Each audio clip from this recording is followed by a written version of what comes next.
Williams is the host of Dolly Vision on YouTube. Check it out, folks. He travels around the country covering all types of cases like this.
What is up, YouTube? Good to see you guys. Thank you for tuning in this morning. Day 7, Harmony Montgomery Trail. It's good to see everybody. I am heading back to VA. I am at the airport now. So I am watching live with you guys. Of course, I'm in the chat room. I won't be able to watch when I'm on the plane. So I'm already halfway back to Virginia now. May I have your attention, please? I jumped on a plane All early this if morning. any unknown person attempts to give you any item, including luggage, to transport on your flight, do not accept it and notify airline personnel What's up, immediately. Facebook? Do not leave luggage unattended. All carry-on and checked luggage is subject to search. Su atención, por favor. I got you something, PJ. Si algún desconocido intenta darles cualquier artículo, incluyendo equipaje para transportarlo en su vuelo, no lo acepte y notifique de inmediato al personal de la línea aérea. No YouTube No on the deje plane, su nah. equipaje desatendido. Okay, we're going to jump over to court. I'll see you guys in a little while as soon as my plane lands, okay? Y'all be good.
Okay, guys, they're fixing the stuff in the studio now, so it should be working in just a few minutes. Be patient. I'm still sitting here at the airport. I'm about, I don't know, we're about to board here in just a second. So I should be back in my studio in a couple hours. So they're working on things in the studio now. So be patient, okay? I don't know why everything wasn't working, not playing. We got sound. Well, you got my sound, but they're working on in the studio to get y'all sound back now. Okay. Yeah, I'm not too far from home. When I land, I'm about an hour. I'm about an hour and a half ride. So it'll be a little while before I'm back in the studio. So shortly after lunchtime. But hopefully they're resetting everything now, getting everything set up for you guys.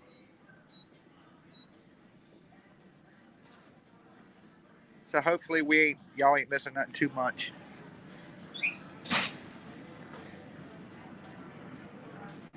Hey Jen, you think it has something to do with Court TV sound? Well, I think it's being reset now because when I seen the screen go black, and when the screen usually goes black, that means the service is down. It's back up, so it's being reset now. I seen it being reset. That's why I hopped up here with you guys so y'all knew what was going on.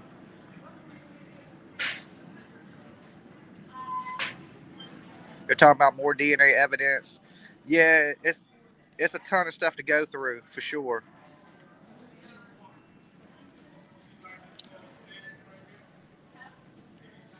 Okay, you have it playing. Okay, you have sound on your end. Well, I know y'all have my sound. As long as y'all have Court TV sound. Is Court TV back up?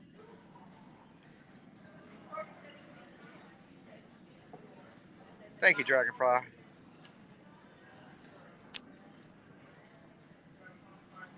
Making sure I ain't missing nothing. How long before board? Board soon. Okay, so hopefully everything works for you guys.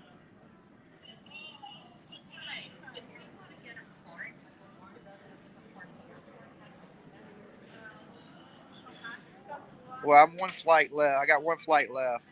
I left early this morning. I think, at like, I don't know, 4 a.m. So I crashed out for a little while on the last flight. Probably as soon as I jump on this one, I'll be out again. I think this flight's a little bit longer than the last one. So once Court TV, once everything's back up and running, just hop back over because I'm not too far from boarding my plane.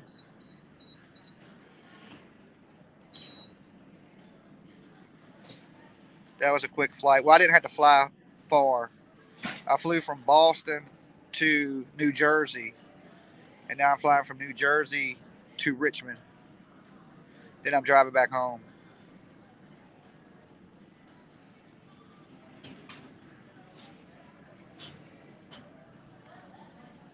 Competing ideas. Okay. All right, guys. I'm saying that for this DNA mixture, one idea is that the DNA profile is explained by the presence of one of the references and an unknown person, versus the other idea being that the DNA profile is made up of two unknown people. So by comparing those two contrasting ideas to explain the evidence, I can generate a likelihood ratio which says which of those propositions we say is more likely than the other. And what was the likelihood ratio with respect to the profile that you received from Harmony or of Harmony Montgomery? The DNA, I'm reading directly from the report, if that's all right. Is Any objection? No objection. I'm sorry. Go ahead. The DNA profile from the sample is approximately 4.1 billion times more probable if the sample originated from Harmony Montgomery and an unknown person than if it originated from two unknown persons. And this analysis provides very strong support for the proposition that Harmony Montgomery is a contributor to the DNA profile obtained from this sample. And you just said very strong support. Why use that phrase, very strong support? Well, we use a verbal scale to describe the strength of likelihood ratios. And the strongest language that I'm allowed to use is very strong support. And that begins when a likelihood ratio is 1 million or greater. And in this case, as I said, the likelihood ratio is 4.1 billion. And can you explain the significance of that number, 4.1 billion? Well, just to give us a scale, a sense of the numbers, a million is a 1 followed by 6 zeros, if you're ever lucky enough to see it on a check. A billion, on the other hand, is a 1 followed by 9 zeros. So we're still talking about States Exhibit 74. That's MER 3D RL 13, the piece of sheetrock that you mentioned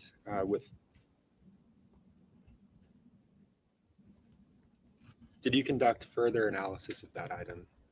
Yes, as I said, I also conducted comparisons to Adam Montgomery and Crystal Sorey. In comparing Crystal Sorey to this DNA profile from the piece of sheetrock, the DNA profile obtained from the sample is approximately 12 times more probable if the sample originated from 2 unknown persons than if it originated from Crystal Sorey and an unknown person.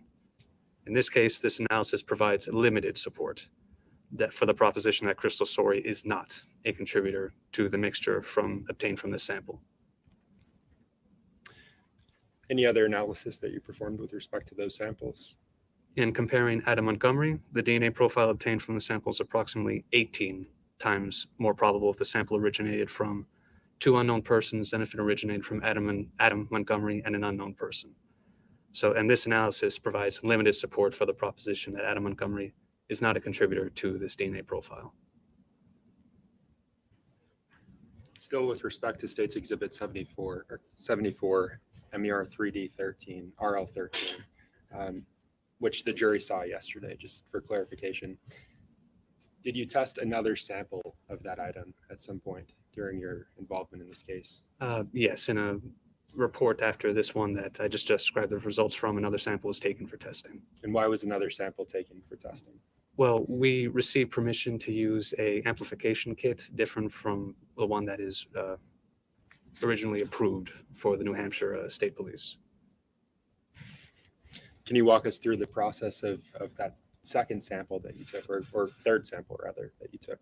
Well, I should say that we requested this permission because the DNA was very degraded, we could see on the sheetrock.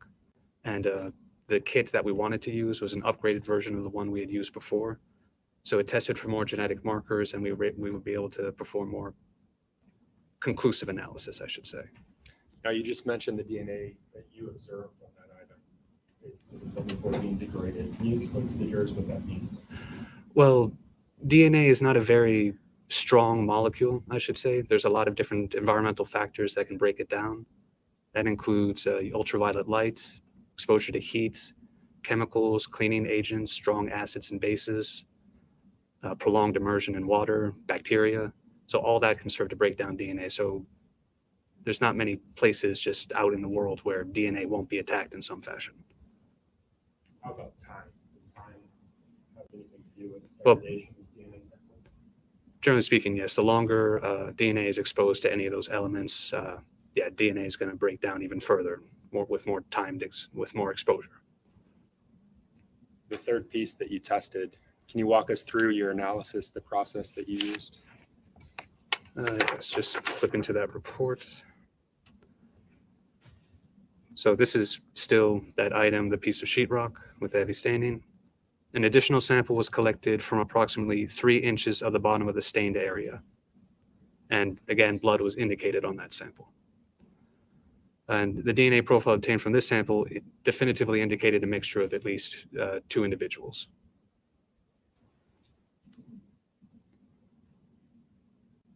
Were you able to draw any conclusions based on your analysis? In comparing Harmony Montgomery, Crystal Sorey, and Adam Montgomery to this new mixture, again, I wasn't able to conclusively exclude, they could not be conclusively ruled out as possible contributors to the mixture. Did you perform a likelihood ratio as you did with the prior samples? Yes, I did. What were the results of that likelihood ratio?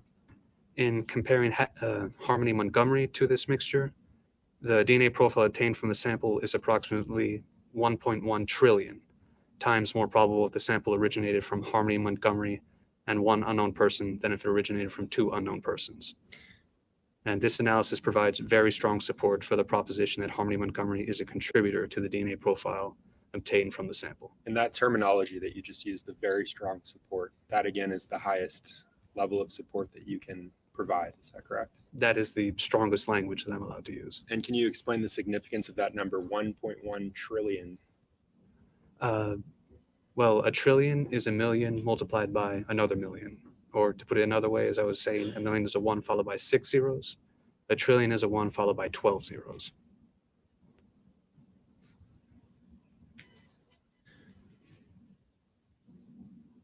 You mentioned two potential contributors. Was there a second profile that you were able to obtain from that item?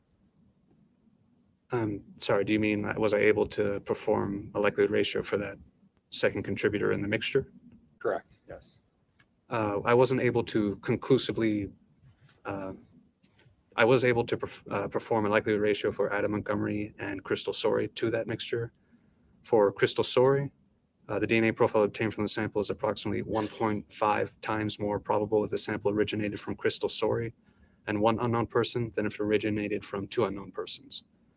But we consider that uninformative if a likelihood ratio is between 1.1 and 2, because that's just not strong support for either proposition.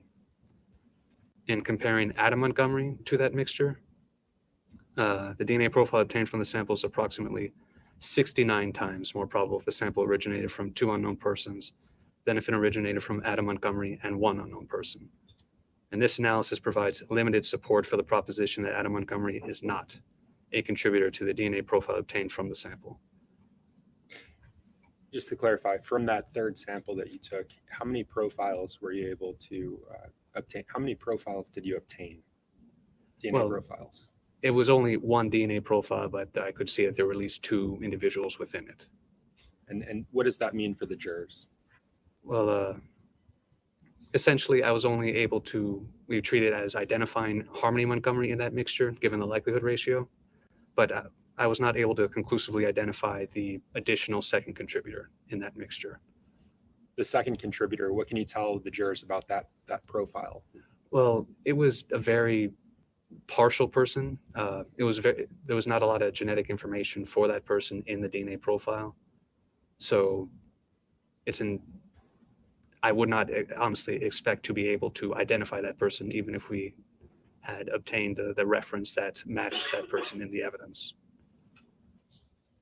And what does that mean scientifically, a partial person?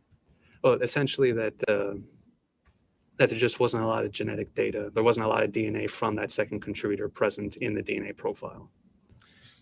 So I want to turn your attention now to another item. Did you have occasion to test samples from MER 3D, RL14, and 12? That's DLI number 22-07495.01.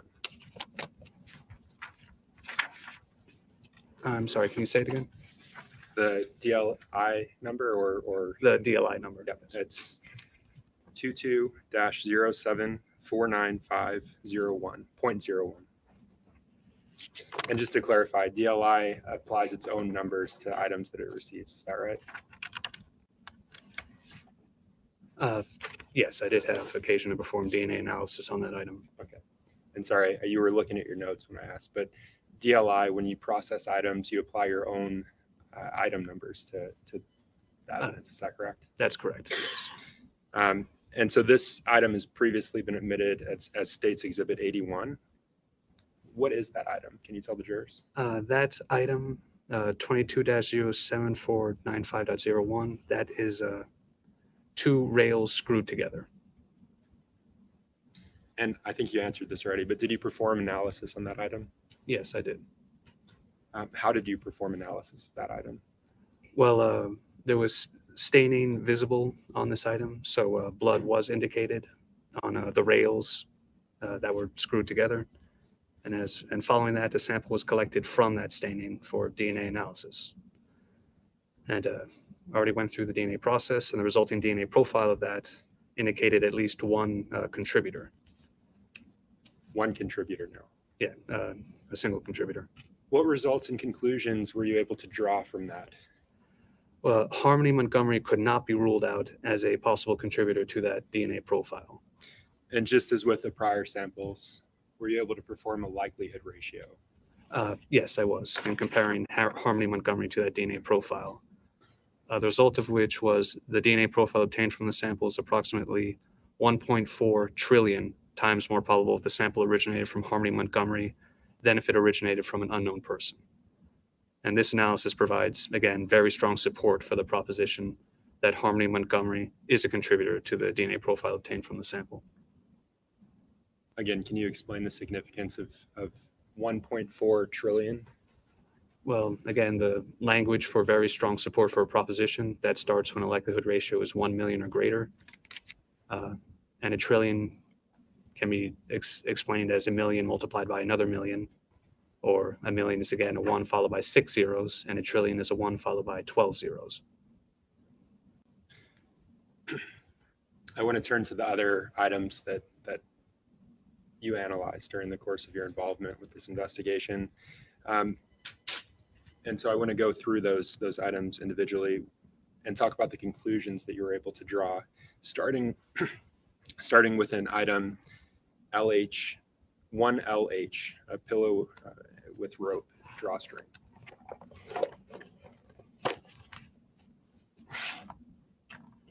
Yes, I have that in front of me.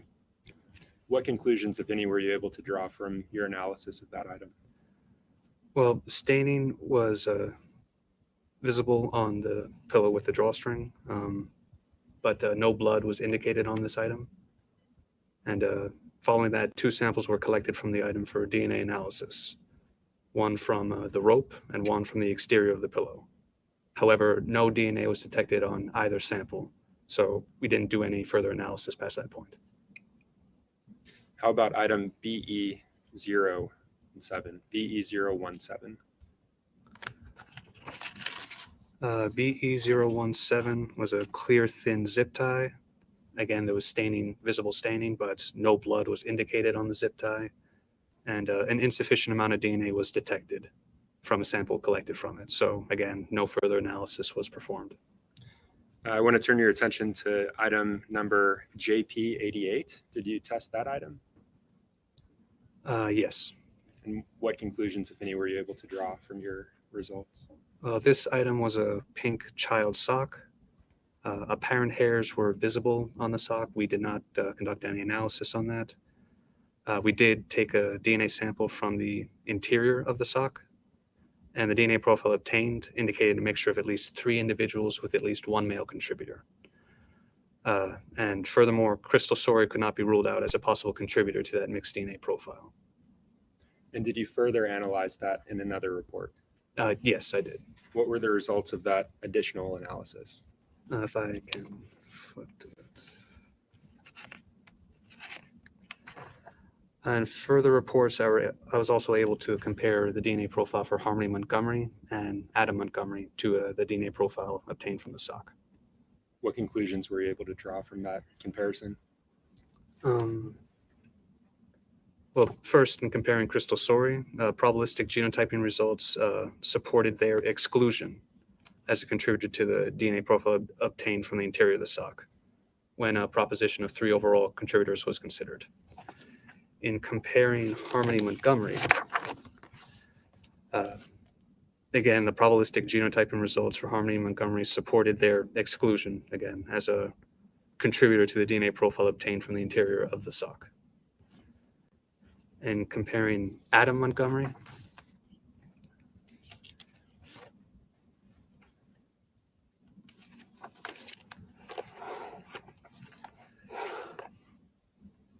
the probabilistic genotyping results for Adam Montgomery, again, supported their exclusion as a contributor to the DNA profile previously obtained from the interior of the sock when a proposition of 3 overall contributors was considered. Any other conclusions you were able to draw from that item? No, that was all the analysis that was done on that item. I want to turn your attention to JP 216-C. Did you have an opportunity to review and analyze that item? Yes, I did. This item, sorry, one moment.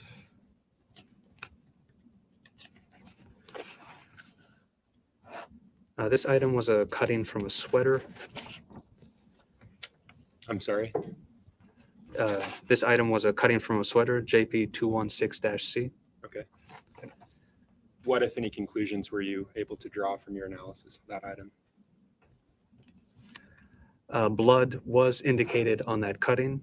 However, an insufficient amount of DNA was detected from a sample taken from the cutting. And because of that, no further analysis was performed. I want to turn your attention to MER 3D1A. Did you have an opportunity to analyze that item?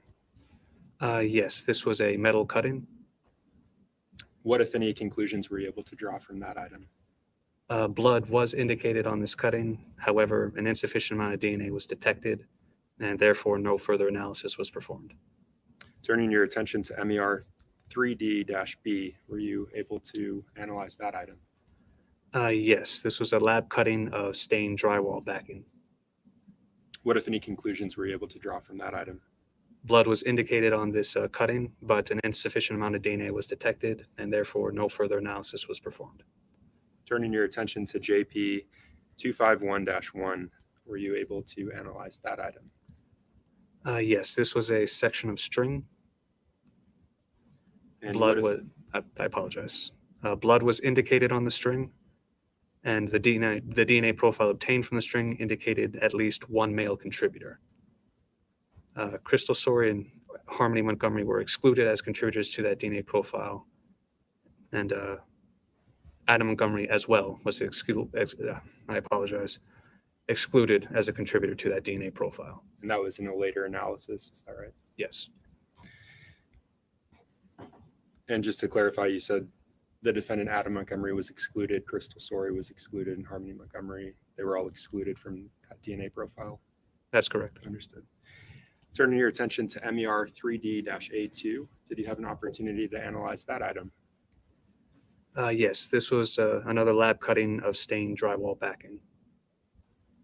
Blood was indicated Go ahead. on the cutting, and the resulting DNA profile obtained from the cutting indicated a mixture of at least two individuals with at least one male contributor. However, due to the complex nature of this mixed DNA profile, it was inconclusive for comparison purposes. Turning your attention to JP 216, were you able to analyze that item? If I can, I'd have to go to the report that it was analyzed in.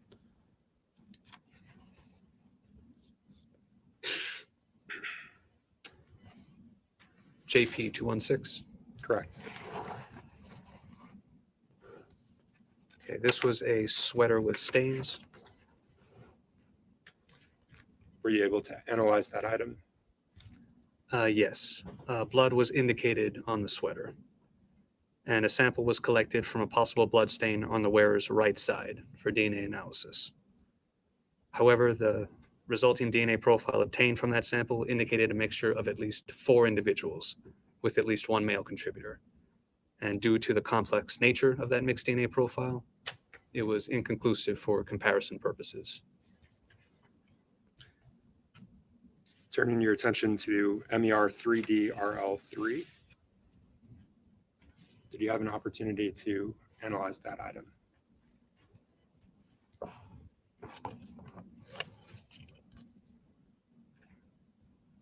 And if it helps, it's DLI item number 22-07494.01.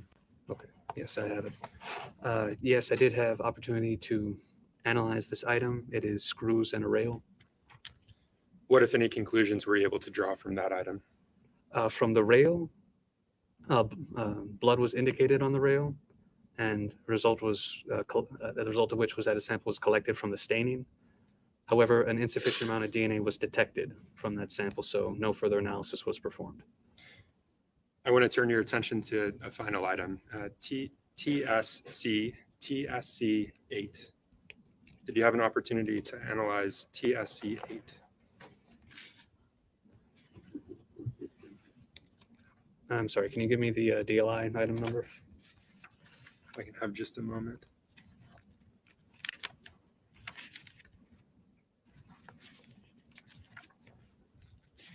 It's 22-11851.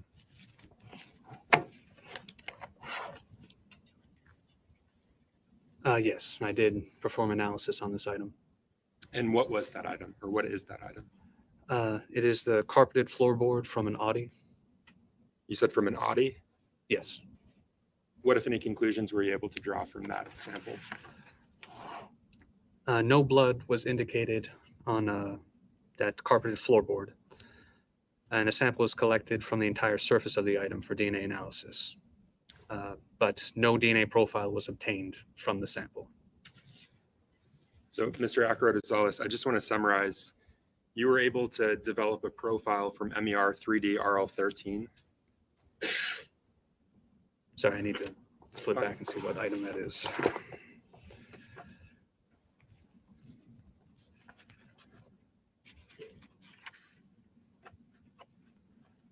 Yes, I was. And that was 4.1 billion times more likely to be Harmony Montgomery and an unknown person. For one of the samples taken from that item, which was the piece of sheetrock with heavy stains, yes, that was the resulting likelihood ratio. And when you tested another location on that item, you were able to obtain another likelihood ratio.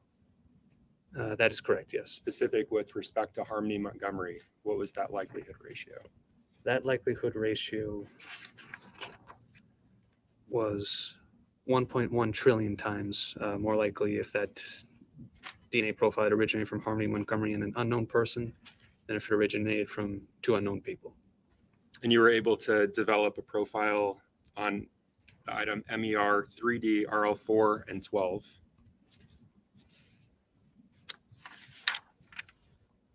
Yes. And can you remind the jurors what that what the likelihood ratio was for that item with respect to Harmony Montgomery? That item was two rails screwed together, and the resulting likelihood ratio in comparing Harmony Montgomery was that it was 1.4 trillion times more probable if the sample originated from Harmony Montgomery than if it originated from an unknown person. 1.4 trillion? Yes. Thank you, Mr. Ackroyd-Azales. I have no additional questions for you, Your Honor. I pass the witness.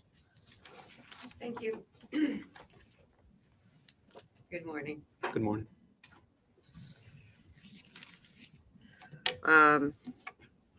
One of the reasons that states would say a state lab like New Hampshire that does DNA sends items to you for DLI labs is because you do a different type of DNA analysis than most other places in the country, right?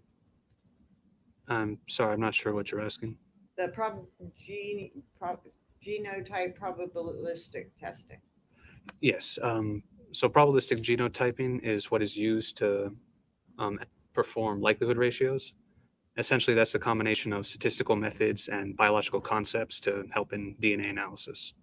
And what that does is, like, complex means more than one can mean more than one DNA sample, right?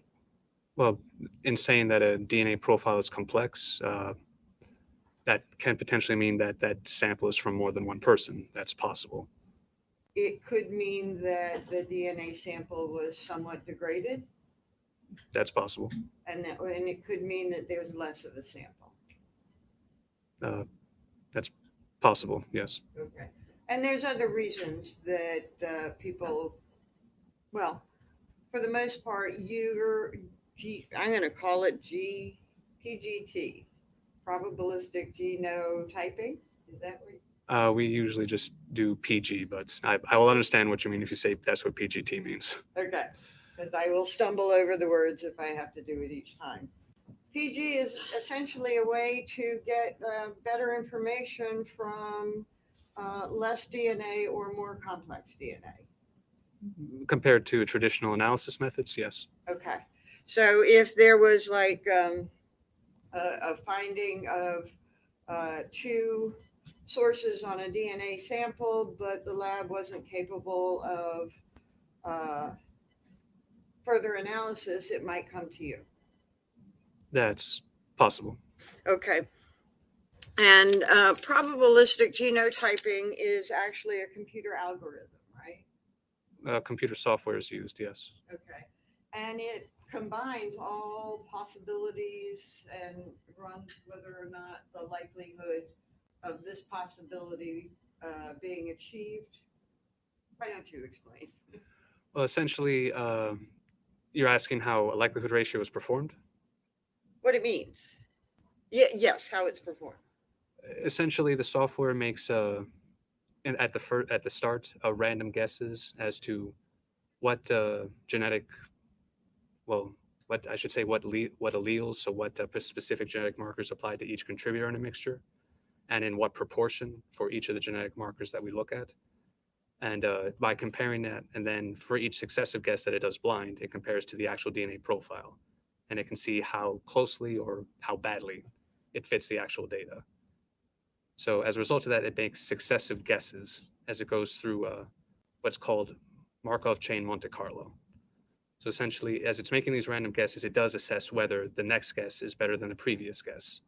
And as a result, it kind of narrows in on what the actual genetic alleles, what DNA profile applies to each contributor in a mixture. And a person who compares DNA profiles can do the same thing, but it would take an astronomical amount of time, right? A computer can do it in a fraction of the time that I could do it by hand, yes. Okay.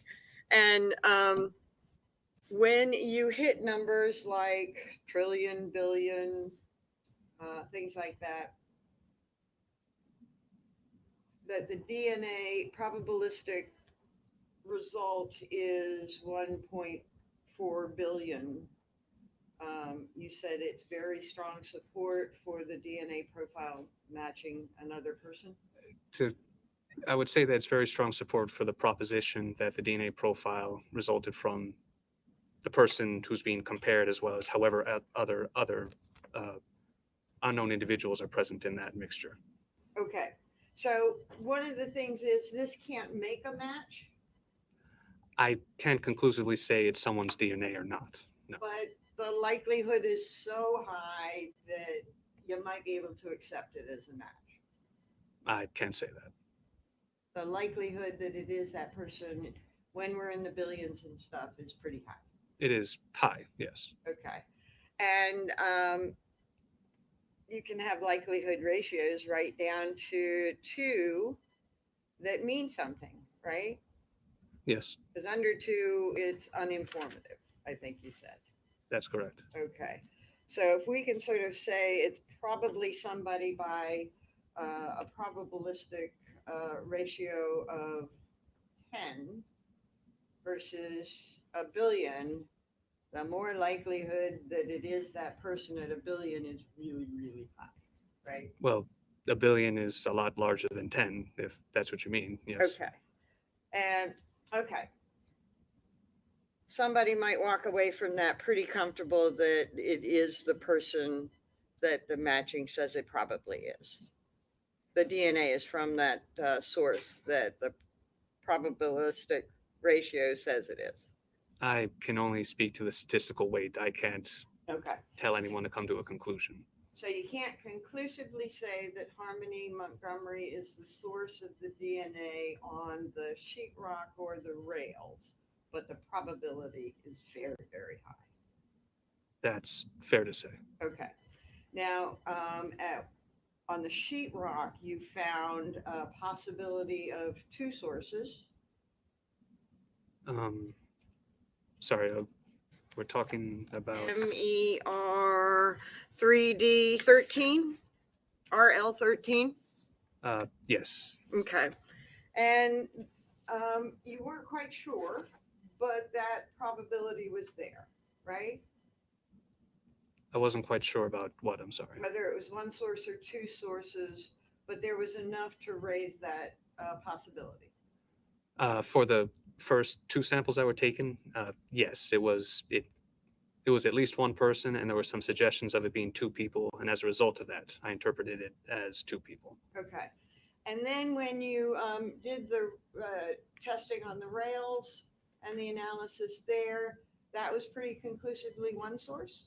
There was no indication of any other contributor being present in that DNA profile. Okay, so if the sheetrock and the metal rails came together and the DNA that was on both of them was from the same source, can we conclude that there was only one source on the sheetrock?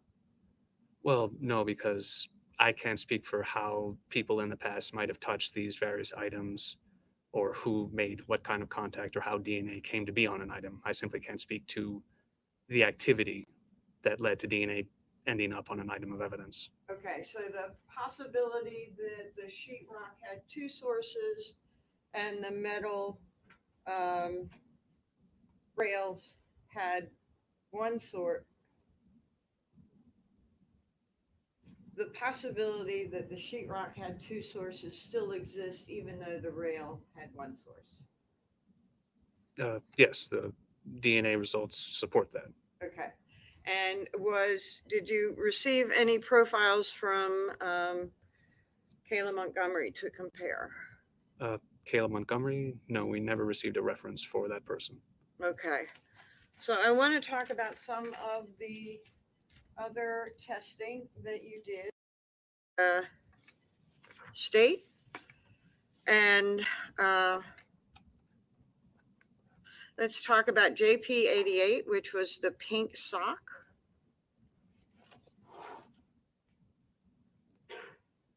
And JP, the jury has learned P stands for Pittman, who collected evidence from an Audi.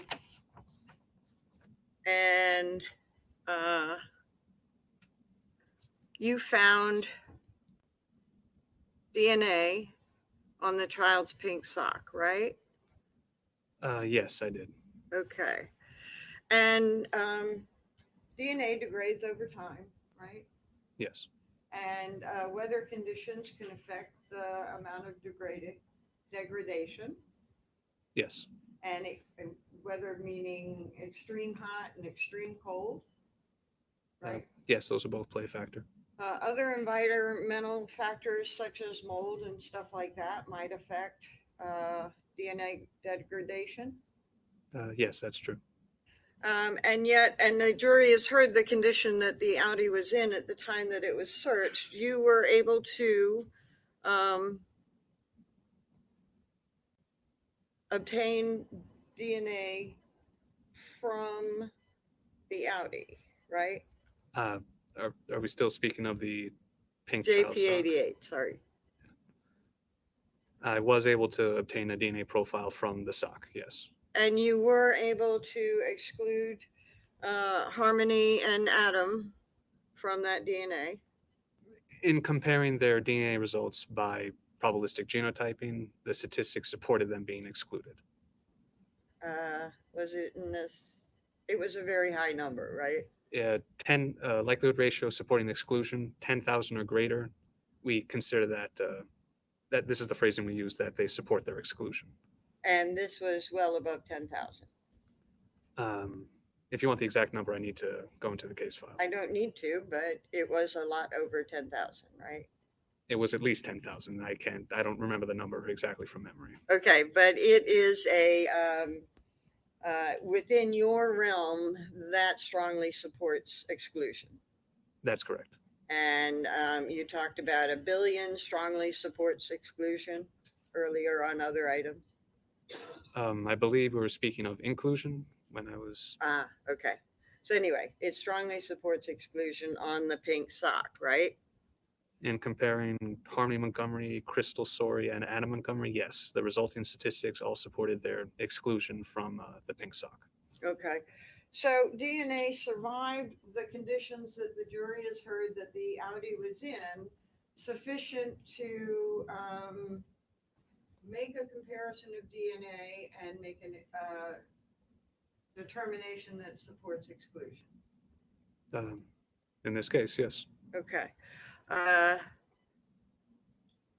Now the JP216 was a sweater with stains, Yes. and it was an adult sweater with stains. I actually don't have that information in the reports. Okay. What size or to Okay. what person that sweater is intended for. And I think the conclusion was at least 4 individuals on that. For the sample taken from a possible blood stain on the wearer's right side, the resulting DNA profile was a mixture of at least 4 individuals with at least 1 male contributor, but it was due to its complex nature. Yes, it couldn't be used for comparison purposes. Okay, so you're comfortable with the conclusion that it is at least 4 people contributed to the staining? I'm comfortable with the conclusion that I got DNA from at least 4 individuals from the sample taken from that stain. Okay, and that at least one of those individuals was male. That's correct. And did you determine if that staining was blood? Blood was indicated on the sweater. Yeah, but I wasn't able to conclusively identify it as blood. Okay. And again, blood can survive extreme conditions of very, very hot and very, very cold. It's possible, and I don't know the exact weather conditions and what other factors might have come into play with where the sweater was found. Okay. Conclusion of different testing was that it was blood on the sweater. You can't say one way or the other if that conclusion was correct or not. I'm sorry, can you say that again? I'm If not sure I other understand. testing revealed blood on that sweater, you can't determine whether that other testing was correct or not. Well, if my laboratory or I didn't perform that testing, I can't speak for whoever did it. Okay. And I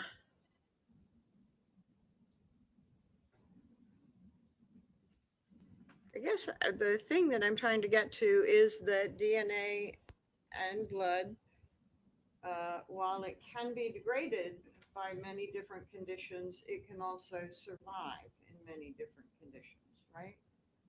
That's fair to say, yes. And it can survive over years.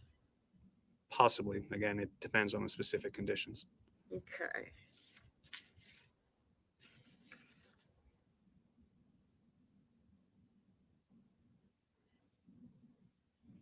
If I may have a moment.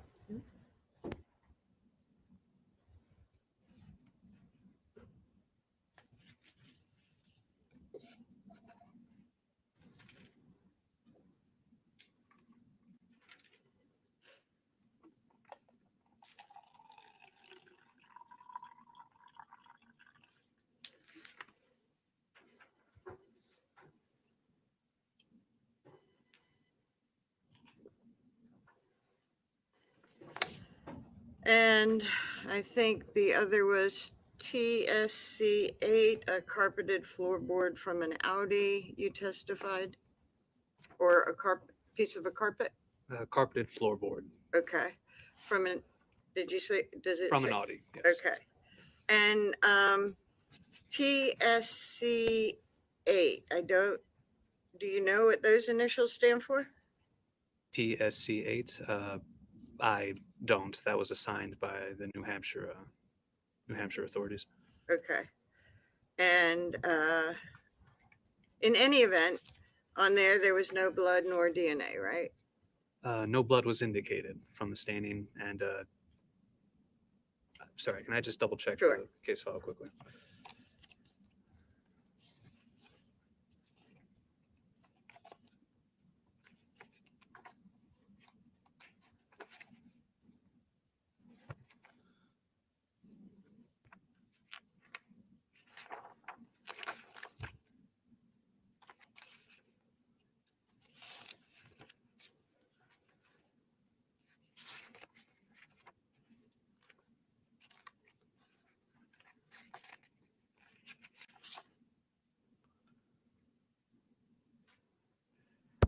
There was DNA detected on the carpeted floorboard, but there was no, while it went through the DNA process, we weren't able to obtain a DNA profile. Okay. at the end of it. Okay.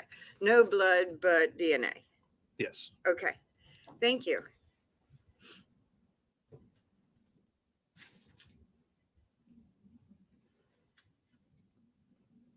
Anything further from the state? Yes.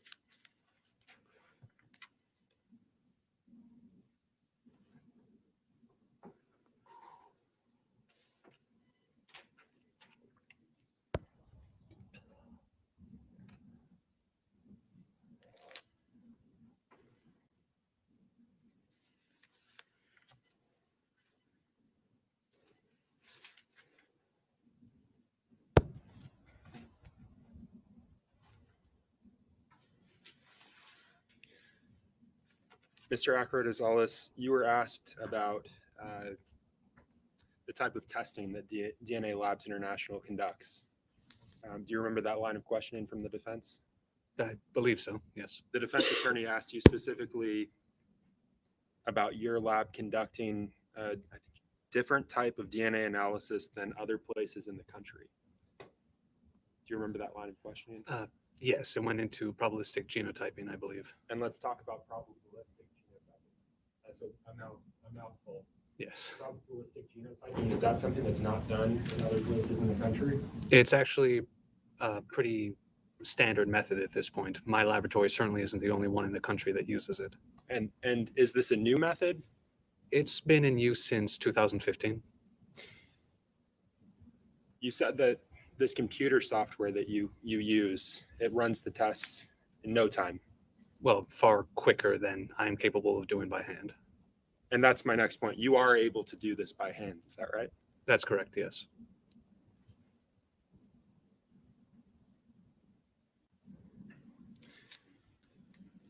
I want to talk about the likelihood ratios that you were asked about. What threshold is required for very strong support? So again, going to the verbal scale used to describe likelihood ratios. When I'm able to describe a proposition as having very strong support, that results when a likelihood ratio is 1,000,000 or greater. You were asked about a second contributor to the source from MER 3D RL 13. Yes. I think on direct, you said that second profile was really uninformative. Can you just explain that to the jurors? So while I could see that there was a second contributor in this mixture, as I think I said earlier, there just wasn't a lot of data of that person. So there was enough for me to see that there was someone there, but not enough for me to feel that I could conclusively identify who that second contributor is. During your involvement with those pieces of sheetrock, the metal framing, did you receive a known profile for someone, for a detective, Scott Riley? I did not know. No further questions, Your Honor.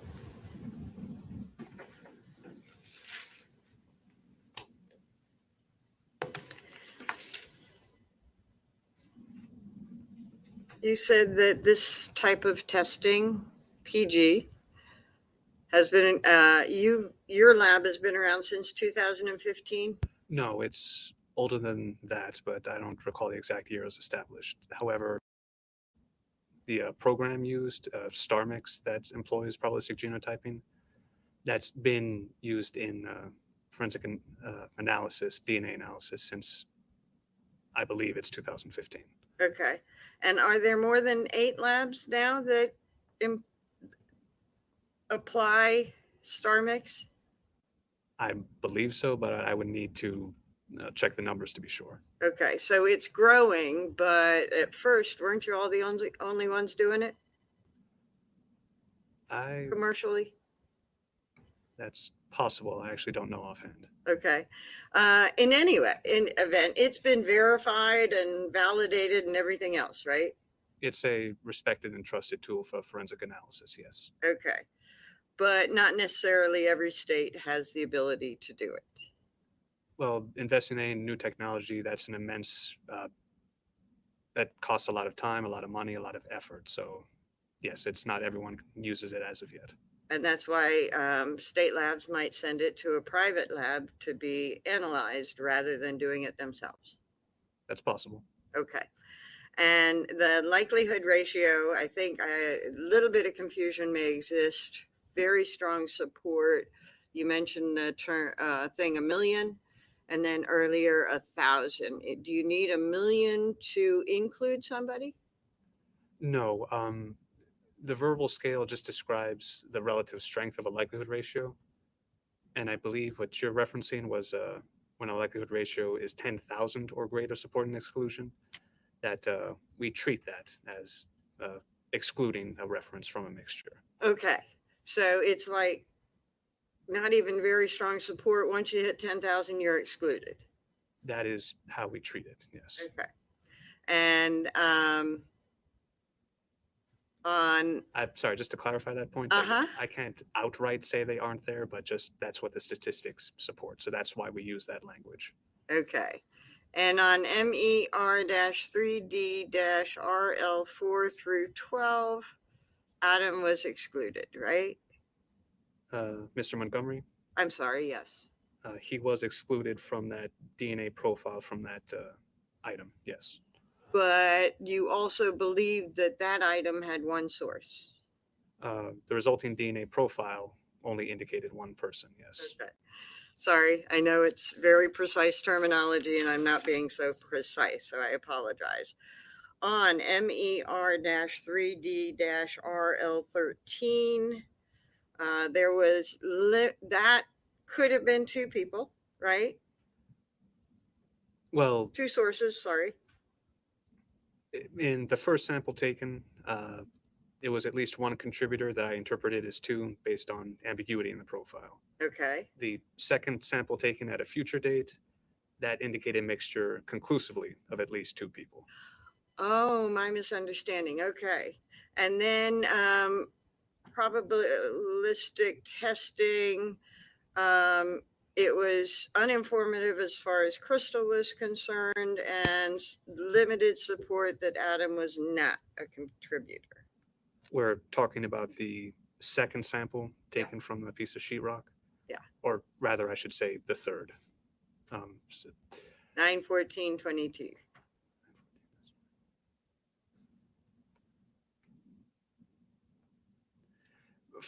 Sorry, just to be clear, for the sample that was taken at a later date using a kit that we, an amplification kit that we received approval for, yes, Crystal Sori, the likelihood ratio for her to the mixture from there was uninformative, and there was limited support for the proposition that Adam Montgomery was excluded from that mixture.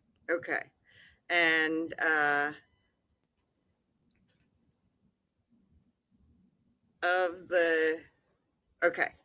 a conclusion that there's probably two sources and Adam Montgomery is probably excluded. Well, there's limited support. Okay. And there's no support on the other side that says he's included, right? That's correct. Okay. And like I said, that side can go down to 2 and mean something, right? Well, at that range, again, we use limited support to make it clear that it's a small number. Right. Thank you. Further? No, you're All right. You may step down, sir. He may be excused. Yes. And you are excused. May we approach? Yes?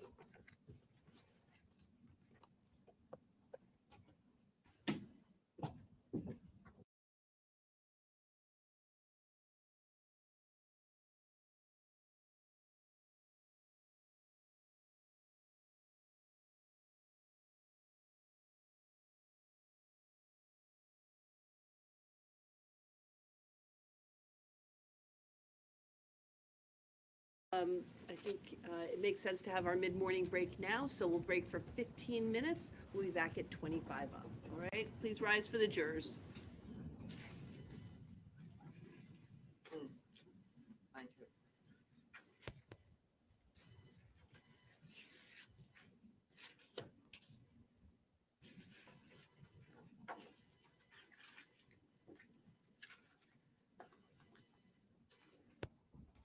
Council, just approach for a minute.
Hey guys, have you washed your ass crack in your titty flaps today? Is your soap leaving you a little bit dry and your clam just a little bit crusty? If that's the case, you're in the right place. I'm Dolly, the creator of Dolly's Luxurious Lather Bars, the best soap in the world. And I'm here to tell you, your soap ain't shit. It's filled with harsh ingredients and chemicals that you can't even say. Some of it is even made by doctors that ain't even doctors. And let me tell you, this right here, downright disgusting. Your flaps deserve better. Here at Dolly, we take every crack, flap, crevice in consideration. We only use the best 100% all natural ingredients because we care about your lady parts. Every bar is handcrafted by me, Dolly, and we carry some of your favorite scents such as raspberry lemonade, pink sugar, our version of love spell, Caribbean haze, and a ton more. To add the full luxury to your bath experience, don't forget to check out Dolly Voodoo Candles. They will cast a spell right into the air that will leave you relaxed, rejuvenated, refreshed. So what are you waiting for? Get over to www.buydollysoap.com. Save yourself 10% on your entire order when you use promo code WASHYOURFLAPS. Remember, keep your ass cracks and your titty flaps clean. Look forward to your order. Be shipping out to you soon. I'm Dolly. See you guys later.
Friday, January 12th.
Council, approach for just a minute, please.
Everybody ready for the jury? Yes. Please rise for the jurors.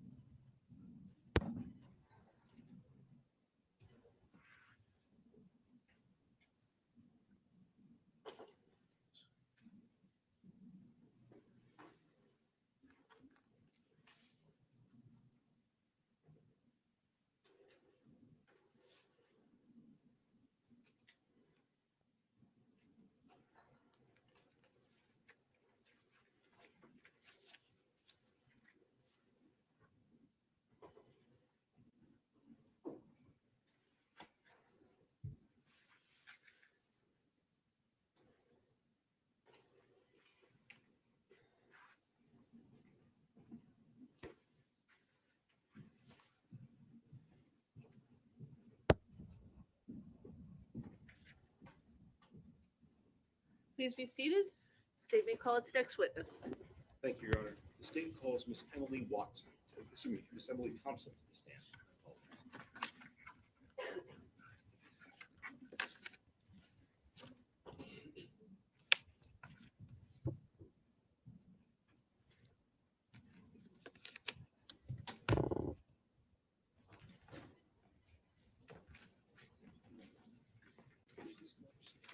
Watch your step on the cords as you walk up there.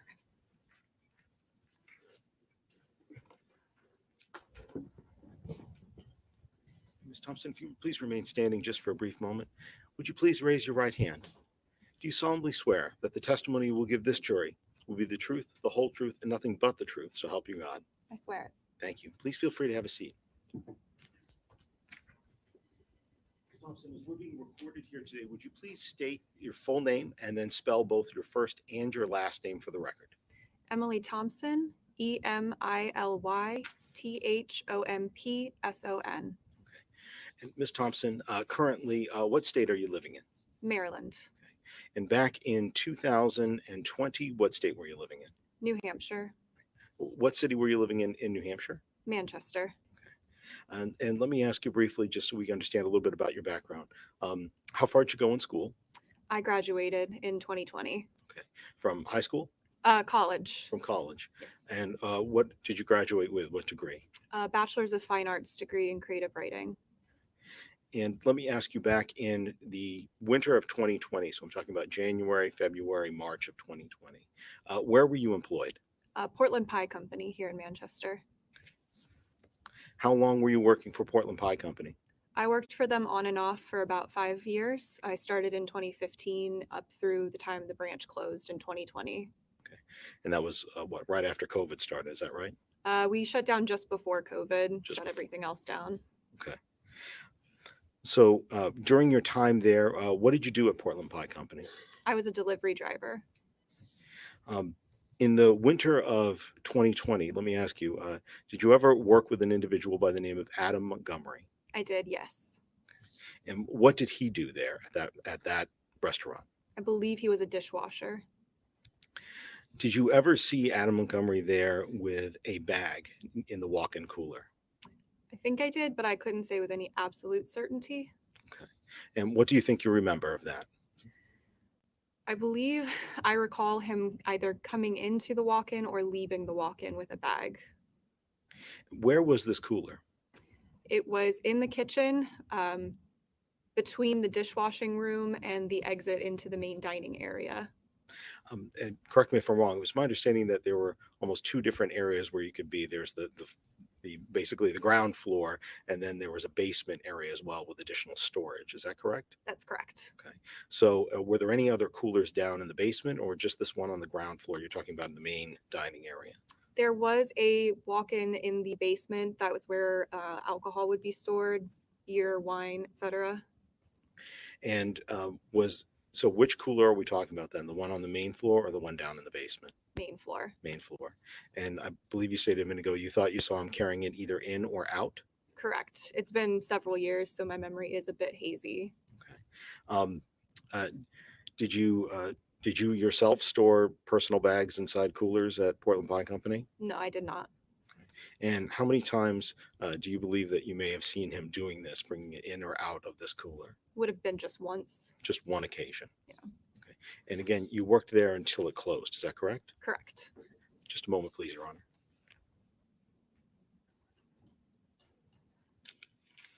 Thank you very much for your time. I don't have any further questions for you, but I believe defense counsel may have a few. Okay. We do not. Okay. Questions? Okay, questions? You may step down. Thank you. We'd ask the witness to be excused, please, Your Honor. Any objection? No, Your Honor. The witness is excused. Your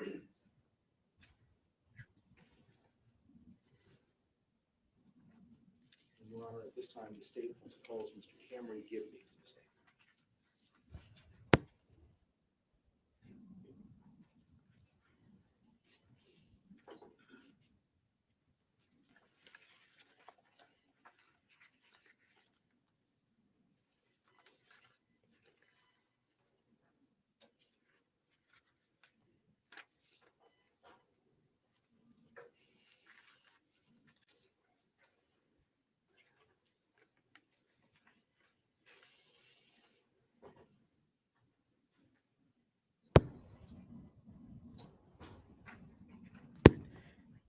Good morning, Mr. Gibney. If you would kindly remain standing just for a brief moment, would you please raise your right hand, sir? Do you solemnly swear that the testimony you give this jury will be the truth, the whole truth, and nothing but the truth? So help you God. Thank you. Please feel free to have a seat. Mr. Gibney, as we're being recorded here today, would you please state your full name and spell both your first and your last name for the record? Yes. Cameron Gibney, CameronGibney. And Mr. Gibney, would you tell us what town do you currently reside in? Hooksett, New Hampshire. Hooksett, New Hampshire. Okay. And might need you to just scoot the seat in just a little bit more close to the mic. Is that better? Yep, that's Okay. perfect. Thank you. And how long have you been living in Hooksett? For about 3 years now, originally from Manchester, but You said originally from Manchester. How long did you live in Manchester before you moved to Hooksett? for about 15 plus years. Okay. Let me ask you, are you currently employed? I am. Okay. Where do you work? I work over at Manchester Music Mill, And what do you do for them? pro audio and installation. Prior to that, do you have any sort of work experience in the restaurant business? I do. What is that? So prior to that, I worked at Portland Pie in Manchester. Were you working there in the winter of 2020? And by winter, I mean January, February, and March of 2020. I did, yes. What did you do at the Portland Pie Company? What were your job duties? So I was originally a server, and then I became front of house manager about maybe six or so months after that. As front house manager, let's say server, I imagine you're serving people food and waiting on them, correct? Mhm. Front house manager, what does that job entail?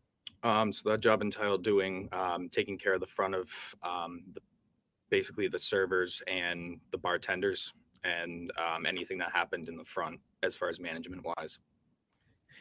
Did you ever meet a person by the name of Adam Montgomery there? I did. Okay. And how did you meet him? Through work there. He ended up getting hired on a little bit.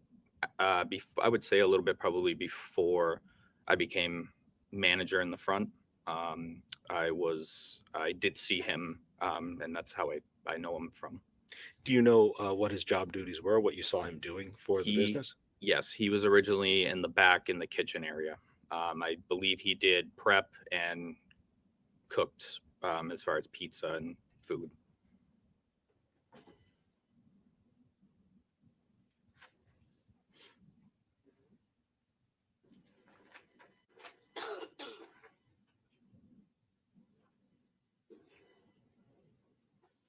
Just give me permission to approach you. Yes, you may.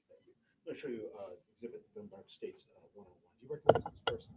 I do. Who do you recognize him to be? Adam Montgomery? So that's the same person that you worked with? Yes.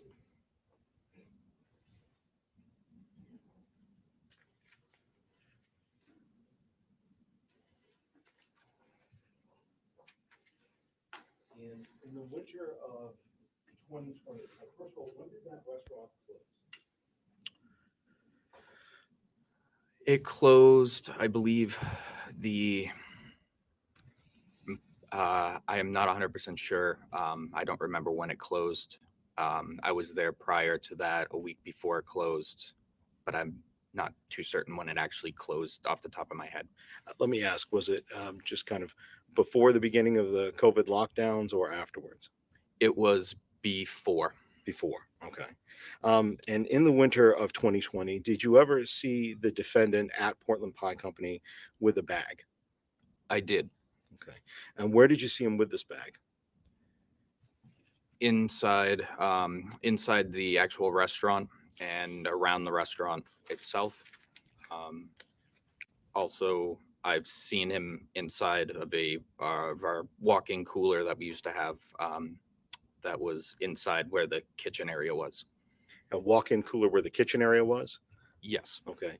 And which floor was that kitchen area cooler on? The main floor or the basement? main floor. Main floor. What did you see the defendant, Mr. Montgomery, doing with this bag? He always would just place it inside the walk-in cooler, on the lower shelf. Sometimes he would move it to a different, location, but it was mainly on the lower left-hand side, inside the cooler. And I'd like to show you what's marked State's Exhibit 52. Mhm. Do you recognize this bag, sir? I do. Okay. What does this bag look like? It looks like the bag that was inside the cooler. Is this the bag that you saw Adam Montgomery moving inside the cooler? Correct. How many times did you see him moving this bag? Either when he left or when he arrived to Portland Pie. But it was more than once, I think. Correct. Where in the cooler did you see him with the bag? It was through the actual walk-in itself, door, to the left lower shelf is where it was always located. So how it sat was the door was like this. You walked around. There was a door to the right. The walk-in cooler opened, and then to the left of the cooler on the lower shelf, because there were like grates that were typically in there for like tomatoes and stuff. Okay. It was typically on the bottom shelf. What else would be stored on that bottom shelf? So it was we had like mustard and just a bunch of other condiments that were typically down there. Did you ever see anyone else handling this bag besides him? No. Did you ever bring bags inside and store them in the cooler at Portland Pie Company? No. And do you know of any other employees that have brought bags such as that one inside Portland Pie Company and stored them in the cooler? I do not.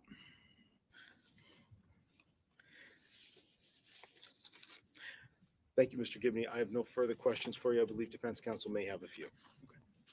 We do not. All right, sir, you may step down.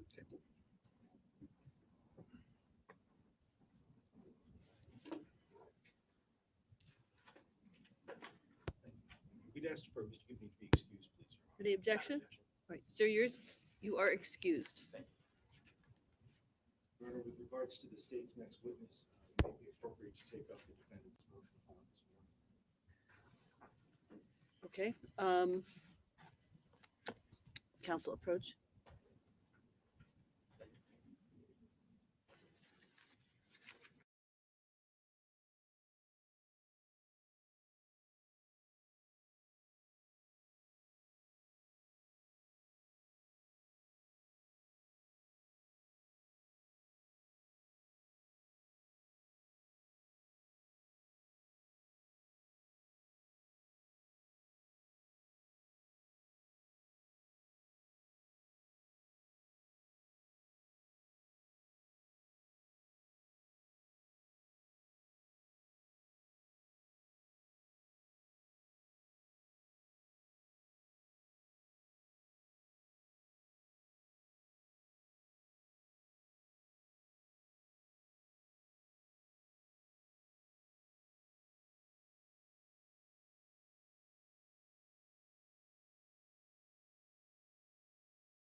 The court is what I'm gonna do is I'm not gonna send you to lunch yet. The parties have raised a legal issue that the court needs to review with the lawyers. That's not a matter for the jury's consideration. So at this time, we're gonna take a break. Depending on where we land, we'll determine whether or not we come back, we hear testimony, or whether or not the timing is such that I let you go to an early lunch. So at this point, we're just gonna call it a break. So have a drink of water, use the restroom. I'm not exactly sure how long this will take us. So just be patient, please. Thank you so much. All rise for the jurors.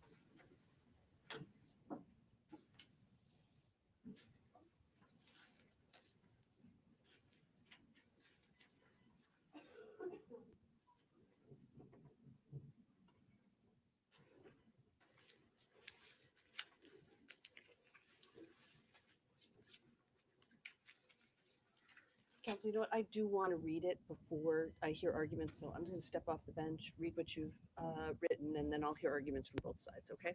Thank you.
Please be seated. All right, I've had an opportunity to review your filing, Attorney Smith. I also reviewed my original order on this motion. So I'll hear from you hitting the high points, but you don't have to repeat everything that you've got in there. Thank you, Your Honor.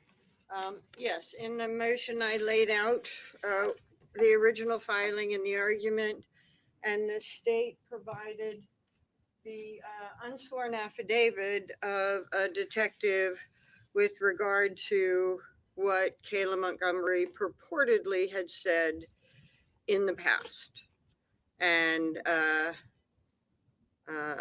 it's not like there were quotes or anything like that. The reality of it is, at where we are right now, you can focus on Correct. on what testimony we have, and they can provide officer proof for what testimony they think is coming. I think it's not especially relevant if there are things within Ray Hill's affidavit that are not identical. So, right, which is why I say I'm renewing, because the testimony did not come out as purportedly she would testify at trial. At trial, she was asked again about tools, and she talked about a conversation with Adam at her mother's, and during that conversation, she testified that Adam was apparently interested in her mother's grinder, or she may have only called it a power tool, and said that he wanted to take it to use on Harmony's body. And she then identified the state's exhibit 63 as the item that she recalled her mother had. And if you will recall, 63 is the fuel grinder, Milwaukee red, and she identified her initials on the bottom of the photograph. Turns out that this was not something that she had initialed at a prior recording. It was during the trial prep that apparently that photograph was given to her. And as far as I know, before that prep, There was no mention of a fuel grinder ever. And I believe that that photograph may have been part of the photographs. We introduced photograph.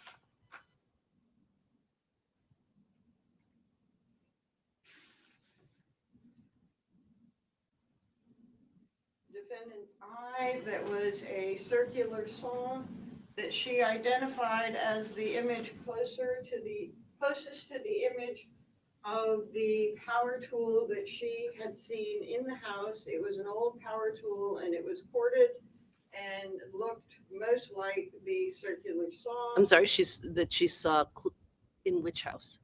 Sorry, Union Street apartment.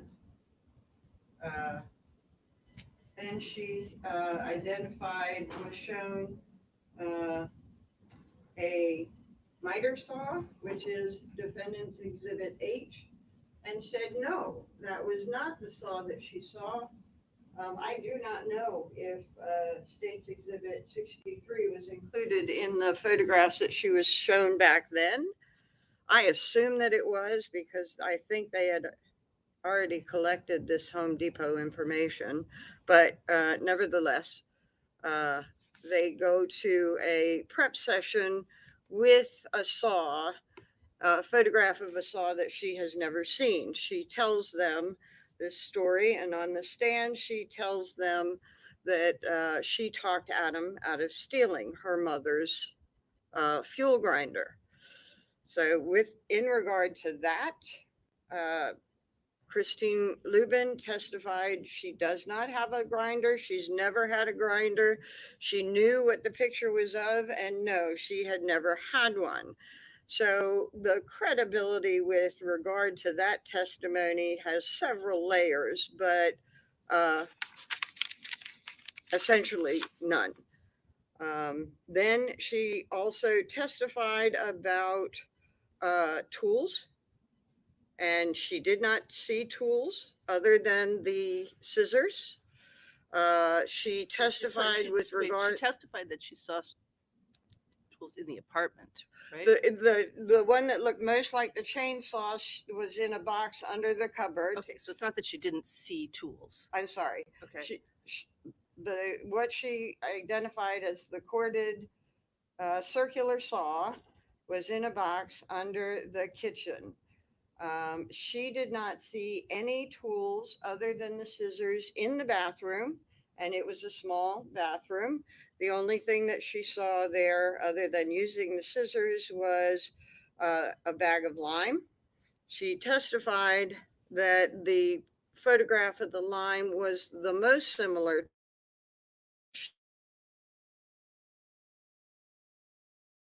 but the lime it out was the one most like what she saw. She did not say that it was a 40-pound bag of lime, and she did not see tools. She did not hear tools. She didn't see tools outside before or after Adam was in the shower for a time period with the body while she was out. She did say she didn't hear a power tool. She did say her neighbor's music was loud, but I think common sense with regard to power tools, if a power tool was used, it would have been heard. She did not, and she admitted that she was there when the body was in the bag and Adam was trying to zip it up. She did not claim that there was any dismemberment, as the state put it in their opening. She didn't say anything about pieces. I'm sorry, it's sort of grotesque to talk about, but she didn't mention anything other than lime and shower in the bathroom as far as activities that she was aware of. And tools, again, that she was aware of were only the scissors and the circular saw underneath the thing that was old. She also, although she claimed that she limited her time in the bathroom, she also testified that she saw Adam put the body in a trash bag on the floor in Lime. She later retracted and said, no, he said that. She didn't see it. But in any event, she testified to both. So if that tool was there, she would have seen it. She did not. She assisted in closing the bag, didn't see any sign of dismemberment or tools at that point. She never ever saw any new tools in the house. And you may recall from the original motion, what was purchased in the receipt by some unknown person included extra blade and extra battery. And so she didn't see anything new tool related in the apartment while at Union.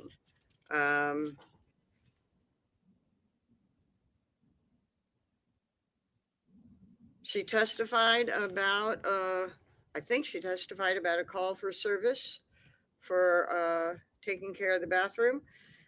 In any event, the state will have, I believe, a witness to talk about a call for service. Well, they did introduce the document regarding the call for service, so that's in. Okay, and I think that she mentioned that, no, so I guess they're not going to call the guy for a call for service, but they have a document. I think she described a call for service, and if she did, she didn't do anything about that call for service vis-a-vis the events in the shower. So we don't know if the events in the shower happened, and she moved into the apartment at the end of February, and I think she said the 21st or the 22nd. There were a number of days prior to that call. Did not say that it was the next day or anything, or the same day or whatever the complaint was. So we don't know if a day or two or three or four went in between. I think the other thing you mentioned that you raised was the bank records. Do you want to discuss that? Okay, and the bank records, they have bank records that show a withdrawal from Citizen Bank. The state put in its motion that Citizen Bank is about 0.4 miles from the Home Depot. I believe one of the officers will probably be able to testify that Union Street is over a mile from Home Depot.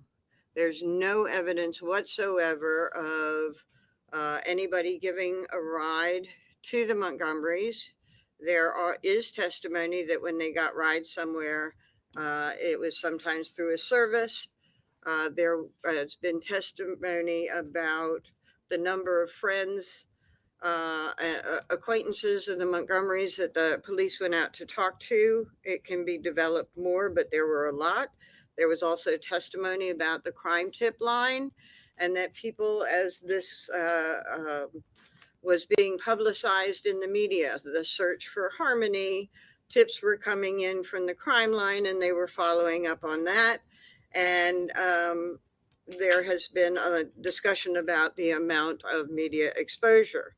Nobody called in with a tip of a man walking down from Home Depot with a 40-pound bag of lime, a box of a power tool, and the like, nor has anyone called in who is perhaps an acquaintance of the Montgomery saying, oh, by the way, I think I gave him a ride. So there's no evidence whatsoever connecting the $500 purchase to a $400 purchase of lime at Home Depot. And finally, not in the motion, is that there's no evidence that the lime was purchased at Home Depot. There are other places that sell lime. I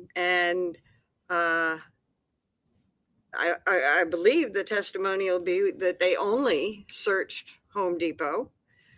So there is no connection. The state in their opening alleged that Harmony was dismembered by Adam, and they are seeking to introduce these tools to suggest that Mr. Montgomery had tools to cause that event where there is no connection. And without that connection, the prejudice of this evidence so far outweighs any probative value that it should be precluded. All right, thank you. I'll hear from the state. Go ahead. As we said in the opening, press, you did not see this member. Most of what you just heard was the same argument that's been presented before with regards to the timing. Attorney Smith just mentioned with regards, and I'll just try to go backwards in order so I can address the different things coming on.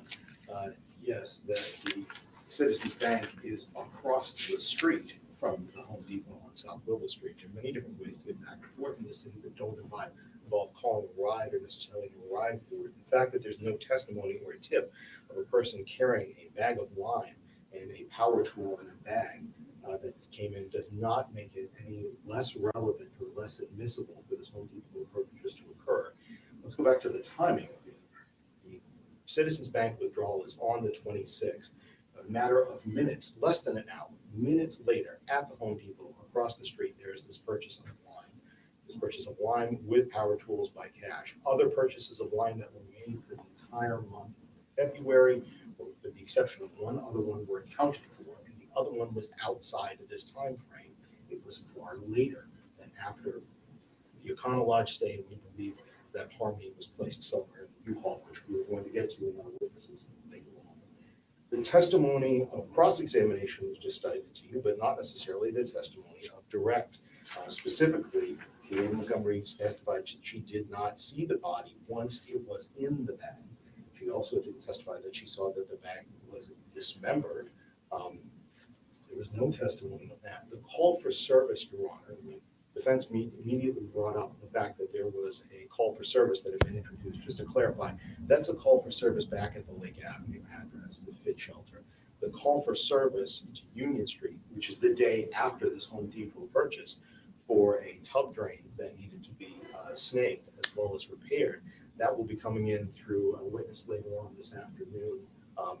Who works for maintenance at 644 Union Street, where they were living at the time of the Home Depot purchase, at the time of the bank withdrawal, 45 minutes across the street from the Home Depot for this Home Depot purchase.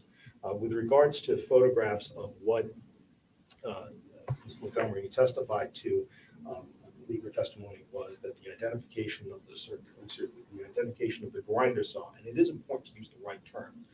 As Christina Lubin testified to and has described, that is a grinder, the photos that were shown. There was no chainsaw here, so I don't know where the term chainsaw is coming from, but there is no chainsaw that's been involved. We've talked about a miter saw, which is also known as a box saw. We've also talked about a cordless circular saw, and then we've talked about this grinder. Specifically, the testimony of Kayla Montgomery was that the grinder was a box she recalled seeing before. And I believe in her testimony at one point saying that she had seen it somewhere before, and then she recalled seeing it at her mother's house, she believed, and that Adam Montgomery stated that that was the type of saw that he wanted to use when he was talking about dismembering her. So that she had seen a saw, a new saw in a box. Ms. Lubin's testimony was that she did not own any such saw. It's a grinder, and it is not for woodworking, which is what she testified she did in her spare time and on the side. So she doesn't own it. So the testimony we have is that Kayla Montgomery has seen it in a box. Adam Montgomery has talked about seeing that in a box and wanting to use that for dismembering, not that it's one that Christina Lubin owned. Yes, she did testify that there was a circular saw that was there, and she was very adamant with regard to it being a corded saw, not a cordless circular saw. But she identified the bag of lime when she was shown that by detectives, not at the proffer session, but back before in March of 2023. She was shown that photo of the lime, and from that SKU, the SKU, which is the identification number that a business uses to identify that particular item in their inventory and to make sales, and reports the sales of those on the receipt.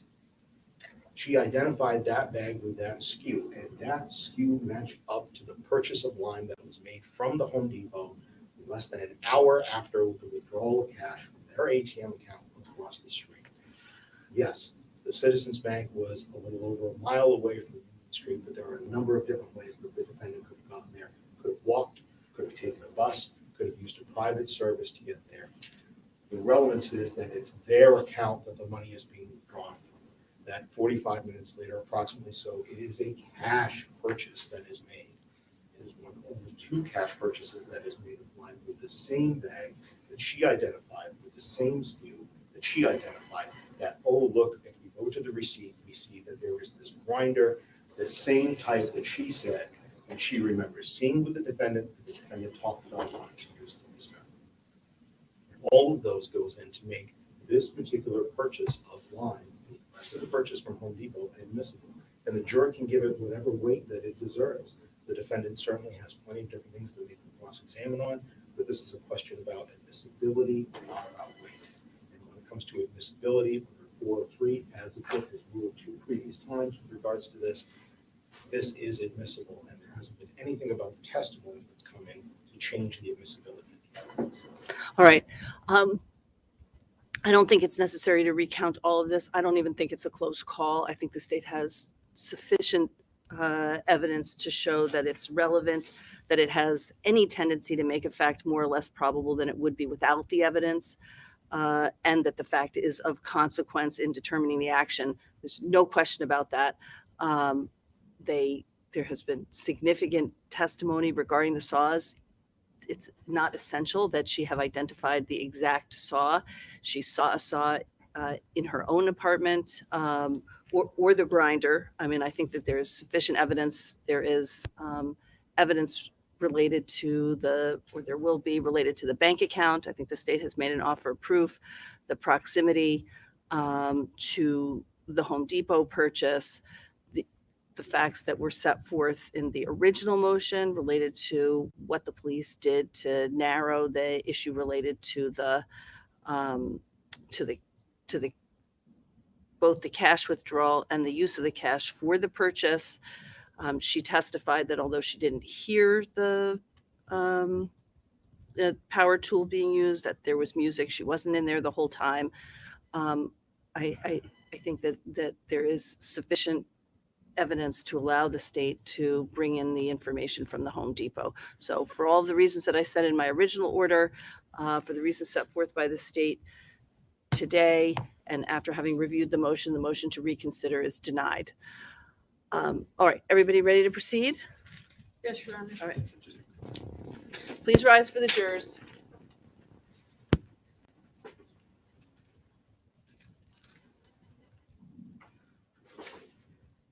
I guess for the record, I should also say that I think it's admissible under 403.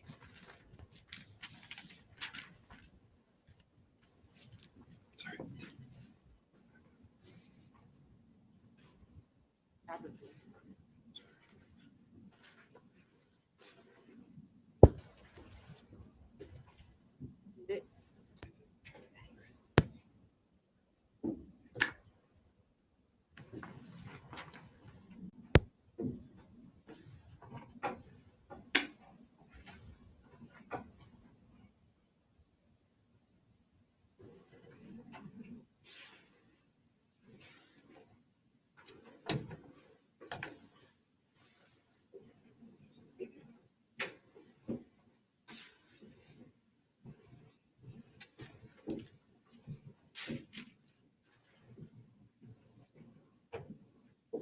You may be seated. Ladies and gentlemen, thank you so much for your patience. The legal issue that needed to be resolved has been resolved, and we can resume the testimony. The state may call its next witness. Thank you. The state calls Eugene Wasson to the stand.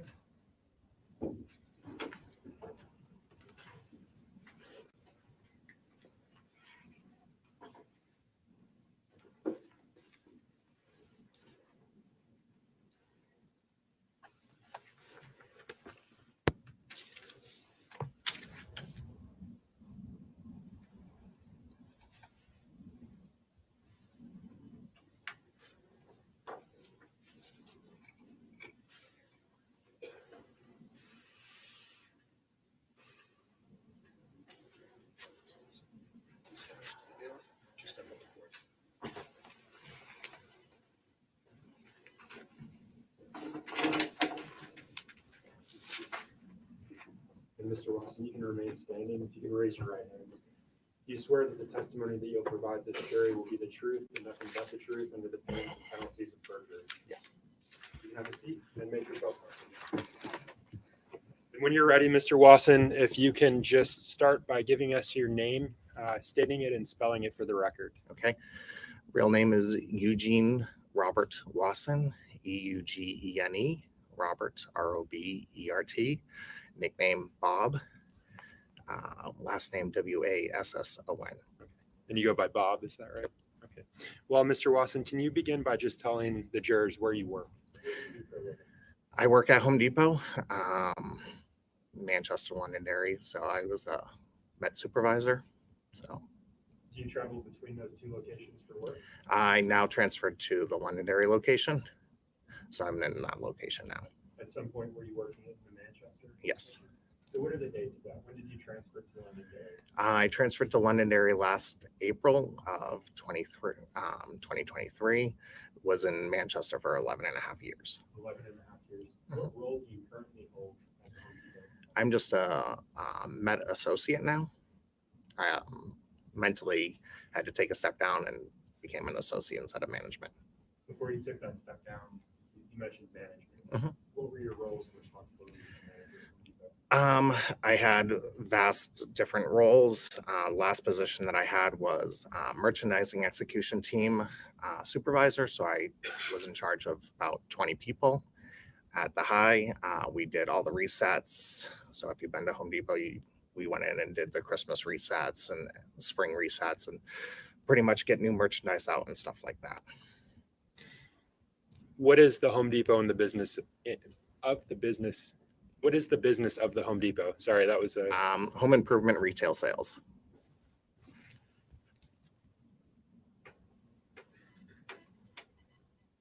And so if you could just remind us of your current duties.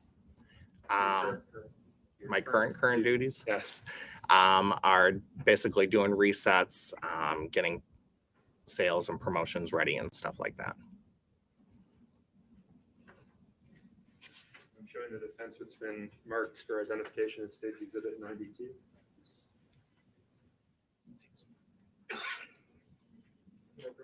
Yes, you may. Mr. Watson, I'm handing you what's been marked as State's Exhibit 92 for identification. Can you take a look at those items? And just look up when you're done.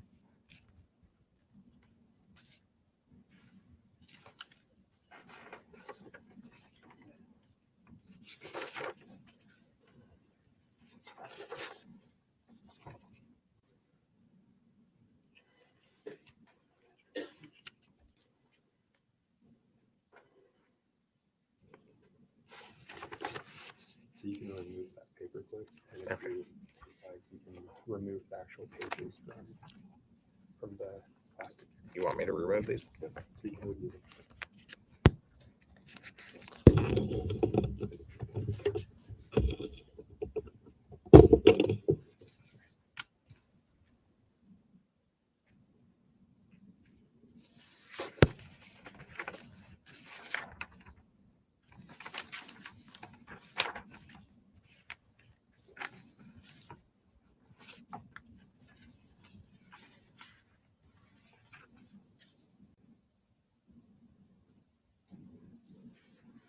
And that final page, if you can just take a look at that.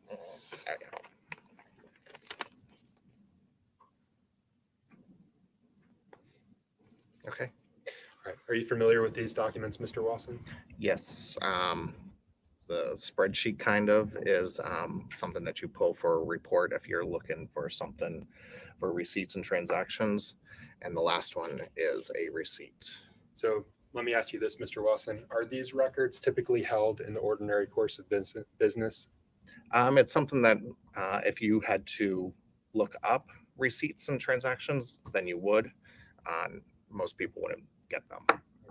Most people wouldn't, but employees of the Home Depot would. You're able to access those. If you worked in a certain department, which I did, I ran the service desk, so I had to do audits on this stuff every so often. And that last document, what did you describe that as? Receipt from a transaction from the Manchester location on 2/26/2020. around 11:42 a.m. Were you working at that location Yes. on February? I'm just going to remind you both, this is a very big room, so it's really Oh. important that all the jurors are able to hear Okay. both of you. So if you could keep your voices up, please. Sure. Were you working at the Home Depot on February 26th, 2020, Mr. Lawson? I was employed with them then. How were you so employed at that time? I was merchandising execution team supervisor at that point.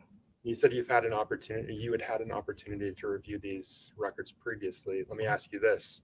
Are those fair and accurate to the best of your knowledge with the records that you reviewed prior to taking the witness stand? Yes.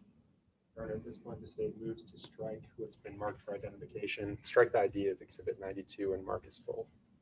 Counsel? We rest on our prior objection. All right. The ID is stricken. It's entered as a full exhibit. Okay. So, Mr. Wasson, I'm going to ask you to just take a look at these items, and I want you to start with, it looks like they're in order still. Uh-huh.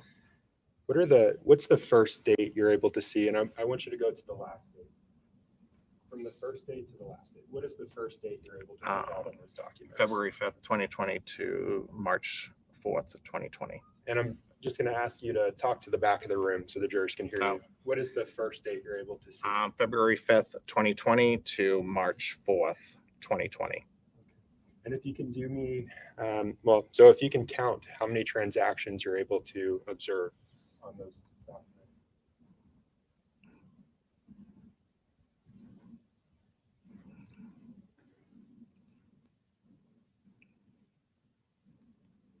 About 33 of them. 33. Okay. And what do those documents capture? What are we looking at? What are the documents? Different stores, different addresses, and store numbers. So there's quite a few of them for around this area. And when you say different stores, there's Manchester, Londonderry, Hooksett. So the different Home Depot stores in this section. And are these transactions that we're looking at or something else? They are transactions for the different times, and it looks like for a specific class that they were looking for. Okay. And what is that specific class? Looks like lime and gypsum. So anything under that category. Are you familiar with what lime and gypsum is? Yep. It could be anywhere from drywall to powdered or stuff for gardening. Stuff for gardening. Mm-hmm. Okay. Is there a specific SKU number associated with those purchases? And when I say SKU number, let me back up. Are you familiar with that term, SKU? Yes, we use it every day. Can you tell the jurors what it means? Let me ask you this. Is the Home Depot able to track specific purchases? Oh, yes. We can look up different line items. Okay. When you say line items, how do you look up those different line items? Typing in the SKU number or description into our computer system, and you'll be able to validate what somebody has purchased. Those specific SKU numbers, are they related to specific items that you sell at the Home Depot? Yes. Does each item have its own unique SKU number? It does. And are you able to make out the SKU number specific to those purchases? Let me strike that question. You mentioned a receipt. Mm-hmm. Can you tell the jurors again what the date is of that receipt? The receipt for the piece of paper is February 26, 2020. And do you see one of the SKU numbers that you mentioned? Limestone 221-104, which is unique for that one, for limestone. What else do you see present on that receipt, Mr. Wasson? Looks possibly like a tool, a fuel grinder, and a blade for a tool. And that's a Diablo blade for a tool. What else do you see on that receipt? Total cash, change given, the price of everything, each line item, and the total. Okay. When you say the total cash, if you can set the receipt down and turn back to the larger document. Mm-hmm. How many cash transactions do you see present on that list of 33 sales? 3. Okay. And what are the dates of those cash transactions?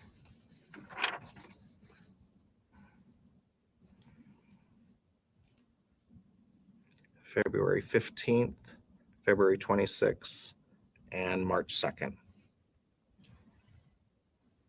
All right. And specific to this receipt, turning back to the receipt rather, which would have been the February 26th Manchester location. Where is it? Sorry, my eyes got lost. take your time.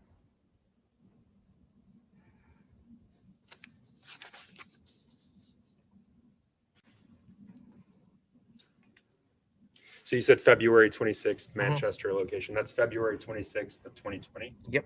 Okay. And you mentioned earlier when you were reviewing the receipt that there was a cash total. Yep. What was the cash total for those items? $400. Sorry. Oh, the total for the product was $396.35. Paid $400 and got change of $365 back. So the person that made that transaction gave $400. Yes. And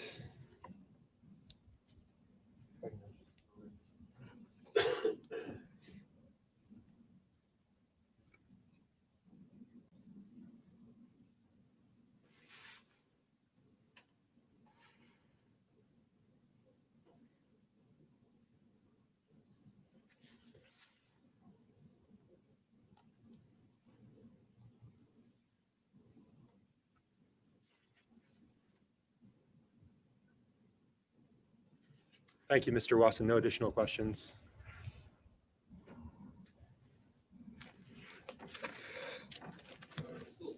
Good morning, Mr. Watson. Good morning.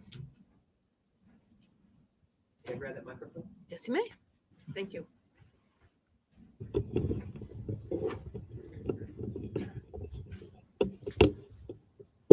So let me introduce myself, Mr. Watson. I'm Jamie Brooks, and I represent Adam Montgomery. I'm also going to ask you a few questions. So Exhibit 92 consists of 2 documents, correct? You talk about this right here. Yes, the exhibit in front of you now, Exhibit 92. Okay. There's 2 separate documents there, correct? Yes. And the first one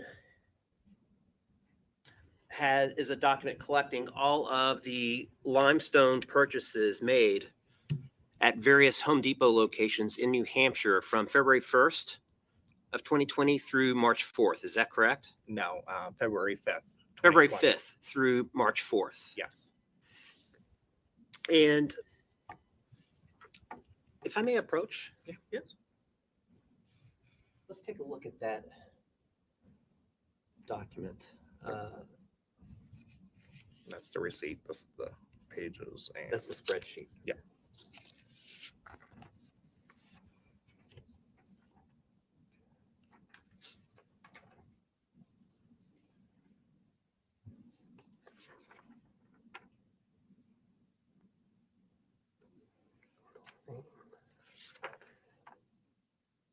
Where are the SKU numbers? Which page?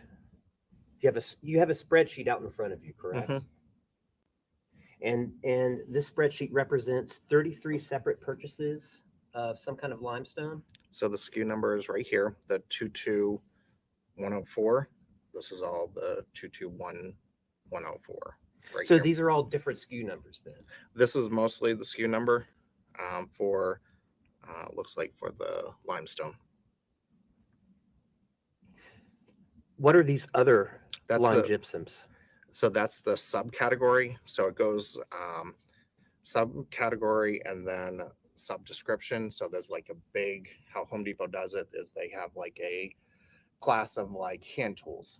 And then it goes into either a manufacturer, and then it goes into what kind of hand tool, and then it goes into the SKU specific. So it gets categorized in different things. So this is your start of your top class, and then it goes down to more specific of the SKU number. So it's like parent, kid, grandkid. Okay. But all 33 of these are various limestone products? It's all the same SKU number. Looks like there might be another.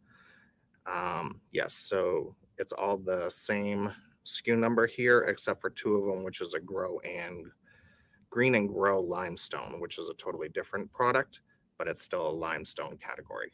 Okay. 33 purchases from, was it 5 locations? Manchester, Hooksett, Londonderry, South Merrimack, and Concord? It looks like it, yep. It's fair to say, though, that Home Depot is not the only store that offers limestone products. There is other retailers that do sell limestone.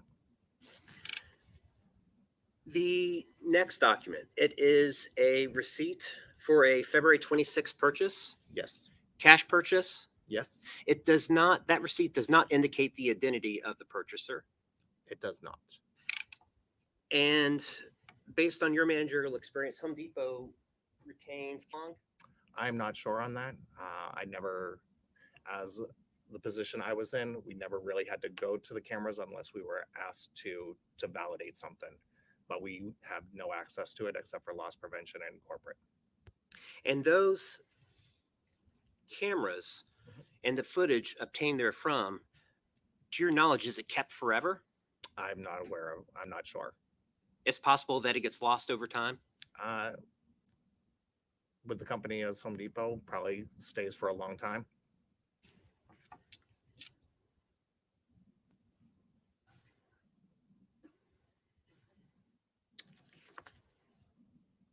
I don't have anything further. Thank you for your time, Mr. Watson. Any objection? No, Your Honor. All right, sir, you may step down. You are excused. Counsel?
Call its next witness. Your Honor, at this time, the state will call Detective Max Rayhill to the stand.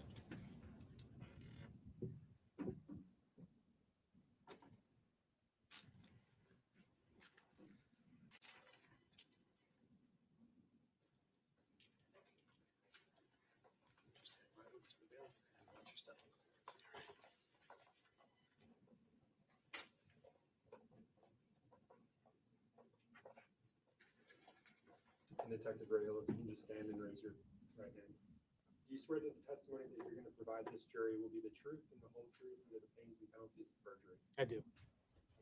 You can make yourself comfortable with some water there if you need it.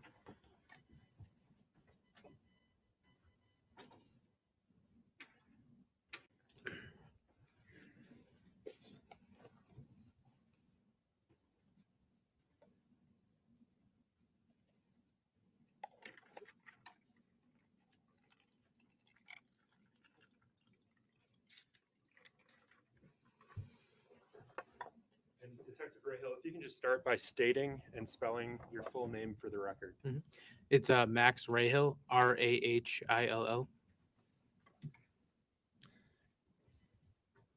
And Detective Rahill, I've called you a detective, but how are you presently employed?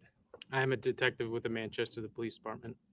And how long have you been a detective with the Manchester Police Department? I've been a detective for about 3.5 years, but I've been employed with the Manchester Police Department for 9.5 years. When did your employment begin with the Manchester Police Department? July of 2014. And prior to being a detective, what was your assignment? I was a patrol officer. What are your duties as a patrol officer with the Manchester Police Department? Responding to in-progress calls, accidents, thefts, doing proactive work, traffic stops, things of that nature. And remind us, what year did you become a detective? In 2020.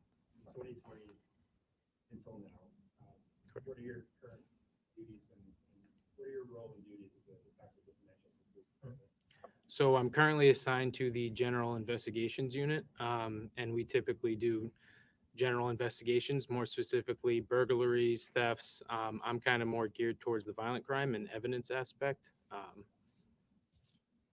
in the unit.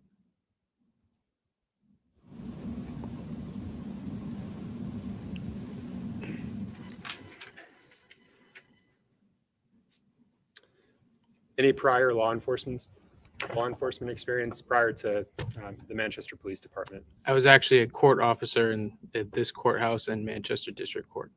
And how long did you have that role for? A little less than a year. Detective Rahill, did you graduate from the New Hampshire Police Academy? I did. And what year was that? 2014. Do you recall what class you were? 165. And do you participate in regular trainings through the Manchester Police Department? I do. Okay. How often would you say you participate in trainings? I try to do a couple to a half dozen a year. More so, I mean, since I've been employed there, I've done a wide array of different trainings. But since I've been a detective and before I became a detective, I started to do more trainings and towards the investigative aspect of law enforcement. So is it fair to say the trainings that you participate in currently are more geared towards your duties investigating? Correct. I want to switch gears, Detective Rahill. Were you assigned duties in your official capacity as a law enforcement officer with the Manchester Police Department regarding the investigation into the disappearance of Harmony Montgomery? I know that was a mouthful, but yes. Okay. And just briefly, if you could describe for this jury what your role and participation in the case was, just a bird's eye view. Okay. So I originally started working on the case early January of 2022, where we would help with searches, follow-ups, things of that nature. But I didn't actually get assigned the case with Detective Dunleavy until February of 2022. You mentioned a Detective Dunleavy. Is that Jack Dunleavy? Yes. And what is your understanding of his role in this case? The lead investigator. And so what was that interaction like between yourself and Jack Dunleavy? We had a good rapport, just going back and forth on different things that needed to get done. I guess my question, did you split duties? Oh, yes. Yeah, correct. Sorry. And I think you said this, but your involvement in this matter began in January of 2020? Correct. 2022. Yes. I want to discuss specific processing of an item, sealing. Yes. Can you describe your role and involvement in the processing of a sealing for the jurors? Yes. So we arrived to process the scene June 4th of 2022. Let me stop you there. When you say you arrived to process. Oh, sorry. 177 Lake Ave, which is the Families in Transition building, also known as FIT. So we arrived there that morning to get consent from the CEO and the president of FIT, along with the occupants of room 1 in the FIT building. And when you say we arrived, were you with other detectives? Yes, I originally arrived there with Detective Dunleavy. And when you arrived, what did you do? We vacated the residence and to get it prepped for processing it. Did you process the sealing specifically? Yes. And how did you go about doing that? So when we walked in, there was 3 areas of interest, and the ceiling that we're talking about, MER 3D, that was further back in the residence of room 1. And so the processing of that, it was a huge piece of evidence. So we needed kind of all hands on deck when we actually took the ceiling down. You just mentioned the evidence number, MER 3D. Yes. What's the significance of the MER? So those are my initials. And so did you log that evidence in under your own name? I did. And why did you do that? I was tasked with documentation and collection that day when we arrived at FIT.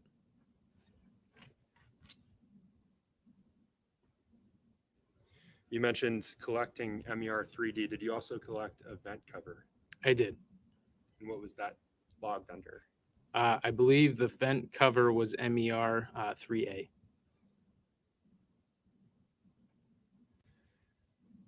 At some point during your time, is it fair to say that during your time at the FIT shelter, you did more than just document the ceiling? Correct. What else did you do that day? So after we processed the ceiling and packaged up and got it out of the residence, we ended up cleaning it to make sure that there was no dust on the ground. And we went and processed the scene with, or sorry, not the scene, processed the room and the bathroom with Blue Star. And walk us through that process. What was your specific role in the processing of that room and bathroom? So my specific role was documentation of what we were doing, and I was with Detective Bombard and Detective Bergeron Rosa.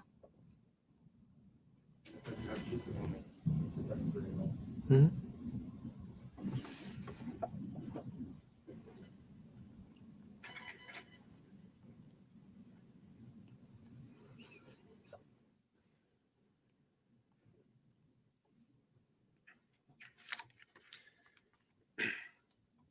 So I want to switch gears with you, Detective Rahill.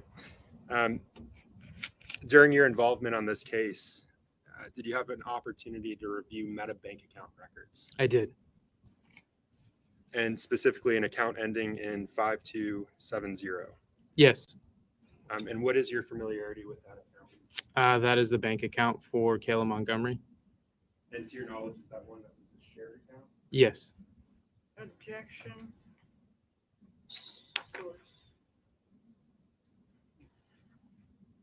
Counsel?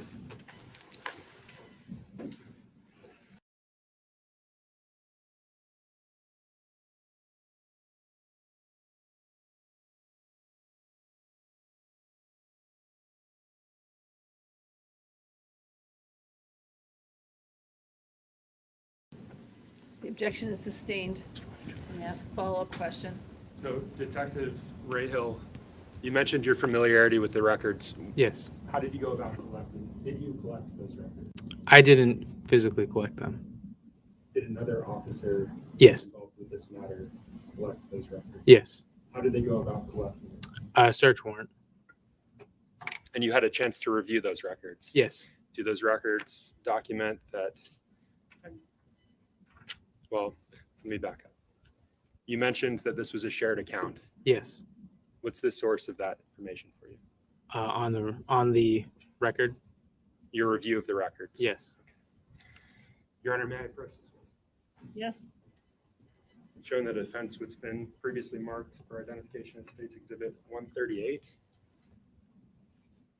So Detective Rahill, I'm showing you it's been marked for identification as State's Exhibit 138. I'm just going to ask that you take a moment and review those records. Mhm. Once you've had an opportunity to review those records.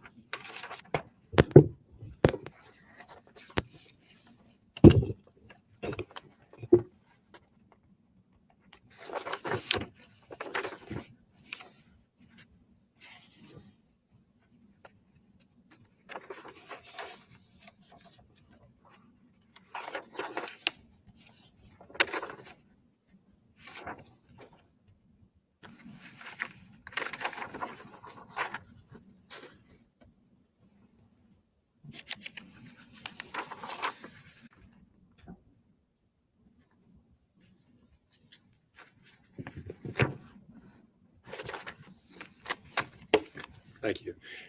So the records that I just handed you, State's Exhibit 138, are you familiar with this? Yes. Okay. What is it? It was the bank records for that card number ending in 5270. Familiar with these records? fair to Yes. say? Okay. Your Honor, I move to strike the ID of State's Exhibit 138 and mark as full. Objection? Yes.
138. 138. The ID is not stricken on 138. You can proceed.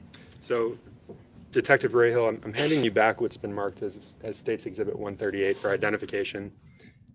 Fair to say that's a pretty lengthy document. Yes.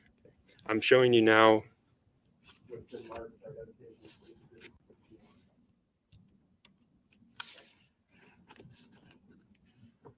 So if you can take a moment and review State's Exhibit 61.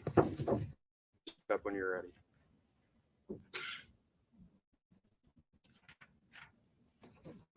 Do you recognize this document? Yes. What can you tell the jurors what it is?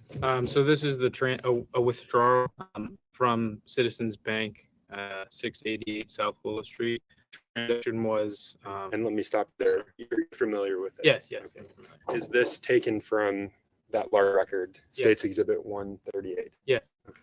And there's something highlighted on it. Yes. And I think you were talking about that just now. Yes.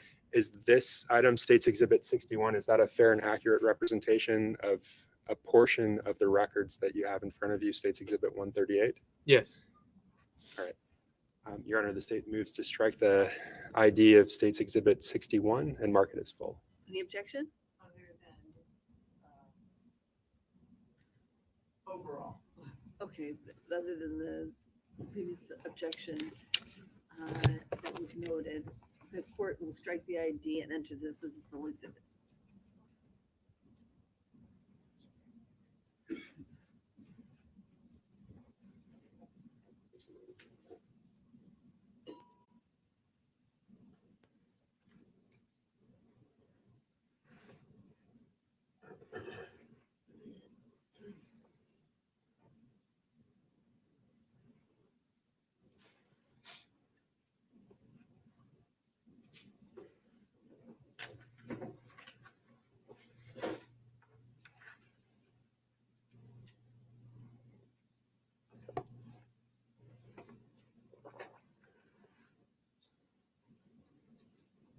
I'm going to take those exhibits back from you, Detective Rahill.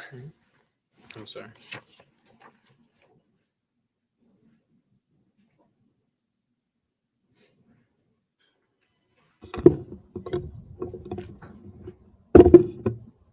With regard to State's Exhibit 61, I'm going to put it up on the screen behind you. Is that the same document that you were looking at?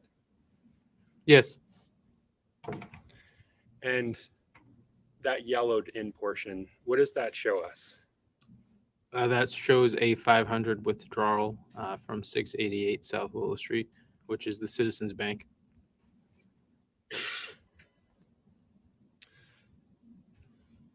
And does it say the date on that document? The date and time of the withdrawal? It does. And you mentioned that it was 688 South Willow Street. Yes. Can you tell the jurors what the date and time is? It is February 26, 2020, and the time is approximately 11:20 and 13 seconds. 11:20 and 13 seconds. Yes. And what was the amount that was withdrawn? It was $503.50. Your Honor, if I may approach this. During the defense, what's been admitted as State's Exhibit 92. I'm showing you what's been admitted as State's Exhibit 92. I'm just going to ask that you look at the back page, the last page of that document. In the plastic. Okay. Are you familiar with that document? Yes. What is it? It's a receipt from Home Depot on March Ave. The date. You want me to go into detail what it is? Nope. Okay. You're familiar with it, though? Yes. Fair to say. Okay. So let's talk about 688 South Willow Street. Yes. What's your familiarity with that location? So it's a close proximity to the Home Depot at 129 March Ave. When you say it's in close proximity, what does that mean? It's within half a mile. So South Willow Street and March Ave are connected. So they're very close to each other. Well, they touch each other. Are you aware of how long it would take to get from the ATM to that Home Depot? It depends if you walked or drove, but it would take about 10 minutes, maybe a little less, 9 minutes. Have you personally made that commute from the ATM? Driving wise, yes, but not walking wise.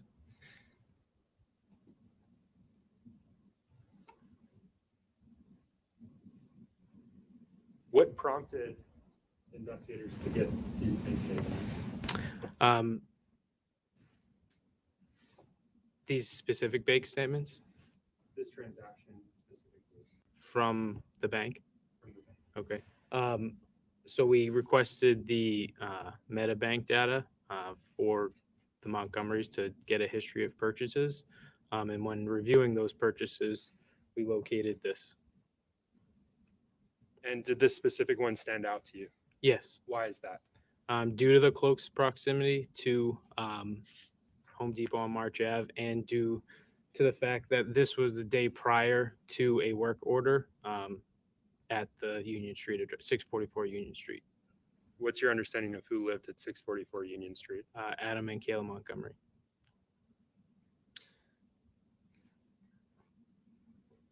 With respect to that Citizens Bank, did officers request surveillance footage from the Citizens Bank? Yes. Did you receive any? No. If I may approach you again, Your Honor.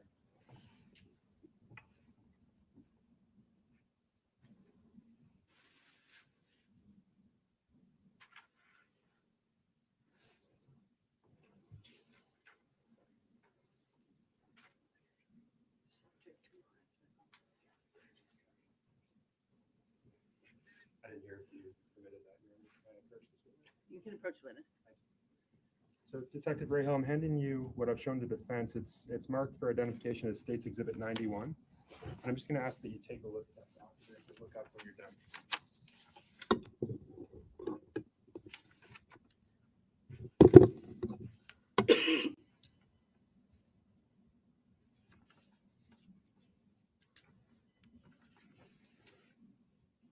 Okay.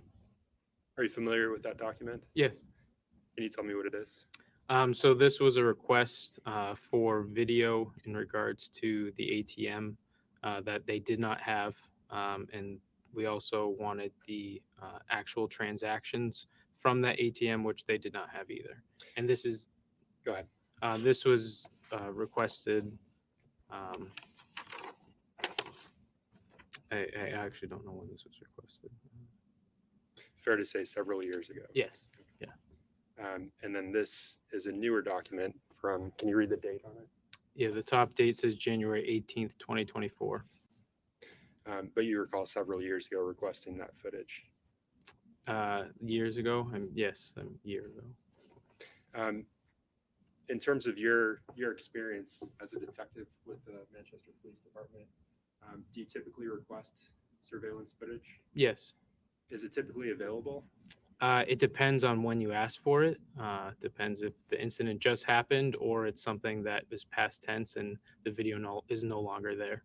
And in this case, you mentioned beginning your involvement in January of 2022. Correct. The purchase that we're talking about, can you remind us of that date? Yes, it's February 26th of 2020. So almost 2 years before. Okay. Is that typical for your experience as an officer with the Manchester Police Department, as a detective with them, that they wouldn't still have this footage? Correct. Your Honor, the state moves to strike what's been marked for identification as State's Exhibit 91 and mark it as full. The objection? Subject to the prior. The ID is stricken. It's entered as a full exhibit. So no surveillance existed, no transaction existed. Correct. It did exist through the Meta Bank. Correct.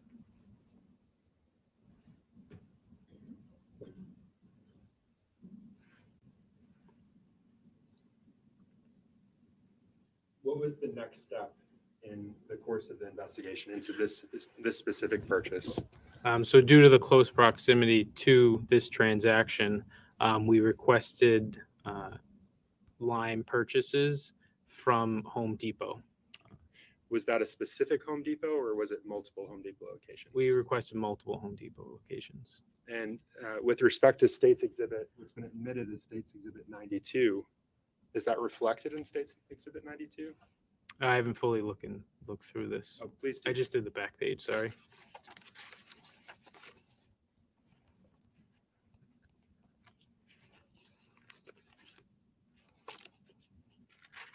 Is there papers in here? There are. Oh, okay, so there's more in there. Yes. There's multiple locations on here. Okay. Which locations do you see? Merrimack, Manchester, Hooksett, Londonderry, and Concord. During the course of your... Did you have an opportunity to review those documents once they were received? Yes. And that was during the course of your involvement in this investigation? Yes. And do you recall when those items were received from Home Depot? We requested them on in August of 2022, and we received them about a month later.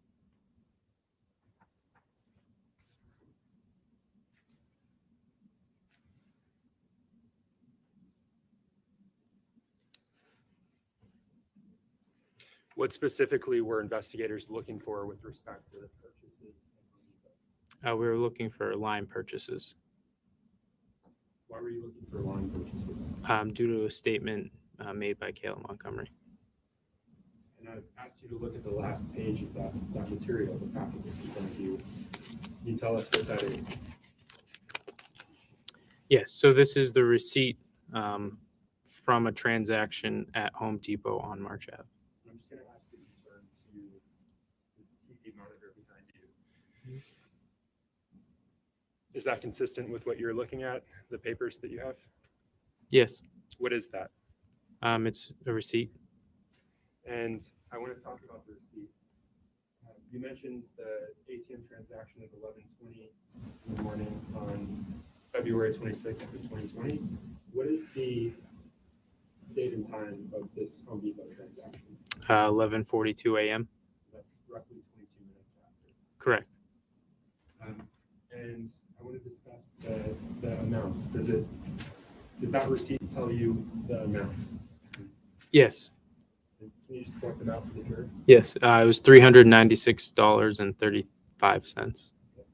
And it says cash there. Yes. What's your understanding of what that means? So the transaction was paid with cash, $400 in cash.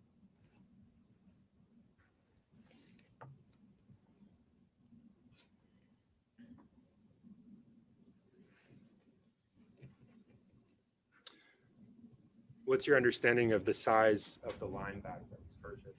It was a 40-pound line bag. 40 pounds? Yes.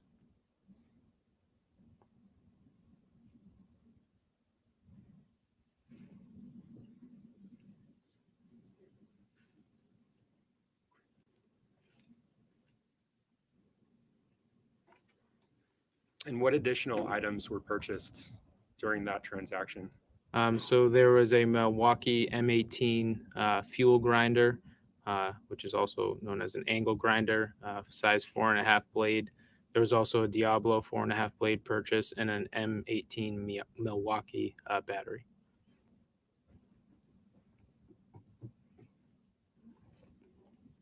So Detective Rahill, I'm handing you what's been published as State's Exhibit 63. Do you recognize this item? Yes. And is this consistent with what is represented on that receipt? Yes.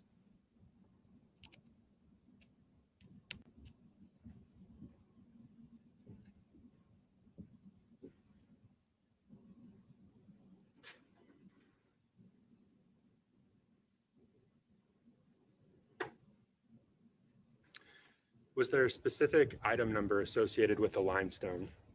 Yes. And what is it, if you can read it from the receipt there? So it's 4 zeros, and then it's 221104. And again, the jury's heard that's an item number specific to that item. Yes.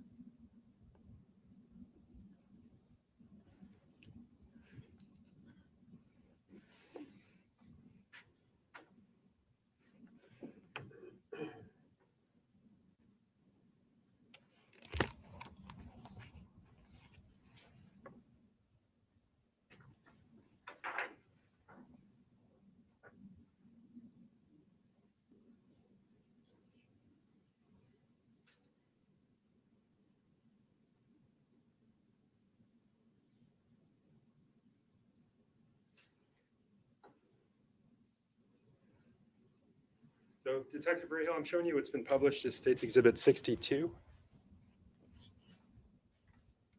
you recognize this? Yes. Can you tell the jurors what it is? So this is a screenshot of lime bags that are sold at Home Depot that was presented to Kayla Montgomery during our third proffer with her in March of 2023.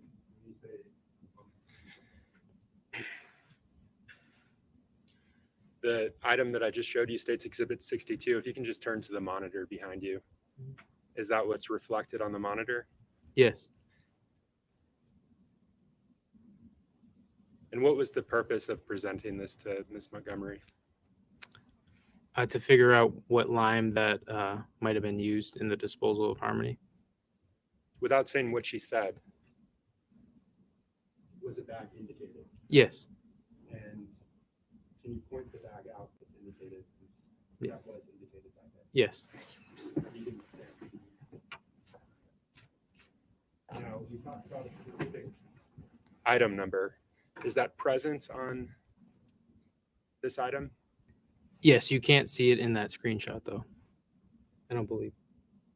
Were you able to compare the item number from this exhibit with the item number from the receipt, the Home Depot receipt? Yes. Are they consistent with each other? Yes. Sustained. How did you compare those? By researching and finding the SKU number associated with that bag. Did you compare that to the receipt? Yes, and that bag is Sustained leading. What was the result of that comparison? Yes.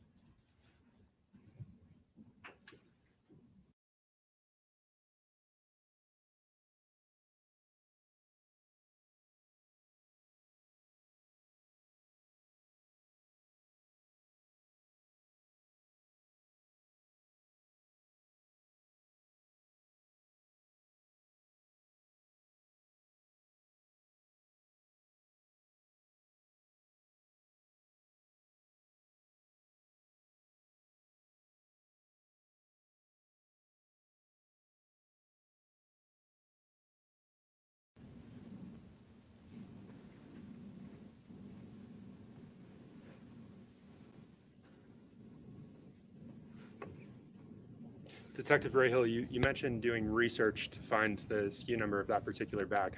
What research did you do? I went on the Home Depot website and searched for that specific lime.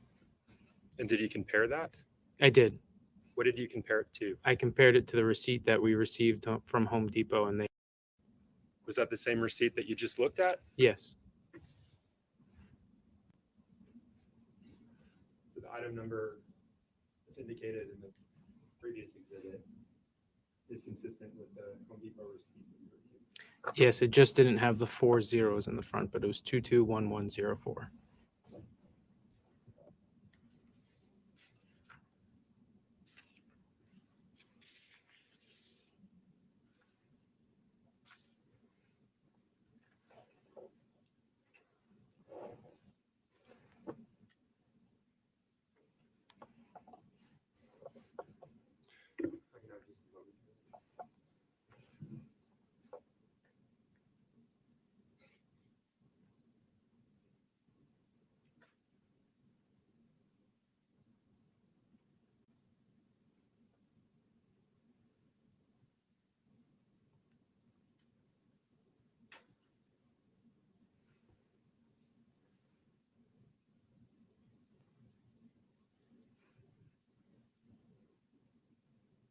Carter, may we approach the bench? Yes.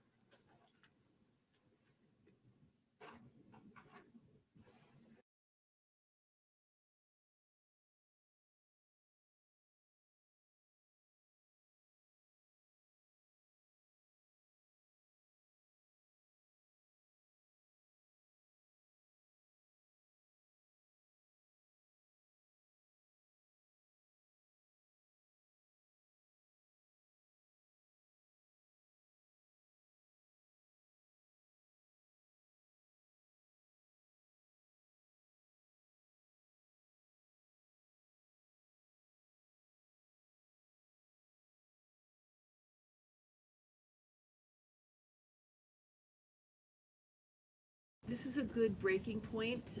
So we're going to break for lunch now. Please come back at 1:30. I remind you, do not discuss the case with each other or with anybody else. Avoid any media, social media, or other coverage regarding this case. Don't do any independent research, and we will see you after lunch. Thank you so much for your time and attention this morning. All rise for the jurors, please.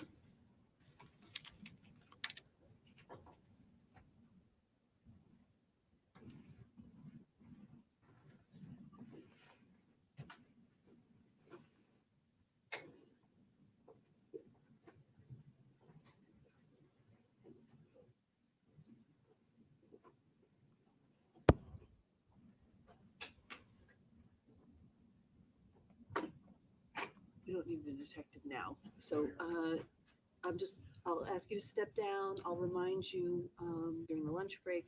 The lawyers will communicate with you about that further. What would you like me to do? You can leave it right there, Right there? and the lawyers will do it. Thank you so Okay, much. thank All right, you. very good. Okay, counsel, we're gonna take one more minute to discuss the issue that you want to discuss. So, all right, approach. Why don't you approach?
Hey guys, have you washed your ass crack in your titty flaps today? Is your soak leaving you a little bit dry and your clam just a little bit crusty? If that's the case, you're in the right place. I'm Dolly, the creator of Dolly's Luxurious Lather Bars, the best soap in the world. And I'm here to tell you, your soap ain't shit. It's filled with harsh ingredients and chemicals that you can't even say. Some of it is even made by doctors that ain't even doctors. And let me tell you, this right here, downright disgusting. Your flaps deserve better. Here at Dolly, we take every crack, flap, crevice in consideration. We only use the best 100% all natural ingredients because we care about your lady parts. Every bar is handcrafted by me, Dolly, and we carry some of your favorite scents such as raspberry lemonade, pink sugar, our version of love spell, Caribbean haze, and a ton more. To add the full luxury to your bath experience, don't forget to check out Dolly Voodoo Candles. They will cast a spell right into the air that will leave you relaxed, rejuvenated, refreshed. So what are you waiting for? Get over to www.buydollysoap.com. Save yourself 10% on your entire order when you use promo code WASHYOURFLAPS. Remember, keep your ass cracks and your titty flaps clean. Look forward to your order. Be shipping out to you soon. I'm Dolly. See you guys later.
Please be seated. Attorney Agati, if you want to get Detective Rahal back, we can start with him on the stand. Yes, Your Honor. Sure. Back is up and running, and then I will. What is up, guys? It is good to see you. Dolly's back in the house. Okay, there's 279 And I of you don't have here. those other I documents. just got back to the studio, No, so we're going to jump back into the court. Good to see you guys. Assisting us in drafting them. So let's jump back over so you can see what's going on. Corrections to those 2 edits, and I've asked them to submit them, and I asked them for that about 10 minutes ago. So it may just not be in yet. Okay, so the pleading is not going to be identical? No, it will, Your Honor. I'm sorry. I should say redactions rather than edits. I apologize. There because- were 2 areas that had not been redacted out that you had asked to be redacted. And I said, Oh, let me fix these this. are included. Okay, but it's the We got identical 1,000 likes. pleading. Your Yes, timing was Because on that's the pleading point. will I be know. open to the public, and the That's other correct. one. All right, enjoy this. I'll be back with you guys in a minute. All right. Let me get my stuff Detective situated. Rahal, when you're ready.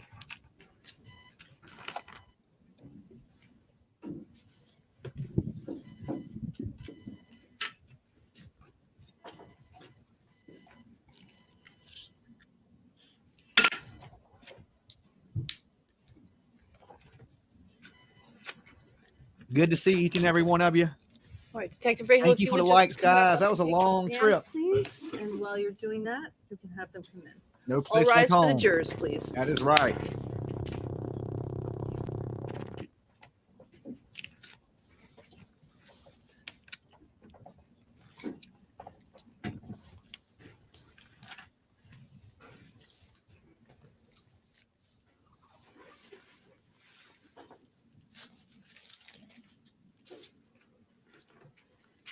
Open your present. I left you, Dolly. Okay, give me a minute. Let me go find it.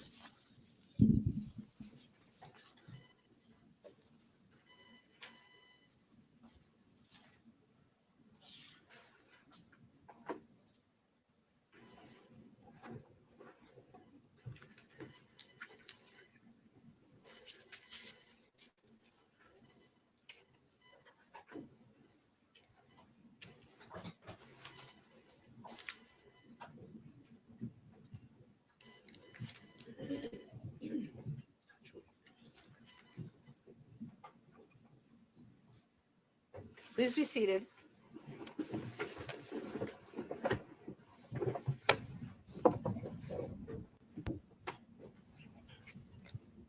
Whenever you're ready. Thank you. So, Detective Rahal, just a few more questions for you.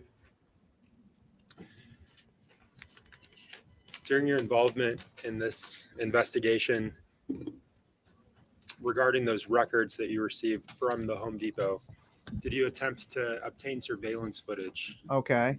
from the Home Depot? PJ got me a new Footage of- hat. of Thank you, babe. Specifically that February 26th transaction. See Yes. if y'all can see it. Were you successful in retrieving that, obtaining it? No. Can you tell the jurors why not? Thank you. It's awesome. It was I'll be right back. the date that we needed was too far back from when we asked for that, on the date that we asked. Detective Rahal, would you recognize that defendant if you saw him today? Yes. Yes, you may.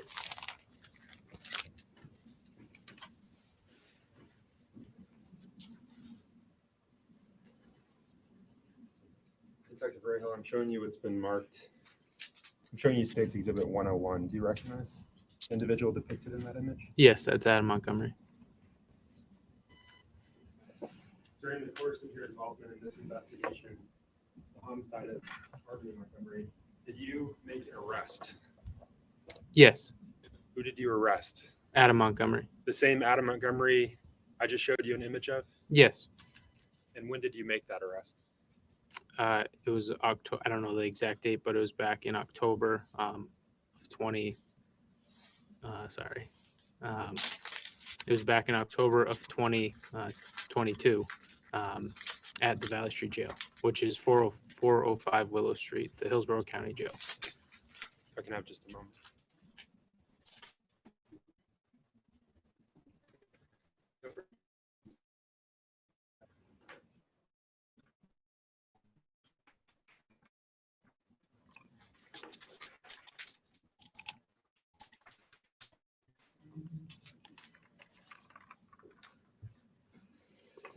Afternoon. Good afternoon.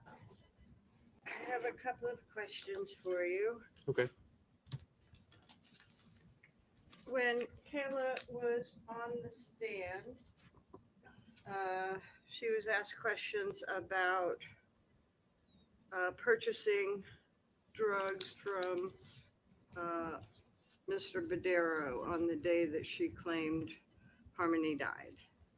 And she testified that she couldn't remember if she got the drugs from Badero. Did she tell you on June 23rd, 2022, that she got drugs? She went up and got drugs from Mr. Badero. I think she claimed after they had come back from Burger King, but before the car broke. Okay, let's see what this lady's talking I'm about. not sure. I'd have to refer to my report. Sure. I'm going to show you a copy of the transcript. Actually, show you the official.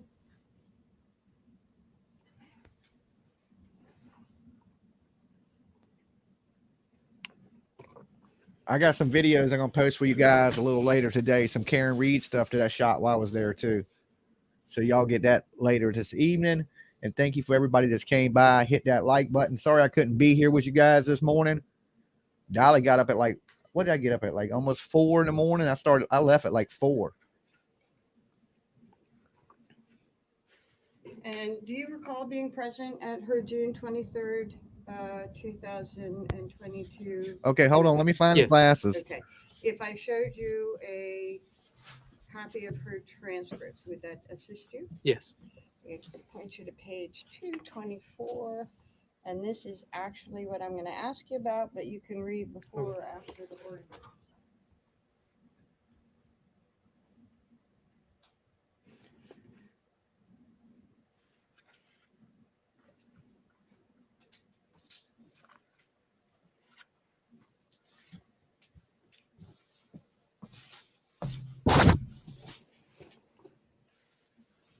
Okay. And she actually told you all of you. In Okay, that let me jump room over. that she was the one that went up and All right. purchased the Thank you. I drugs, like the Versace's. right? These are the That's aviators. correct. She Thank says you, that. babe. These are And awesome. even Thank you, was thank able you, to thank give you. a reason They fixed why that she too. remembered that she was the one that went up. Yes. You excited about what you got. They're cool. I like them. Thank you, babe. I'll see you in a little bit. Okay. I do.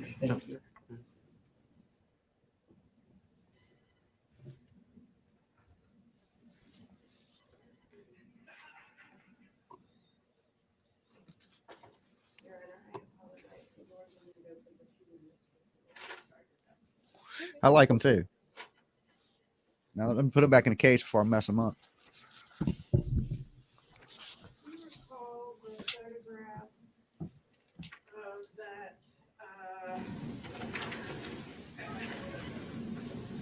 fuel grinder? Yes. And that was a photograph that Kayla initialed for you, is that right? No, I don't believe so. She initialed the lime bag. Well, were you present for the December prep session with Kayla Montgomery? No. December of this past December? Correct. I was not present. Okay. Okay. Did I miss anything good today, guys? Anything good? Anything good happen?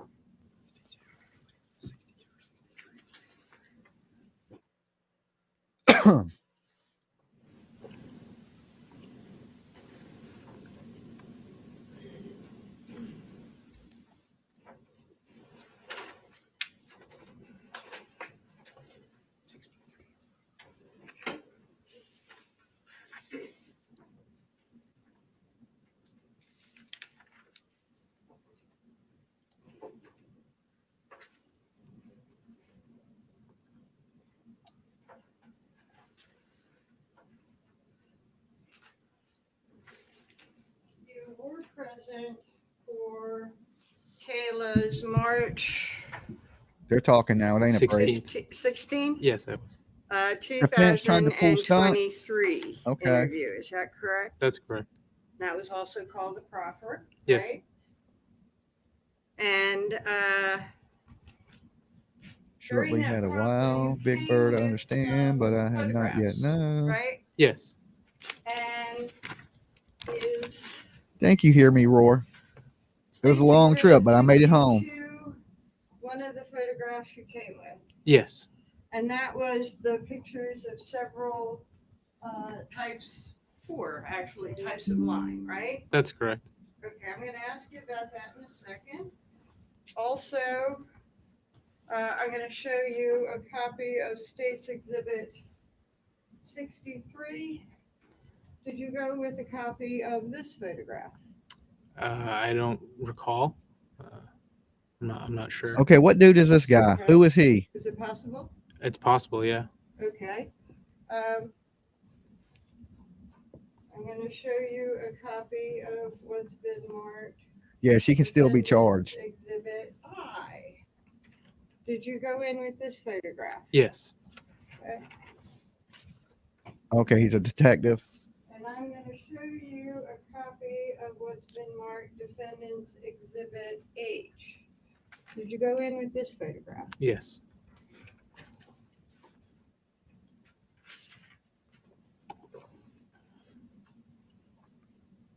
He's the one that arrested Adam. Okay. To collect the receipt from Home Depot prior to that March 23rd, 2023. Got the Home Depot receipt. Yes, we received those before that interview. Okay. And is one of the things in the interview that you wanted to talk to her about was She's been trying to get Yes. Kayla more charges. Exhibit 63, one of the tools you wanted to talk to her about? We wanted to talk to her multiple tools. Yeah, I got two honestly hats. don't I got recall both that Raiders hats. specific- Thank you so much, babe. That specific tool. I can't wait to see you in a little bit. Lolo was happy to see me.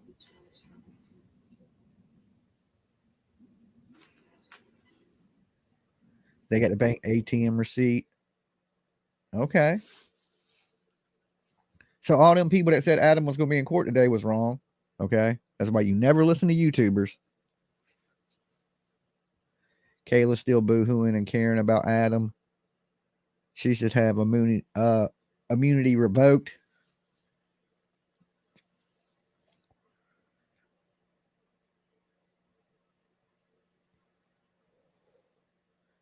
Dolly, he proved that he bought the lime and the fuel grinder. Well, I will There was just some start people saying that on the with, internet, other YouTubers. The photograph of the lime. You had already gone to collect information from Home Depot, right? Yes. And you had collected receipts for something that was purchased that day. Yes. And one of the things that set you to look Thank you, Angel. purchases that day was mentioned by Kayla in June of 2000. I don't think he will. I don't think he's going to testify at all. That lime was in the Union Street apartment used in the shower. Correct. And so you were in part looking for purchases of lime. Correct. Right? And when you came across this receipt at Home Depot, it talked about a cash purchase of lime, right? Correct. And the purchase of the lime was $5.38. No, I haven't heard about that, Big Right. Bird.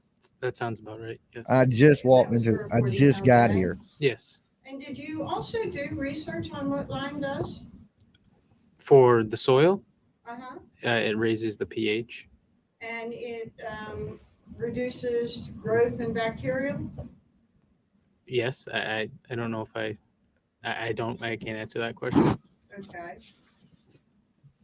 So. Thank the you, only information Angel. You have is putting it on Lime to. Make sure if you got a membership, you thank Angel for getting Correct. it. Yes. Okay. And the $199 Dolly's back. Item that was purchased, it only has a bunch of And this is from. He's definitely a loser. What a coward. He said he wanted to face them charges, and now he ain't even in court. We're talking about exhibit 92 now, or are you talking about the previous exhibit? I thought council was referring to previous exhibit. I'll withdraw that objection. Okay.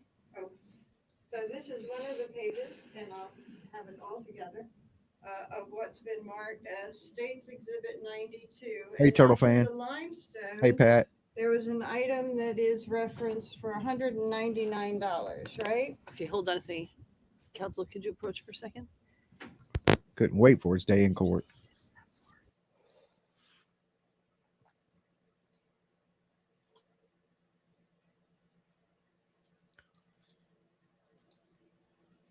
Hey, Carla. Man, it feels good to sit in my chair. Right? Yes, there's a transaction here for $199. And in your research, you discovered that that was a battery, Correct. $200 battery, right? Yes. And then the next item was Oh, yeah, I can. Hold on. a Milwaukee fuel grinder, right? Correct.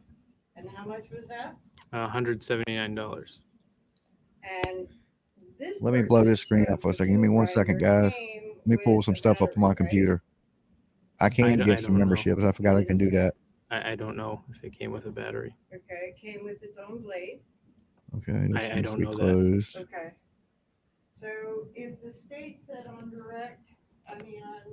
opening that he bought an extra blade and a battery, that information would not have come from you. Correct.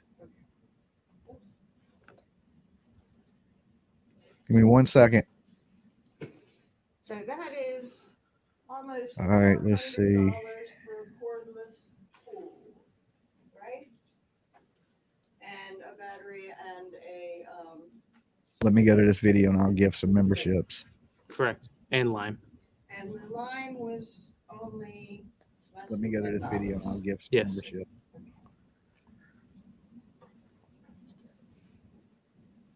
All right, let me see. How do I do this? I'm trying to remember. So when you took this photograph of various items of lime Here we go. to Kayla to identify, you only had lime bags. from Welcome, Home new Depot, members. is that right? That's correct. And when you asked her to point to the lime bag to see if she recognized it, she said she circled this. Overruled. If we can approach your honor. Okay. Okay, now we're going to pull the court back up. Now I gifted those memberships.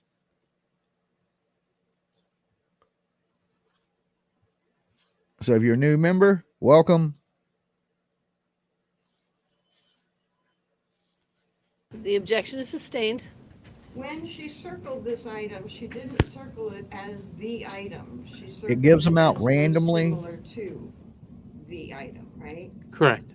She did not identify this, even though it's circled as the type of lime that she recalled, right? Correct. And she did not circle it as the same packaging as she recalled, right? Correct. It was just the most similar of the four that you gave her from Home Depot. Correct. And you didn't go to any other place to check about other lime purchases in the area, Correct. except for the Home Depot purchases, right? Correct. And the Home Depot purchases in the 1 month period had about 33 purchases of lime at various Home Depots. That's right. Okay. So it is something that is purchased in the winter time. Yes. And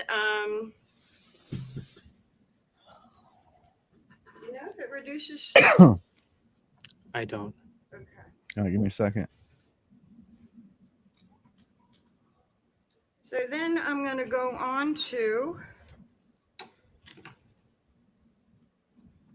Did you subpoena Tabitha Scott for grand jury testimony? Did I don't believe so. Okay. All right. What's up, guys? Just coming in. Dolly's home. Feels good. It feels good to be back in the chair, sitting in front of the mic.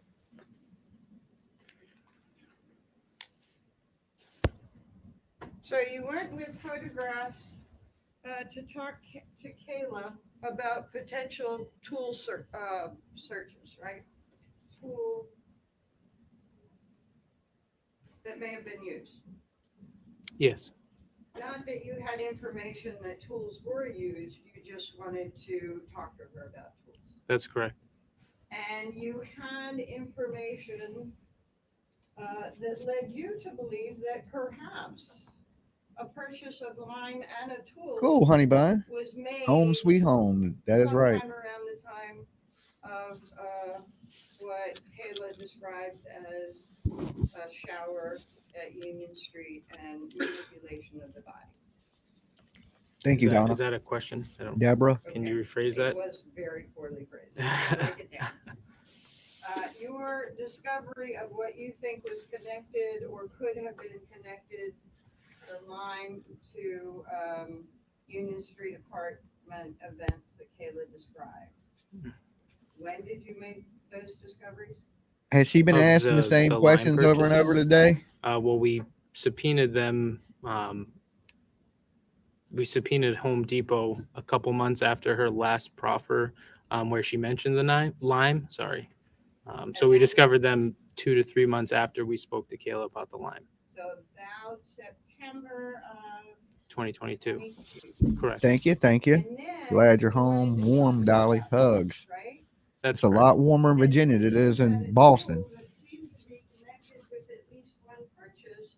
This would be one of the tools that you would want to talk to her about. Yes. And so you can't remember, but does it seem likely that you took this picture with you? I can't recall, but yeah, like I said, I can't recall if we took that specific one. Did you take a picture of this tool? Maybe not this one. Like I said, I can't answer that. I don't know. Okay. I remember the miter saw and the skill saw It's or really the cold. handheld saw. But I It's don't like remember 40 that some one degrees here. It's specifically. actually nice. If she hadn't described any tools as being You're welcome. used in the shower, why would you take a circular saw photograph? To check to see if any of these saws or tools were used. And if you had no information about tools being used in the shower, Oh, why would Lord. you bring a picture of a miter saw? Just because she might not have been familiar with Okay, different Big saws, Bird. so we wanted to give her a couple different photos to show her. And if you were wondering whether a fuel grinder was used, you probably wanted to bring a picture of a fuel grinder too, right? Yes, that seems likely. Yes. Okay.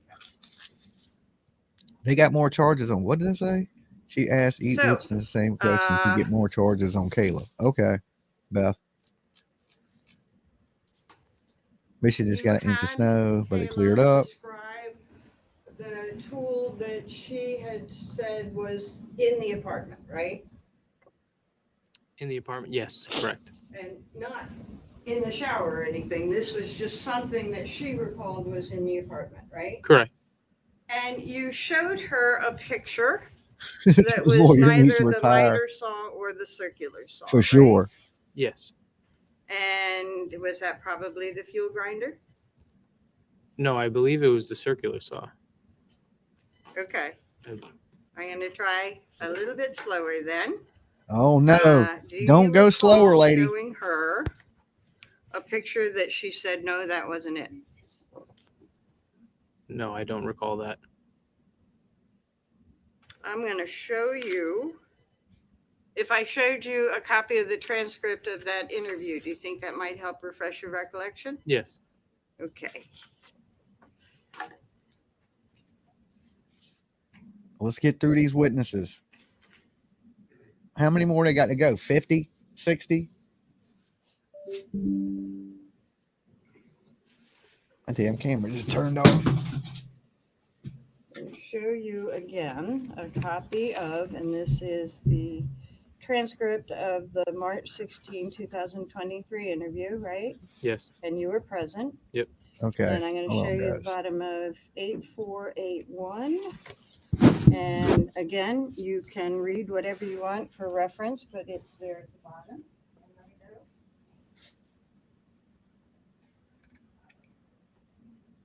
What is up, Natural? I mean, I think I think they both should be in prison for the rest of their life. Can I go to the next page? It Yeah, I cuts off. say review That's what I anything think. that you want to. That's just my opinion.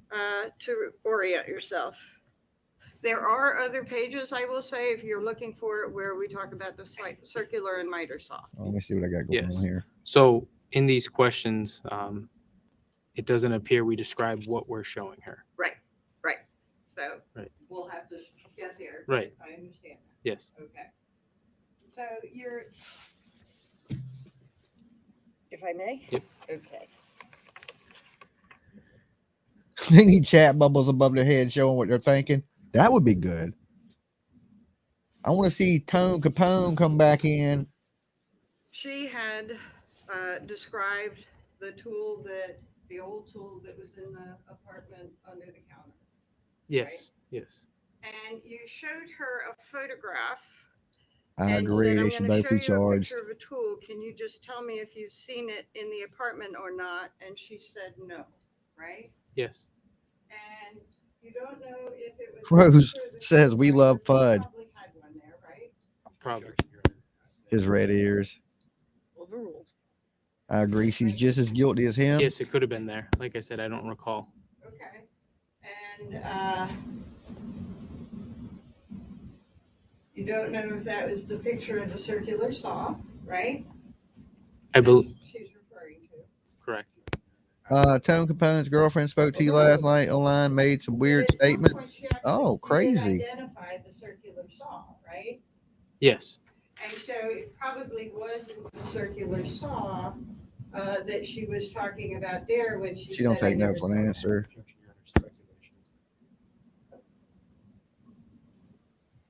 Could you restate the question, please? His face is getting redder by the minute. Since she recognized the circular saw, it was not the circular picture of the circular saw. I never got to showed talk to her when Fudd. She said she had never seen that tool.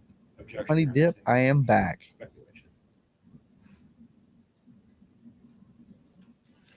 Thank you, thank you. Coach. Well, I want to see what happens just like you guys do, you know?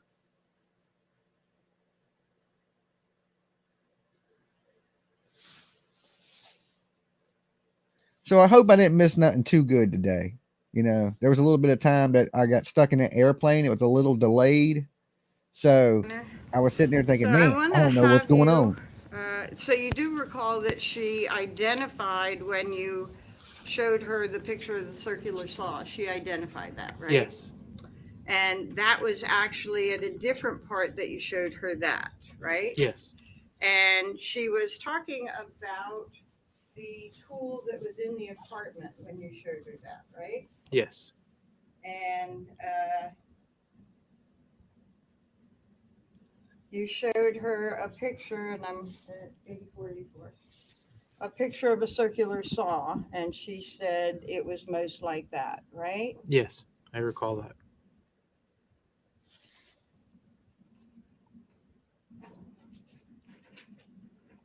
And so this picture of the circular saw is the one that she identified, right? Yes. So earlier, when you showed her a photo and she said, I Oh my I never God. saw that, it wasn't this photograph, right? Correct. This whole trial would have been over in 3 days if this lady didn't ask 70,000 questions. Okay. And they're still going to find him guilty. So she's going to do all this and eat up everybody's time. And Adam's still going to be found guilty. Of a miter saw, and I'm showing Exhibit H. Right? Yes. I didn't miss And anything. you put that on the record that after Guess you who's showed back? her that, Guess she who's said, back? "No, that's not the one," right? Correct. You put on the record that you were showing her the miter saw. It feels good to Correct. be in my chair. So we have on the record identification of She asked the same question 9 different ways. Yeah, I after know. that first photograph we talked about, right? Mm-hmm. Yes. And we have on the record identification of the miter saw A after detective, that first cop. photograph that you talked about, right? Yes. So that first photograph that you talked about, 5 questions, 70K ways.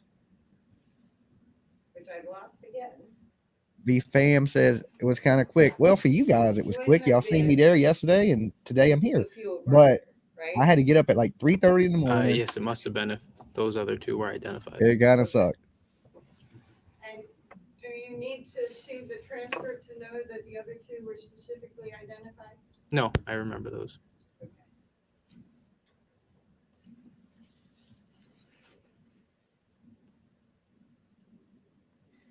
Now, Lisa says I vote her off the island. Kayla. Oops, I get the page, sorry.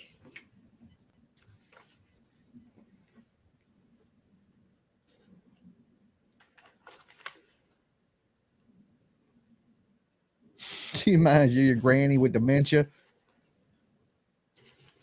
You ought to see the running shoes she's wearing. Have they showed her shoes yet?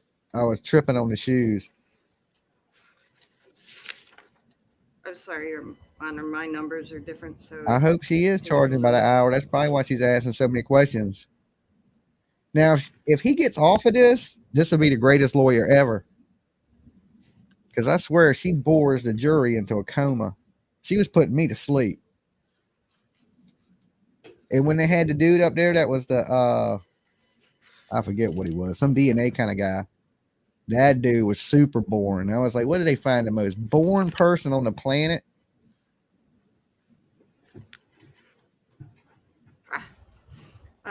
Sorry. She makes your Kayla brain hurt, I know. testified on direct or on cross, I think. The defense that, attorney gives you anxiety. She had not mentioned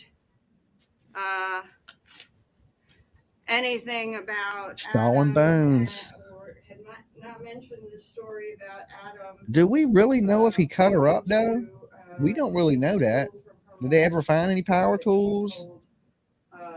Prosecutors in Or just allegedly? 2023. And she said that she didn't say it because it didn't come up. Okay. You actually, one of you that was in the interview, she was actually asked, and I lost it again. Oh, Lord, don't lose it, lady. She was actually no. asked if she remembered Adam buying anything or stealing anything or other types of tools like power tools or anything, right? Yes, she was. So she was actually asked about anything involving power tools with Adam, right? That's correct. And she did not, in this March of 2023 interview, mention Adam saying that he wanted to take her mother's fuel grinder, right? Correct. She did not mention in March of 2023 that Adam wanted to use a power tool on Harmony. A lot of people say that, but Correct. she sounds like Amber Heard's attorney. Yes.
Thank you for hitting that like. So did we hit 1,000 likes? That's super awesome of you guys.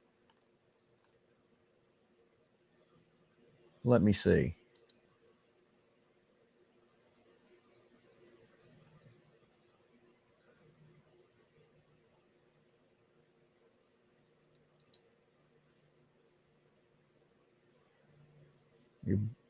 Okay, I'm going to jump up here real quick. Since they're muted, that way I can open them another page real fast.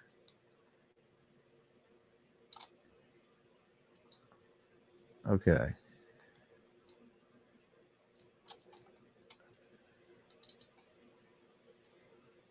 All right, let me jump back over to the court. They're muted right this second. This way I can jump over to my page. I need to open another page. All right, they unmuted. And thank you to all the new people that's been subbing up. That's super awesome of you guys.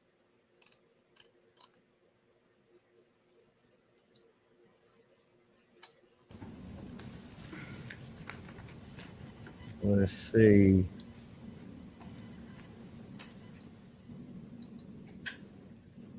Detective Ray Hill, you also talked on direct about the Thank you guys. It is at removal 1,000 of likes. the Oh, that's awesome. sheetrock at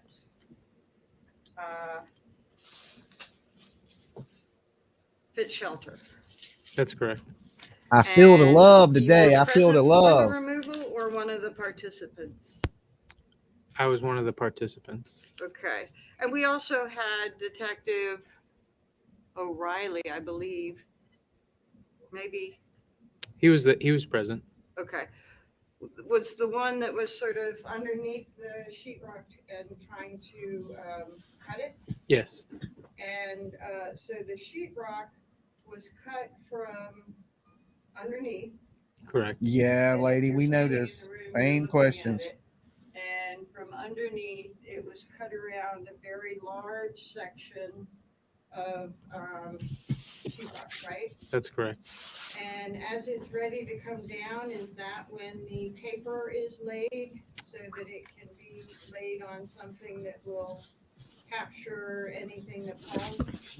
Yeah. So specifically, during that cutting of the drywall, we cut the drywall and the studs were the last things that were holding it together. You like So we a made suit sure tie? that we had a piece of paper ready to go once we cut those studs out and had a team ready to transfer the wall to the paper.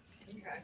And so the team is also. Everybody is over underneath this at woman. Various positions under the drywall. Right? Correct. And as the final studs are. Find her guilty. Cut through. Yes. People are just. Let Adam Montgomery go and lock her ass up. Okay, how about that? Putting it on the paper. Correct. It wasn't directly down. It was a little to the side from where we took it off. But yes, that was the motion. Bringing it down and maybe moving it over. Yes. And bringing it down and putting it down. Right? Why can't we hear And then paper, it is Chris sort of, Hansen? wrapped up in paper, right? That's correct. So that you've got the paper Everybody that says is I'm so thicker sick with her. than the sheetrock, right? Yes. And as it is put on that paper, the paper. Her question is like folded Legally over Blonde. And folded over so that it's fully covered by the paper. Yes, we actually had to use 2 sheets of paper due to the size of the piece that we obtained. She One needs to sheet speak was up. not enough, so we had to actually take 2 pieces to tape them She together. is certainly getting famous for the wrong stuff. Paper and decided another strip of paper. That's correct. And I believe we taped it too beforehand before we actually wrapped it. Like taped it. Yes, correct. Together. So it's all taped up. You come down. You She should be move it, charged with put it killing on your the vibe. ground, I agree. And then You think she's bad on TV? You should see her be in the courtroom with her. It's even worse. moves that paper to cover it up and moves the other side and covers it up so that it is not exposed to anything that you can help, right? Correct. And it was an arduous Lock 'em up. activity, right? Yes. But you all took care to preserve everything that you could. Yes. Right? And it may not have worked, but you were certainly trying to keep anything away from the top of that sheetrock, right? It worked. We made sure that we did everything we could to make They sure found that her nothing blood got on that into that woman. sheetrock. Okay, so it did work. That's correct. Why is she asking questions that have nothing to do with anything? I mean, I can't speak to that. I don't know. Yeah, I guess that could have happened. Yeah, that's correct. Okay, and so certainly while the sheetrock is being cut from the ceiling, it's hot in there and y'all are sweating, right? Yes. Oh, And Lord. then as you're bringing it down, y'all, it's hot and y'all are sweating, right? Yes. And as it being put on the paper, y'all are hot and you're sweating, right?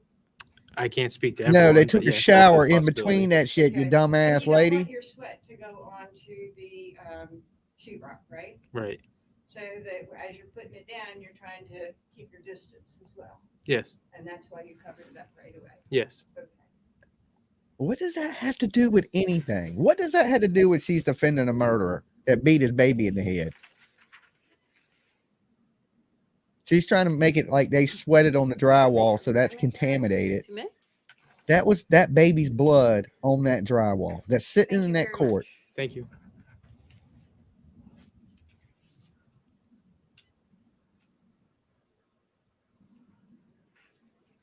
There's no way there's reasonable doubt. He's guilty.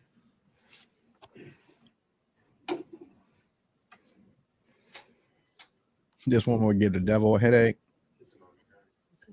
Just make sure you're standing in front of a microphone, please. And yeah, Adam's handprint in the blood. That's also another So thing. just 2 questions for you, Detective Rahill. The defense attorney just asked you about the second proffer with Kayla Montgomery, the June 23rd, 2022 proffer. And then that going into the March 16th, 2023 proffer, where you brought those tools. I like this dude. He don't aggravate me. Related to He don't ask a million questions. His questions are on point. To that March 16th, 2023 proffer with. Mhm. So information from that second proffer in on June 23rd of 22. During that Thank June you. 23rd, 2022 proffer with Kayla Montgomery, did she talk about the defendant's statements about dismembering Harmony Montgomery? Yes. Okay. And she actually said, he told me he could put her in pieces. That's correct. And did she tell you the context Lord. of what he said that in? So did she say what he was doing right before he told her that? I don't recall. Did she, well, let me show you. What's So he got in there and cut his baby up. And this Do you think that seeing that proffer, so sick, so sick. transcript from that proffer would refresh your recollection? Yes. Casey Anthony walked. That she did.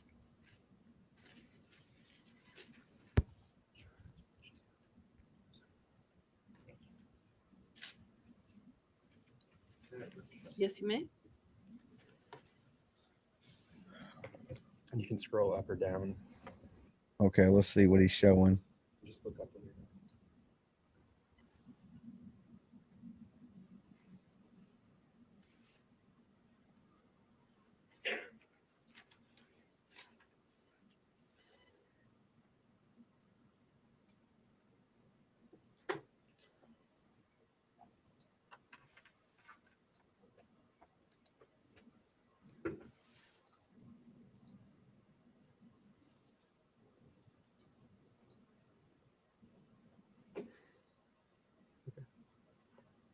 Did that refresh your recollection? Yes. Yes. Do you recall what she said that statement? What he said? You need some Dolly soap? Yeah. All right, we got some for you. He was putting her in the back. And she described steam coming out of the bathroom. Yes. Did she say he was working in the bathroom Yes. on Harmony's body? Yes. Let me ask you this, detective. Typically, He was thawing her in the shower. He had in hot your water experience running over. As a detective with the Manchester Police Department, how would one go about dismembering a female corpse? Objection. Sustained. No further questions. How would one go about dismembering a body? That's what he was going to ask. Fully what she said was, I know he was going to try and like put her in pieces because he said he was going to try, but he said he couldn't, or something like that, right? How Yes. come he couldn't No do it? mention of power tools, right?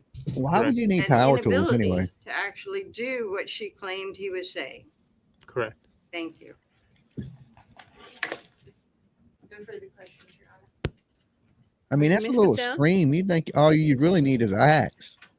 Okay, why would you need power tools?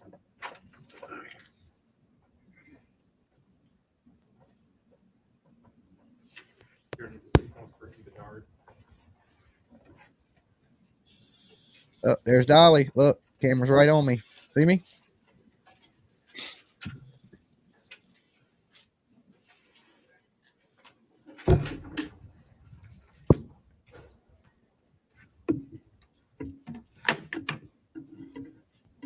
Okay.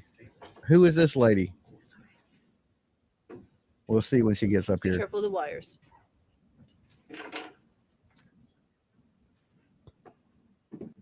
So, Ms. Bedard, you can remain standing. Just raise your right hand. Do you swear that the testimony that you'll provide this jury will be the truth and the whole truth and the pains and penalties of perjury? I do. Thank you, ma'am. You can have a seat. And if you'd like some water, you can. Thank you.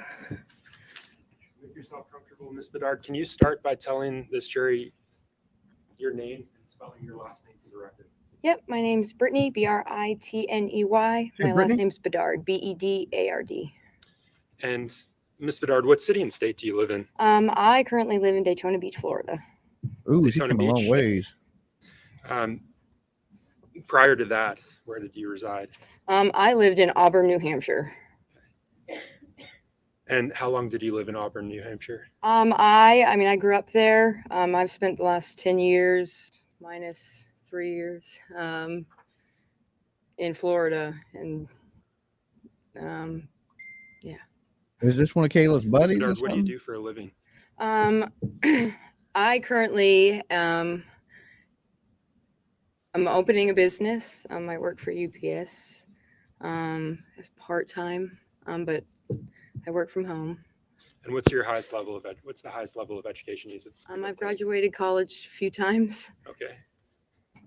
Are you familiar with an individual named Travis Beach? I am. How do you know Mr. Beach? I dated him for a little while when I came back home 3 years ago. 3 years ago? Yeah, I came back from Florida. I moved back up here 3 years ago, and then I left a year and a half ago. So I want to turn your AKA attention to early unemployed. March of 2020. Mhm. Back in early March of 2020, were you dating an individual named Travis Beach? I was. She's dating Travis Beach. And back then, during early March of 2020, did you have an occasion to stay at the Econo Lodge here in town? I did. And The hood. do you remember the specific dates that you stayed at the Econo Lodge? I don't know. I don't remember the exact dates. Your Honor, may I approach? Yes, you may. Travis was in the U-Haul. Okay. So this is his old lady, his girlfriend at the time.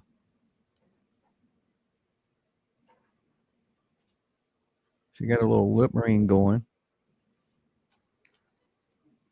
At least she showed up, though. She came from Florida. But then again, she was probably subpoenaed. Another druggy liar. Yeah, you look. I was going to say the same thing. She don't look like she's on drugs now, but like she looks like she had some. You can just see it in her that she looked like at one point she was using drugs. Because you can see where her face was all broke out and it's all clearing up. Or she could just have bad acne. I don't know. I would go with if she's hanging out with drug addicts, her boyfriend's a drug addict, she might be a drug addict. At a, I ain't saying now, but at that time.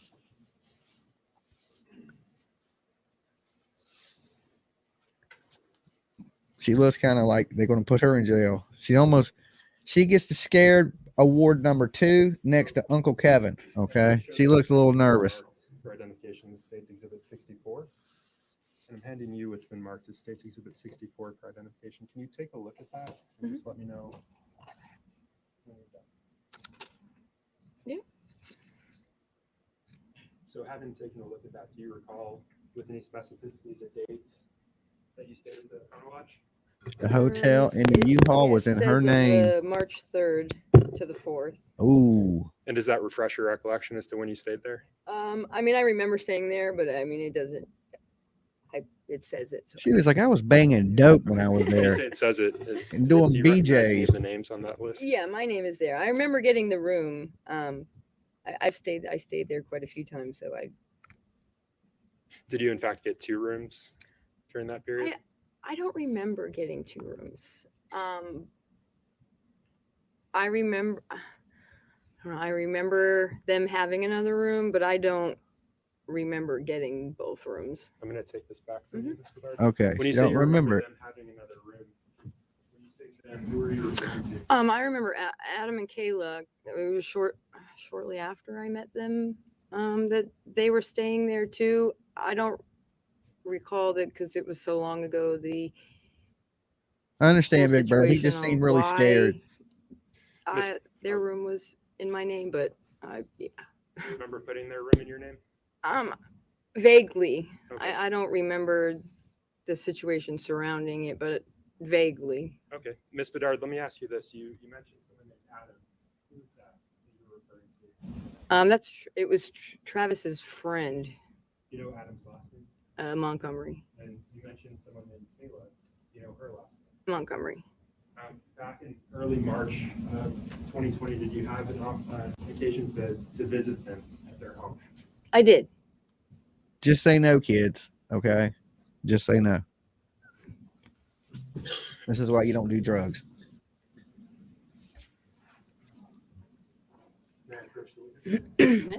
So, Ms. Bedard, I'm handing you, it's been marked for identification as States Exhibit 65. What is or he smiling 55 about? Rather, and 56. Can you take a look at those each in Yes. turn and just look up when you're Is done? she on drugs Yes, I now? remember those. You're smiling. I do because he was the cutest little boy ever. Okay. Let me ask you this. The images that are depicted on those exhibits, what are they from? They are from their apartment on Union Street. Okay, and when you say their apartment, That's the Adam one and we went Kayla's to. apartment. okay. 644. And is there an individual depicted in the exhibit? Yes. His name is Declan, I believe. Declan. I don't remember. We were there for me and Travis were there for a short period of time, and I love little kids because it reminds me of my children. So I sat and played with them the whole time. So And do you see a phone in that photograph? I do. Do you recognize it? It looks like one of my old phones. Okay. The child that's depicted, did you take that photograph? I did. Okay. And was that a fair and accurate representation of that photo on your phone? Chromicon. And how about the 2024. second photo? It is. And that's referring to States Exhibit 56 for the record. Also fair and accurate representation? Yes. Your Honor, the state moves to strike the ID.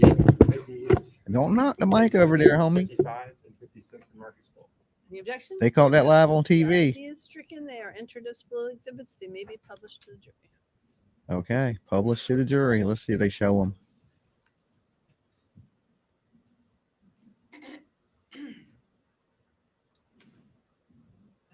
Seamus.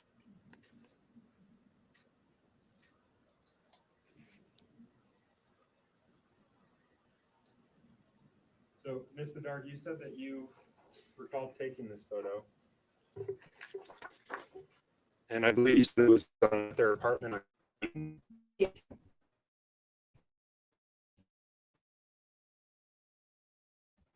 I don't know if it recorded the time, but I know. Referring to States Exhibit 55, did the photo that you took record the specific time and date? That the Yes, photo it was did. taken? And what was that? It was Sunday, March 1st at 6:02 p.m. March 1st? Yes. Okay. And referring to States Exhibit 56, did that record the location that you took that photo from? Yes, it did. And what was the location? It just says Union. It doesn't give the exact address. It just says Union Street. Is there an 644. Yeah, Orange Street and Union Street. I'm going to take those back from you. Thank you.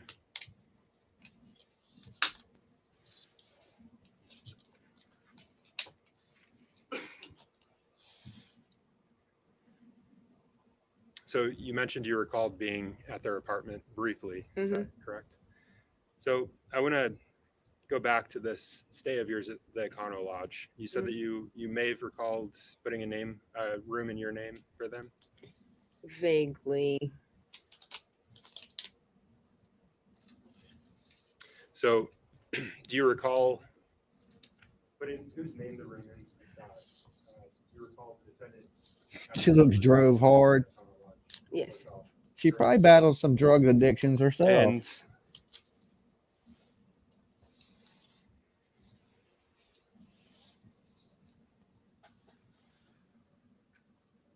during that period of time, your stay at the Econo Lodge, did you become aware of a U-Haul? Yes. Can you tell the jurors what your familiarity is with the U-Haul rental?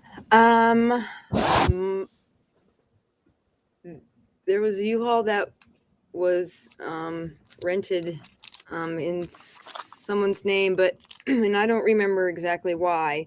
They needed a card on file. I'm assuming because they asked if I could use my card to pay for it. And when you say they asked, who?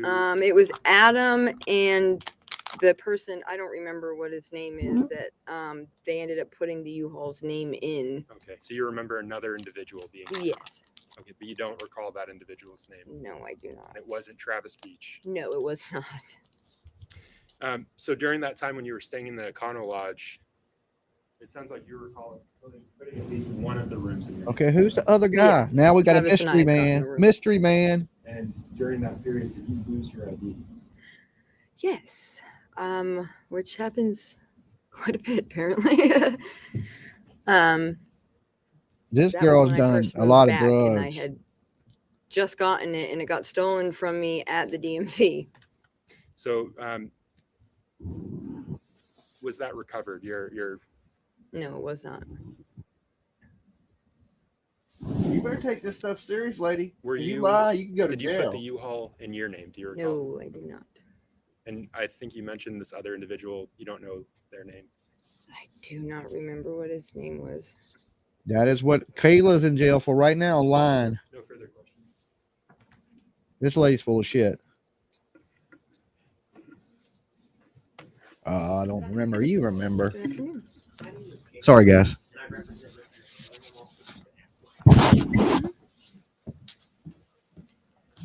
On direct, you were asked about the O'Connell Lodge. Mhm. And you were staying there with Travis. Yep. And Adam and Kate were staying in a separate room. Yes. They were on the floor below us, I believe. Before you checked into the O'Connell Lodge, you were at the Comfort Inn. No, I've never stayed at the Comfort Inn. They have too high of a security deposit. Okay, but you were at the Comfort Inn in an effort to try to check in there, right? Yes, and that's when I didn't have the money for the deposit, and so we were leaving to go to another hotel. While at the Comfort Inn, you saw Kayla in the parking lot. Kayla and Adam, yes. And with Kayla, you saw her with a CMC bag, correct? I seen this stroller, and I remember. I don't know if it was exactly. She's a worse than CMC Tone bag. I Capone. remember there being a tannish, whitish bag in between the seat of the two boys. And Kayla was in possession of the stroller where the two boys were. Yes. They should let that lawyer talk all the time. The Chris Hansen sounding one. He's actually a pretty cool dude. That lady would drive you crazy.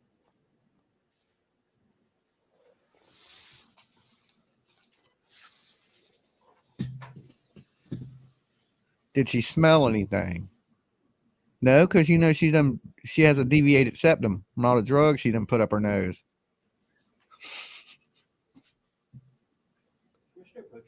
Yes. Ms. Bedard, I'm handing you what has been marked States 52. Mhm. Does this look at all familiar to you? It does. Now is better with I Dolly mean, from commentary. the top, it looked like it had something in it. So I mean, the bag was set down in between the stroller, so you could only see like the top part of it. But yes, And again, this was a bag that you saw in Cable's possession. yes. Not Well, not her. It was in the stroller, and she was pushing the stroller. Like makeup. in the stroller that You Kayla had was to have pushing. smelled it. You did not see the bag in Adam's possession. No. Uh-oh. Thank you, Ms. Bedard. Just one question. You said you saw that stroller in the parking lot? Yeah, they were out. I want to say they were outside when we walked outside to leave to go to the Econo Lodge. Leaving Kayla and Adam. two boys Yes. together. Yes. So they took that dead baby everywhere with them. It was just like they're like All right, you may step down. Lucky Charm or something. You know what I'm saying? Like they're rabbit foot.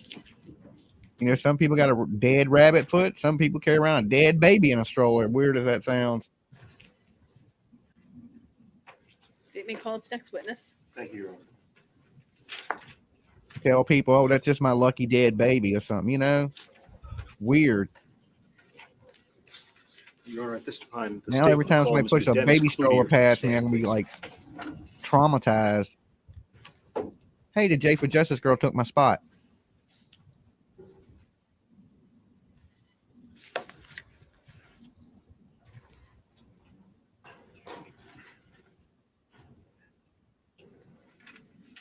There's the dude from News TV.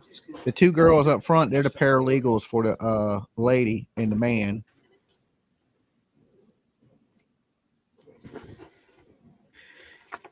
And Mr. Cloutier, sir, if you could please remain standing just for a brief moment. I'm The going to hell have is you this raise your dude? right hand and This swear you. Trav? This Travis? You solemnly swear to tell, excuse me, you solemnly swear before this jury that you will tell the truth, the whole truth, and nothing but the truth, so help you God. I do. Thank you, sir. Please feel free to have a seat. All right, sir, is that your phone that just? Yeah, Okay, I I'm was going to ask you turning to it turn it off off, please. Thank you.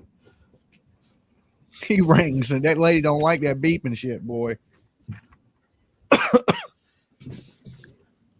People should have respect to turn it off because, you know, at least they let you bring it in.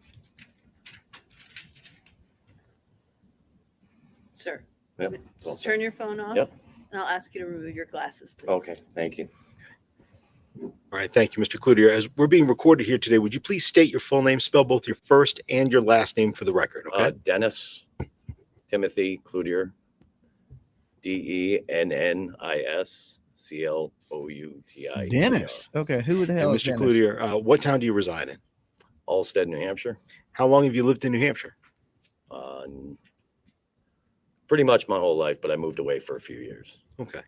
And what do you do for work? I'm a maintenance man. How long have you been doing maintenance? 25 years. 25 years. Let me ask you, are you familiar with an address called This guy's a known 644 druggie. Union Street? Yes. How are you familiar with that address? Could you tell the jury? You were there yesterday. Contract for maintenance from the landlord, so I take care of it.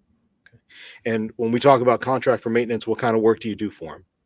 Paint the apartments when they're empty, fix things when they're broken. What about when you say fix things that you've broken? Just thinking about all my contractors that I might have. Do you do plumbing? Yeah, basic. Electrical? Yeah, outlets and such, nothing more than that. Okay. Are there sort of lights repairs? There's a Yes. hole in the wall or something like Yeah, that? exactly. Locks? Locks, Screen and doors? screen and doors, Okay. And what about flooring? flooring, yep. Okay. And let me Okay, ask you, so with he's regards the floor to, guy. I apologize. Also, do you set up an apartment for when a new tenant's going to come in, or do you clean out apartments when old tenants move out? Both. You do both. Yes. All right. And how long have you been doing that at 644 Union Street? 2007. Okay. That's Okay, when so he's the maintenance the dude. landlord purchased it. And you're still doing it to this day? Yep, worked there this morning. All right. I want to know, are you familiar with anybody by the name of Tara Hilbert at that address? She doesn't live at that address, but she lives around the corner in another building that same landlord owns. Okay. And do you ever interact with her He with owns the whole regards to damn doing block. these setups, clean outs, painting, things like that? Yeah, every now and then we need her to transfer keys or drop off paperwork for a new tenant. If they're going to look at an apartment and no one's around, she'll open it for us, that sort of thing. Okay. If I could approach the witness. Yes, you may. So what are they going to ask him? Did he see anything? Did he remove the floor?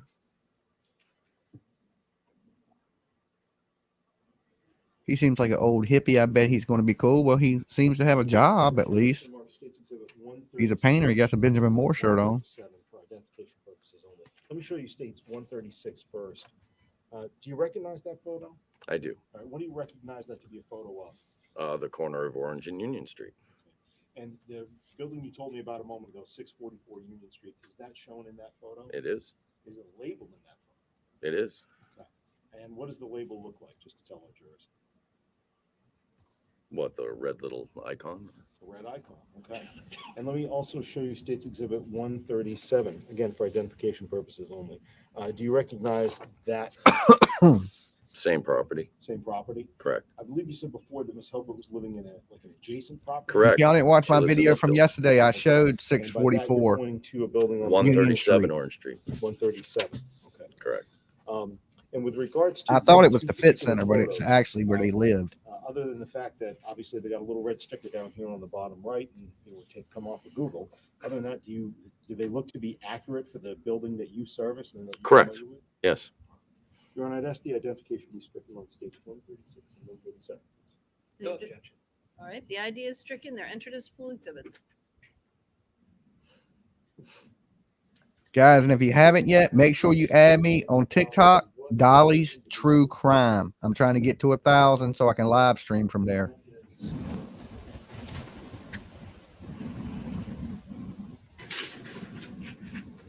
Showing you States Exhibit 101. Do you recognize this person? Adam Montgomery. Have you interacted with Adam Montgomery before? I have. And was he, I would love to did you trim ever his service beard. the unit that he was staying in at 644 Union Street? I did. Well, when you met him, did you meet him in person or over In the person phone? in his apartment. And how many times would you say? More than once? I think I was in there twice. Twice. Okay. Let me ask you, did you ever have a maintenance request for that particular property back on February 27th of 2020? I did. Okay. And when you have a maintenance request, what sort of Yeah, good paperwork memory. gets generated for when you do service on a unit? Well, the way it works is everything is pretty much a verbal agreement. And then when the job is performed, we hand the landlord a bill. And there's a record of that. And so the record of that, It's all invoices. and that was going to be my question, the invoice. Yes. Could you describe to the jury what those invoices look like? They're triple carbon. You know, the white, the pink, and the yellow. So 3 different copies. You Yes. fill it out one time. That's Hey, it. lions, Yep. tigers, bears. We're bringing the Yep. hippies. Copies as we go down. Correct. Yeah, bro. He's like, I'm going to Burning Man. Can we make this shit quick? Let me go ahead and I just dropped some shrooms. Can we make it fast? That's probably what he's thinking or something. I don't know.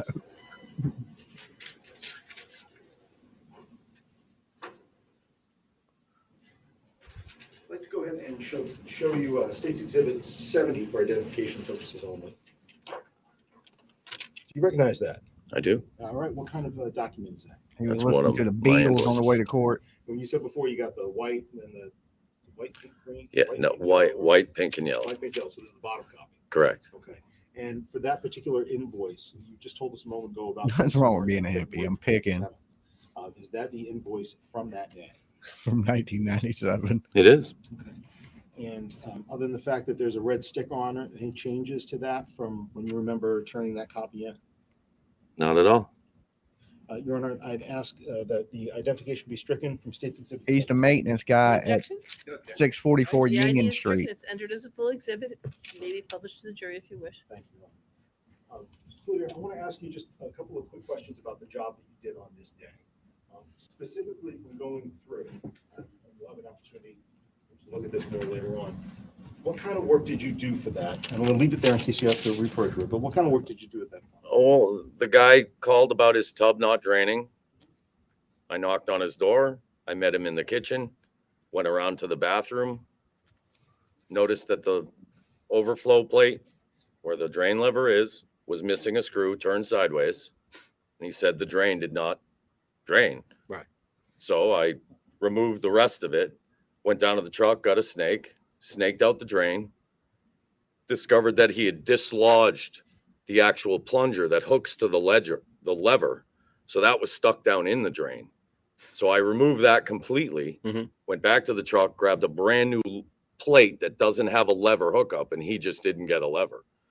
Okay. You see what I mean? And I just put a blank plate on that so it could at least overflow water. And that was that. So I snaked the drain and replaced the plate. Sounds like it was, would you say that that was a fairly easy repair that day? Yeah, it was in and out of there in maybe 35 minutes. Okay. While you were there, did you see anybody else inside the apartment? Yes, I think the woman, Kayla. Okay. And some children were on the couch. Okay. And the children, he you said that they snaked were on the couch. Harmony's Let blood me and ask you, the guts. size of the bathroom in that particular apartment, how big are we talking, or how Really small? Are we small. talking? Really small. Really small. Okay. Like a galley bathroom. Okay. I see what you mean. So if I come through the door of the bathroom, if someone's standing behind the door of the bathroom, it won't open. Okay. It's a small bathroom. Right. The plate that you said was off. It wasn't completely off. It was missing a screw. It was hanging sideways. Hanging It takes two screws. If you remove one, it's going to rotate over sideways. So when it was rotated over sideways, could you see kind of down back into where that overflow drain was? No. Yeah, that's the point. can't That's see where down you the enter the pipe. snake when you snake out a bathtub. You remove the overflow plate. Okay. So And you're not about to say when, excuse me, let me back up a little bit. Having one screw on an overflow plate, that's not a way that you would typically leave an apartment when you go to get it ready for a new tenant. Am I right in saying that? No. With regards to when you're doing this repair, where is Adam Montgomery? Right outside the bathroom door. Okay. And are you guys talking at all during that time? Not really. He's doing more pacing than talking. So More pacing. More pacing yeah, than he was just talking. kind of waiting for us to finish. With regards to that particular apartment, I'm going to grab that invoice back now, sir. After this time period, were you ever called to go He was back making sure he didn't discover to nothing. maintenance repairs? I think I had to go back one more time to fix some lights on the ceiling. Yes. Lights on the ceiling. They were just popped off the ceiling. They were hanging by the wires. Did anything nasty come off the snake? Yeah, That's what off they the should have ceiling. asked Yeah, them. the wires weren't disconnected. I mean, a light isn't heavy. The lights we use are real light. They'll hang by the wires and still work, but they were hanging by the wires. So put them back up. Any idea how those lights got pulled down? Excuse me. I'll withdraw the question and I'll rephrase. With regards to those lights, did Adam Montgomery tell you how they got pulled down? He said he took them down because he thought there were cameras in them. He thought there was With cameras in regards the to lights. other electrical work, did you do any other kind of electrical work on that That's that unit while crack. he was residing there? I had to replace the thermostat. You had to replace the thermostat. Correct. Okay. Any other electrical repairs that you know? No, that's it. He was taking And everything let me apart. ask, when you later on that particular apartment, do you Paranoid, when you do exactly. clean-outs, could you describe for us what you do in the apartment for a clean out? Throw everything in bags and bring it to the dump. Rip the carpets out and bring those to the dump. Okay. Do you remember doing a clean out of this particular apartment after the Montgomerys left? I do.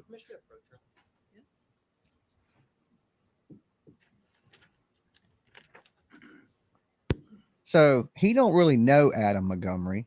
He's just a maintenance guy that worked in that house.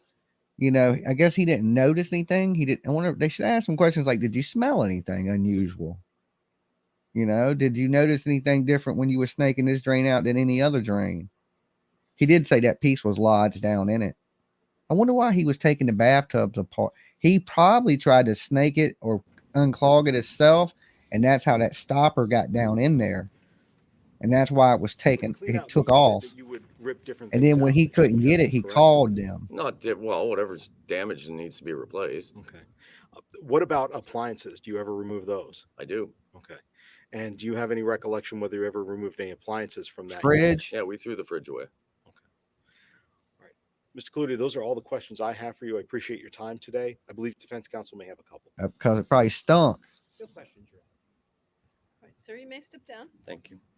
Thank you. Okay, so they didn't counter. All right, ladies and gentlemen, it's 2:45. Perfect timing for our mid-afternoon break. I remind you, don't talk about the case with each other. Don't talk or with about the anybody else. case. Don't Blah, do blah, any blah, blah, independent blah. research. We'll come back in about 15 minutes. All right. Okay. All rise for the jurors, please. I can't believe Miss asked a million questions, did not ask him no questions. That is insane.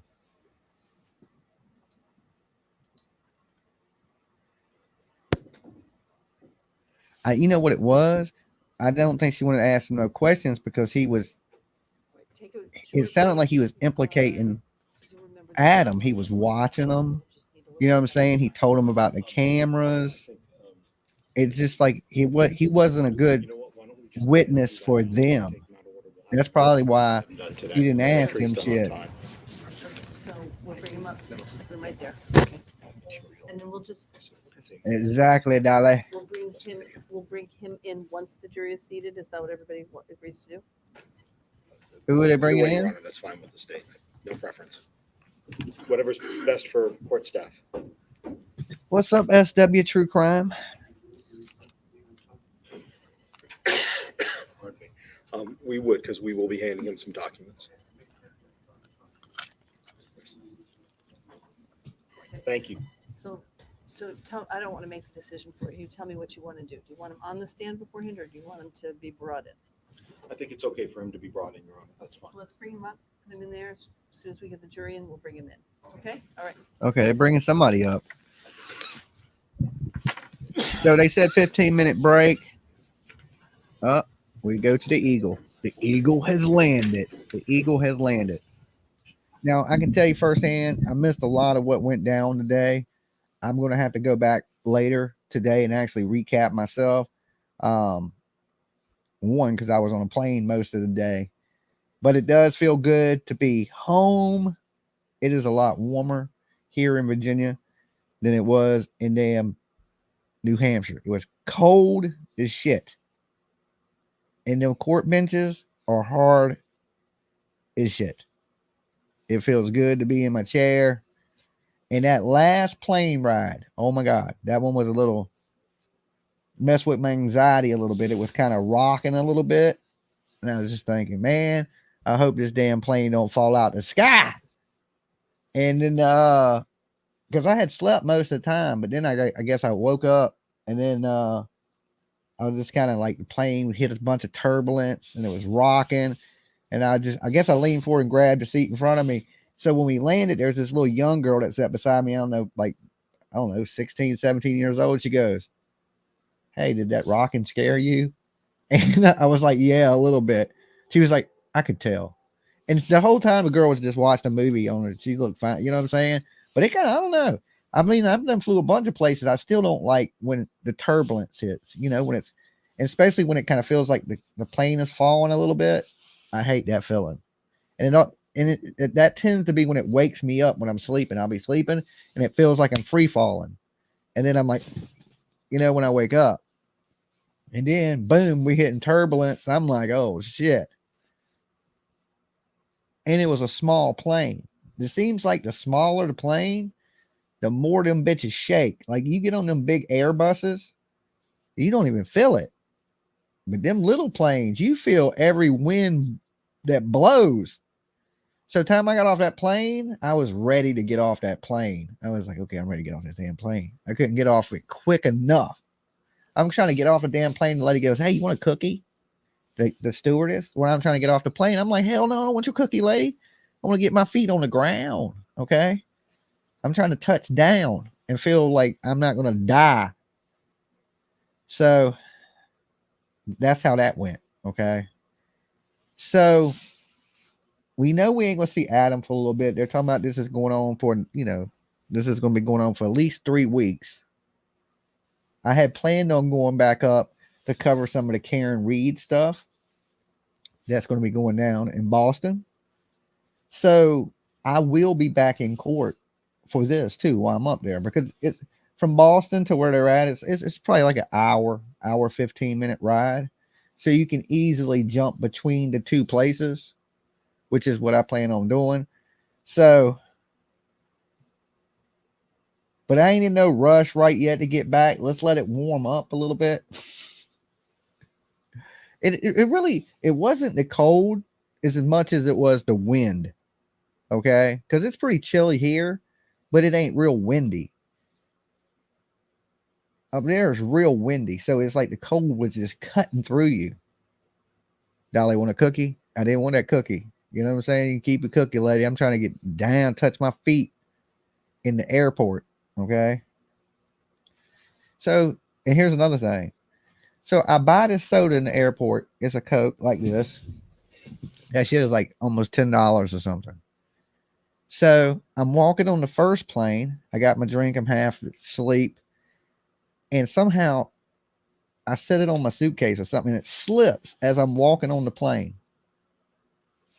It falls. You know how you got a little, you're going through the door. There's a little gap between the plane and the outside world, right? And my soda fell right through there. I haven't even took a sip of it yet. Just got it. And I was thinking, I was all dry mouthed and shit. And I was thinking, okay, I'm going to drink the soda when I get on the plane. Right before I walked through the door, because I had everything like in my book bag, and it just slipped out somehow, and right through the crack. What did they call that thing that they put on the plane that, you know, you walk down? I forget what it's called. Right when I was stepping onto the plane, it fell right underneath the plane. Right underneath the plane. The lady was like, she was like, we're gonna have to get somebody to call. She started calling people. We got a damn soda on the runway. You know what I'm saying? Because it fell straight underneath the plane, like under the tires. It was. I didn't get that soda back, of course. So I get on the damn plane.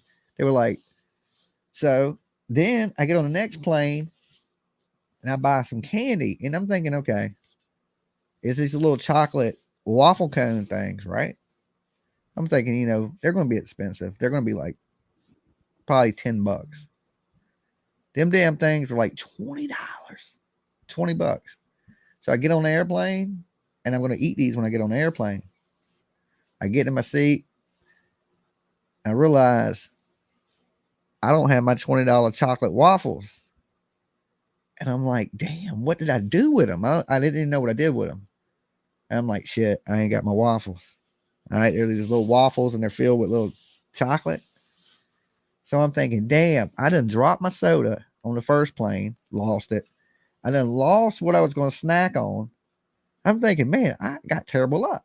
But when we landed and I was getting off the plane, because my suitcase was too big to put in the overhead, I had put it in this little locker. And when I did, I had set the chocolate waffles right beside it. So I got my chocolate waffles. But I didn't get to have them on the plane like I planned on it. Okay. So it was one of those days. And I remember Short Legs was in the room or something, and she was like, there's birds in the airport. I don't know why I remember that. Okay. So I'm walking in the airport and I hear some chirping. There was a bird, like a finch, in the airport. And I was like, okay. So apparently there are some birds. So she was right. There's birds in the damn airport, in the food court.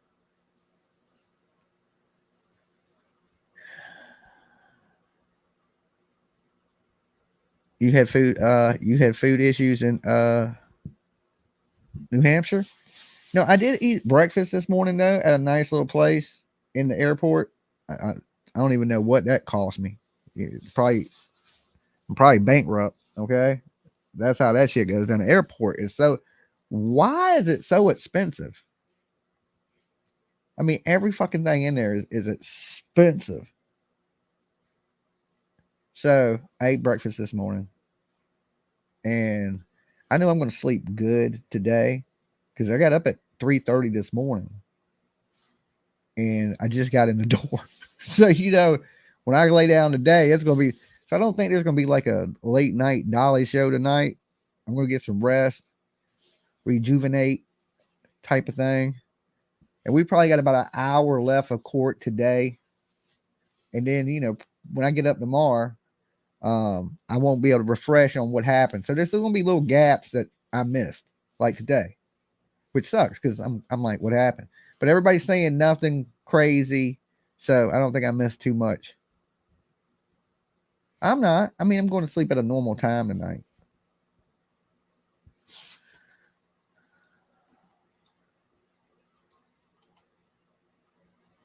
Never drink at an airport when your flying gets delayed. You will miss your flight. Well, none of my flights were delayed. Everything, well, one, a little tiny bit, okay, because somebody spilled something. So they had to clean it up. So they delayed it like 10, 15 minutes or something. And then when we landed, there was like a delay getting off. Then I was like, damn. And then I got stuck at the tunnel coming back. Because see, I flew from Boston to Richmond. And then I drove from Richmond to Norfolk. So that's a good hour and a half ride. And then I got stuck at the tunnel. So it took me a little extra.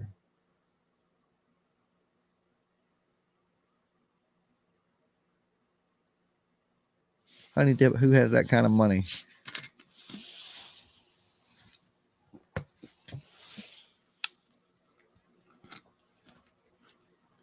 You need to go to the dam and drop a penny. I usually have pretty good luck. I mean, look, I made it home safe. I still got my waffles with the chocolate. Okay. I stopped and got me another soda. So everything good. Everything good in the hood. I'm just glad to be back. I had a good time. Boston was nice. People in Boston, everybody I met was nice. Everybody in New Hampshire I met was nice. So I didn't meet a whole lot of assholes. So that's a plus,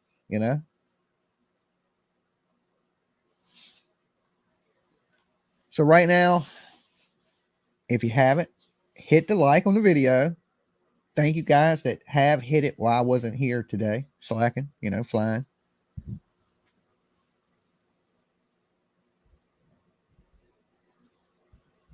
So, yeah, it's not like waffles. They're like little pieces of chocolate, but they got like a little waffle cone. It's like a little waffle cone. Like they're like an inch lump big. It's like a little cone, and they put chocolate in it. Don't make me go get them. They in the car, so I still haven't even got my stuff out the car yet. Lolo's on the couch. Over 1K likes. Thank you guys. Lolo gets a treat at 1K. She got a treat today. She went crazy when I came in. She was actually happy to see me.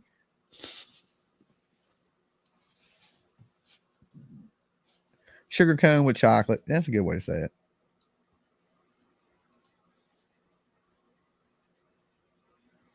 You was in Tijuana once, wouldn't eat or drink anything there. You think they're going to put Adam on the stand? No. I don't. Would you put that dude on the stand? I don't think that's going to happen. Definitely don't think that one's going to happen. I don't even think he's going to show up until, I think he has to show up at sentencing. I don't think he has to show up until then. Or he might have to show up when they read the verdict. Who's the next witness they got coming out there in jail? Okay, I'm thinking the next witness, if there's somebody in jail, it's either going to be that dude's boyfriend, Trevor, the Trev dude that dated that blonde hair girl. He might be in jail. I don't know. By now, Tone Capone could be in jail. The dope man. You know what I'm saying? Yeah, we won't charge you for this, but now we know you the dope man. We're going to watch you now. Next time he goes to sell drugs, he's going to prison. Okay, Vinny said he heard that he had a choice even when they read verdict. Okay. I didn't know that. I think he has to be there for sentencing. Or maybe he don't. I mean, if you're going away from ever and you know it, would you show up? I mean, he didn't care when he was beating that baby in the head. You think he cares? He knew he was going to prison forever when he did it. And that was the plan. The plan, they planned this. That's why I think it's so bad that they gave Kayla a deal. I wouldn't have gave none of these people a deal. I'd have locked them all up. But I don't run the legal system there. And I think they could have had enough probably without Kayla.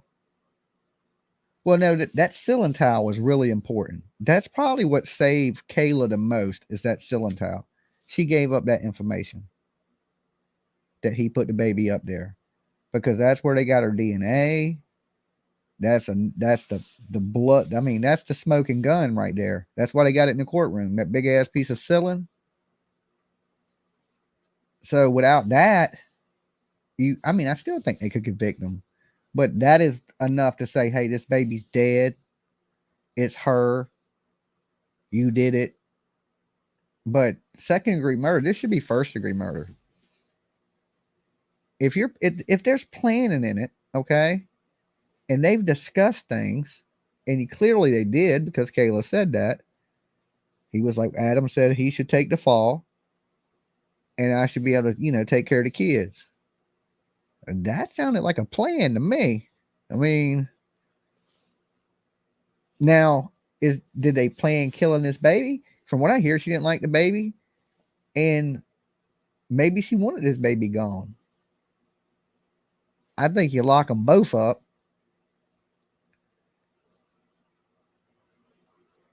Or at least when Kayla walks, she should have some serious shit over her head. Okay? That way when she messes up, she can go back, she can go to prison forever.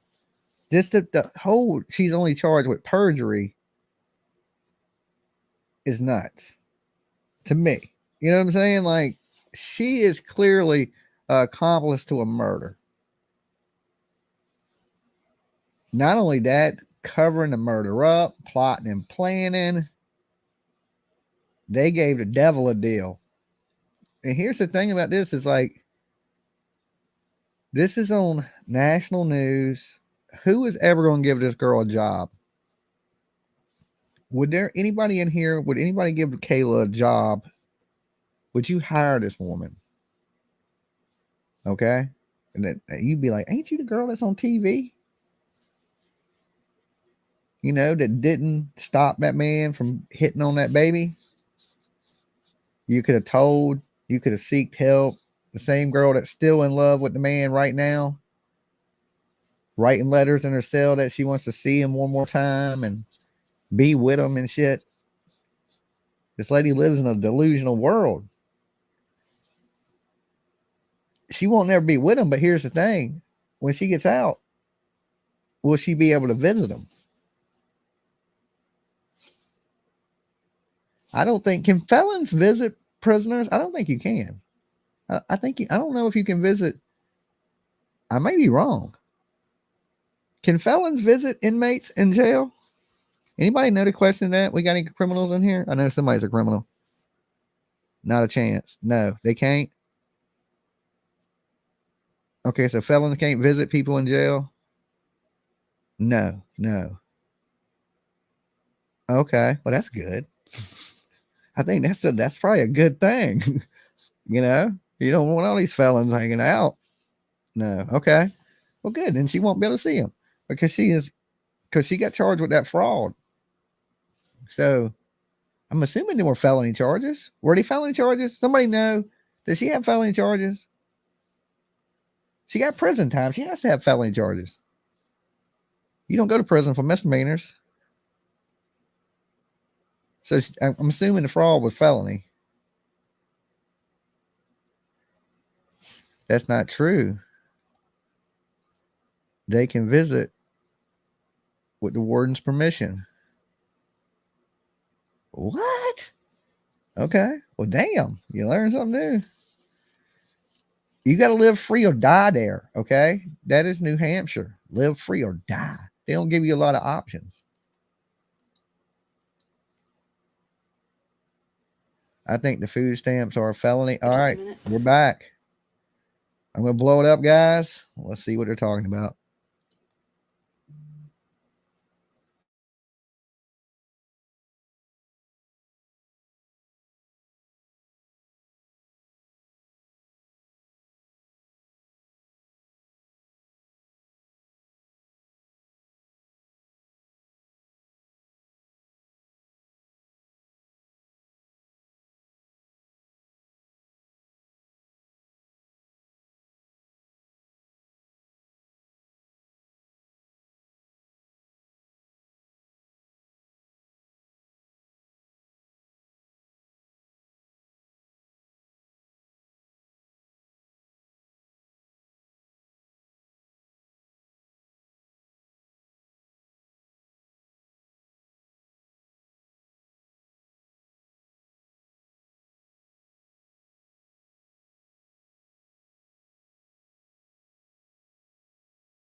Okay, they're muted.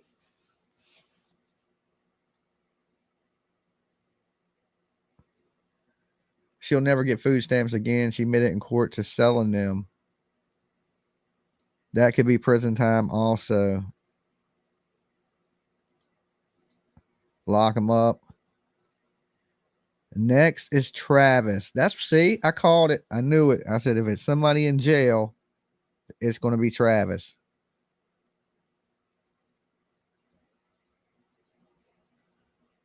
How do you know, Regina?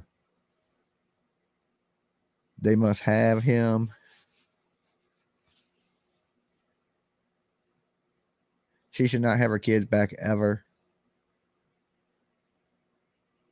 Well, here's the thing. She's not been charged with killing no kids or nothing. She's only been charged with perjury and like fraud. So, I mean, one day she could possibly get her kids back. And she'll be out of jail in 3 months.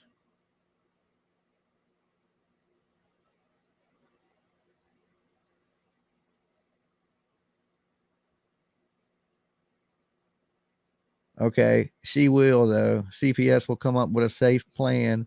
Then something bad will happen again. Travis is the U-Haul guy. Yeah, that Travis, the girl that was just up there, the blonde hair girl with the ponytail.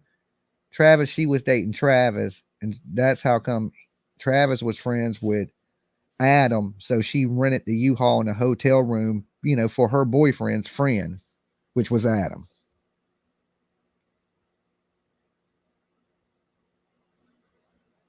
All right, give me 1 second, guys. I'll be right back.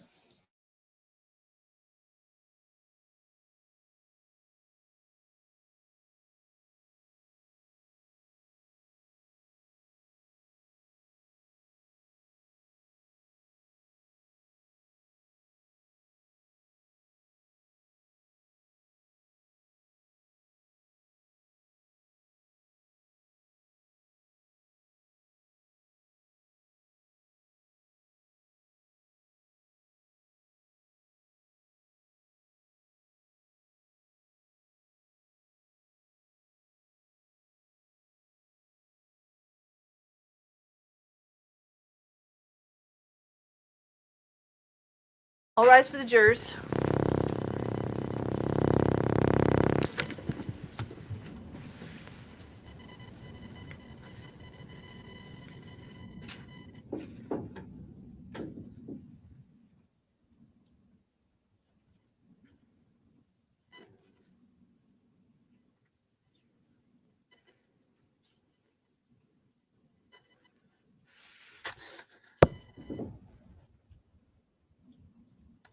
Okay, I'm back with you guys.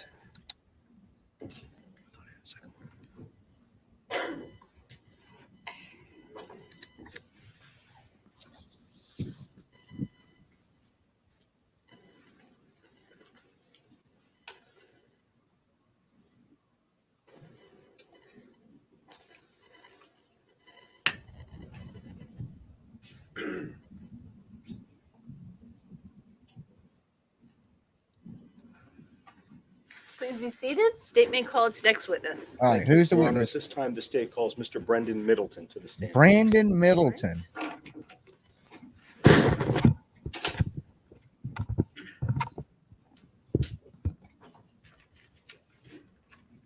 Again, Your Honor, he will need to handle documents. We've already discussed this.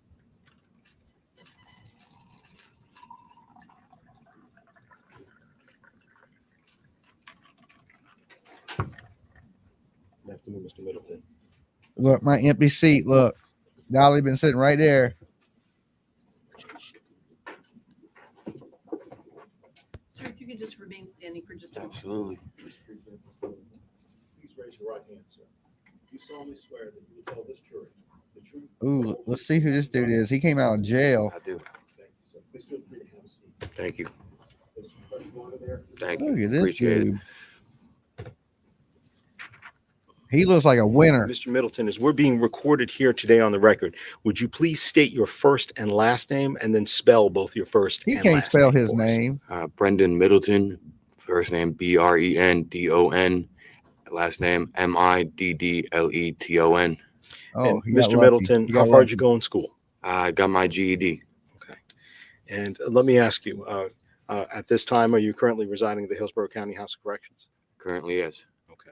And Current. when's your release date, sir? I just found out yesterday I get out in July. In July. Okay. I'd like to ask you, with regards to, that's where you're living now, but where were you living back in March of 2020? The Welcome Home in Welcome. Manchester, New Hampshire. Manchester, New Hampshire. Is that on Concord Street? Yes, sir. Okay. And let me ask you, when you were also one other date. So we've talked about He's a March of jailhouse 2020. snitch. I'm gonna Betcha. jump forward a little bit in time and talk about July 6th of 2022. Where were you living then? I believe I was homeless around that time. Home at that point? Either Welcome Home or homeless. I've lived there on and off a couple times. Okay. I'd like to ask about a name, Brittany Bedard. Do you know who she is? I know the name and kind of remember her face, yes. And what about Travis Beach? Do you know that name? I do. Okay. And how do you know him? I met Travis through work when I was doing tree work at Accurate Tree Service. And Brittany was eventually his girlfriend. That when you met him, Brittany was his girlfriend, or I'm sorry, you just said later in eventually. time. I met Travis and he was single at first. Okay. All right. Back in March specifically March 3rd of 2020, did you agree to rent a U-Haul van for Travis Beach? Yes. Okay. Could you go ahead and explain to us U-Haul guy. why did you rent a van for him that day? To my knowledge, Travis had contacted me. Him and Brittany were dating. They were looking to move furniture from her father's house. They didn't have a card or the money to do so. I've always been told and raised to help my friends and people I care for. So I agreed to do so. I met them at the South Willow U-Haul, or the gas station next to U-Haul. I went to U-Haul, rented the van for them, drove it over to the gas station, met them, and had left it in their hands. All right. Let me ask you a couple of quick questions about that. The U-Haul, I believe you just said it's the one down on South Willow Street? Correct. Okay. And the gas station where you met them and gave them the U-Haul, where was that in relation to like the South Willow Street U-Haul? I believe it's right next door to it. Okay. Maybe I could be wrong. Maybe there's a store in between, but if to my knowledge and what I remember, it's right next to it. And how did you end up paying for that U-Haul? With my debit card. When you rented it, did you have to fill out paperwork or check off some boxes? I believe so, yes. Okay. And did you have to go through that before they would give you the keys to the Yes. van? Did you have to sign for it at one point? Yes. Obviously, this was back in March of 2020, so I take it you don't have a copy of that paperwork with you. No, sir, I do not. If I could approach, please, Your Honor. He has the paperwork. You can believe that.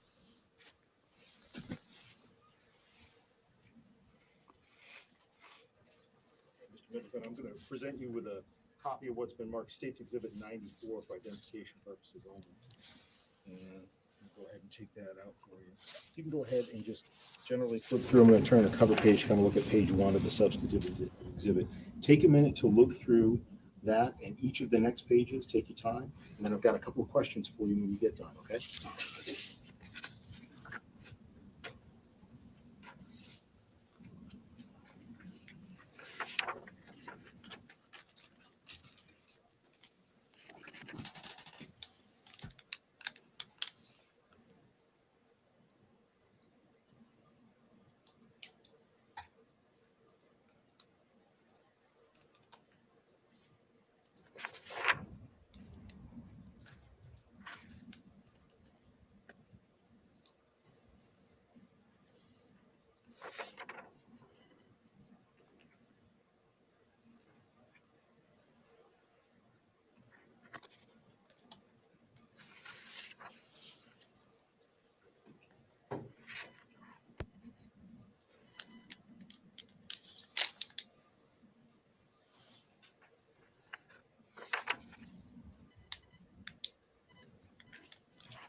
See, the whole thing is why U-Haul to move a bag?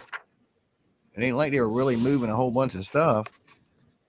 They were moving around in a damn stroller. You know, all that time they carried that baby around, they didn't think maybe they should bury the baby, have a funeral for the baby, something. Oh, it was wintertime. They couldn't.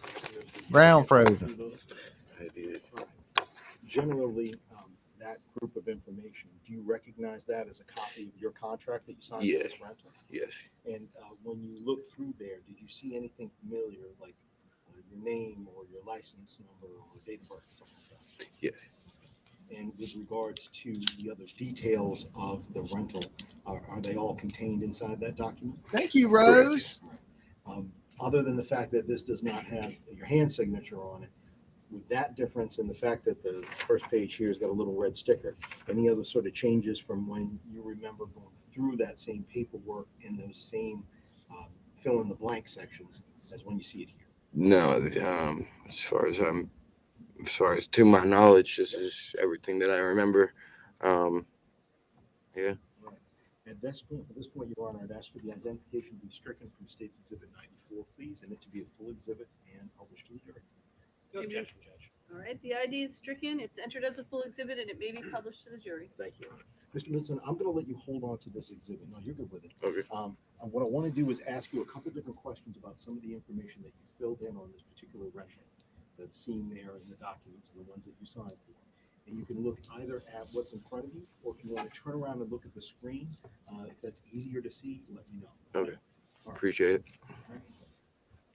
Mr. Middleton, I want to go ahead and start with a little bit of this agreement that you signed for to get this particular U-Haul. And I want to go ahead and go to the very first page of the document if I can. And so that to let you know, and the jury is also going to be looking at the same pages that you're looking at. Exhibit 94, and we're going to look at the very first page. So at the very top, could you go ahead into the area where it says customer information and contact search and tell us a little bit, the name that's filled out. Is that your name, Brendan Middleton? Yes, it is. And did they spell it correctly? Yes, they did. And with regards to the address that was put down, the 60 Londonderry Road in Wyndham. So that address was the address on my license at the time. I had gotten out of rehab and a couple years before that, and didn't have my driver's license. My friend that lives at that address, a very close friend of mine I've known since 6th grade, they had taken me in. Her mother had taken me to go and get my driver's license reinstated, things like that. That is the address I had or needed an address to use. That was the address I had at the time. All right. So that's what the address they used when I filled this out, because that's what was on my Basically, he was I understand. homeless. That makes sense. Question for you on this is, again, you said that your name was correct. I also want to ask with regards to the phone number on there, that's 603-401-9158. You see that there? Yep. Is that your phone number at the time? One of many old numbers, correct. Okay. And what about the date of birth, sir? Is that February 14th, 1996? That is correct. I wish you a one-day belated birthday. Thank you. Appreciate that. Going on with continuing to the document, I want to stay here on the very first page again of Exhibit 94, and I want to talk about the address of the rental and where you rented it to. Does it reflect the same place that you just told us a moment ago, the South Willow Street address where you got the rental? Yes, sir. Okay. And with regards to the time and the date, is the document accurate in that you got it on March 3rd of 2020 around 3:49 p.m.? Yes, sir. Moving on to staying at the lower part of, again, same page, first page of the exhibit, I want to talk to you a little bit about the information where it says dispatch. If you see there, what was the equipment number that was assigned to the van that you got? BE4352W. All right. And the specific time and date that it got sent out, what was that under dispatch date and time? March 3rd, 2020 at 5:49 p.m.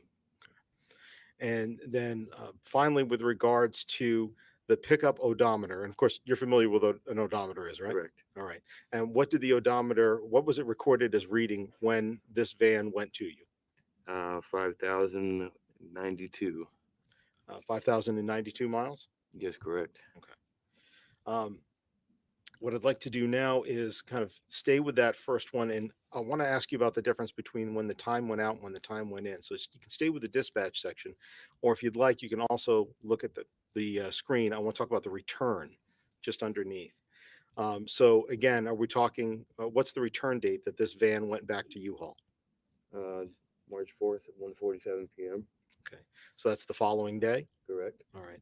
And what was the odometer reading when the van went back? 5,225. And so, if I could direct your attention to the screen just for a minute, I want to be able to put both the out time and the back time, the out odometer and the back odometer up there for when this van got dispatched out. And just to confirm with the jury, this is the van that you rented. Is that correct? Correct.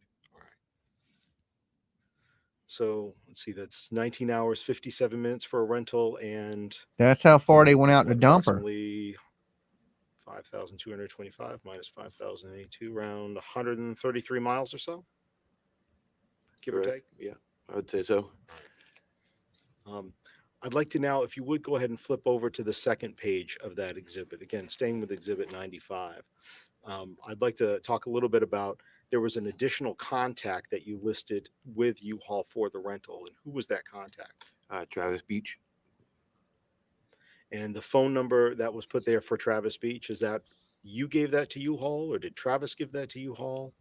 I believe that Travis gave me the okay to give his name and number for it. Okay. Again, I mean, it's a few years now. Where's Travis to my at? knowledge, yes, I had the okay to do that. You know he's gonna be he was there. willing to do that as well. So. And I know you said before that, I believe you testified a few minutes ago, you met him at the gas station to get him the van. Correct. All right. Did he go into the U-Haul with you to do the rental? or He no, might was have. at the gas station? I don't exactly remember. I just know that my vehicle was over at the gas station, and I did not leave it unattended. So I don't know if one of them came with me or none of them came with me. I can't exactly remember, but I know of me personally, yes, I went into the U-Haul. Right.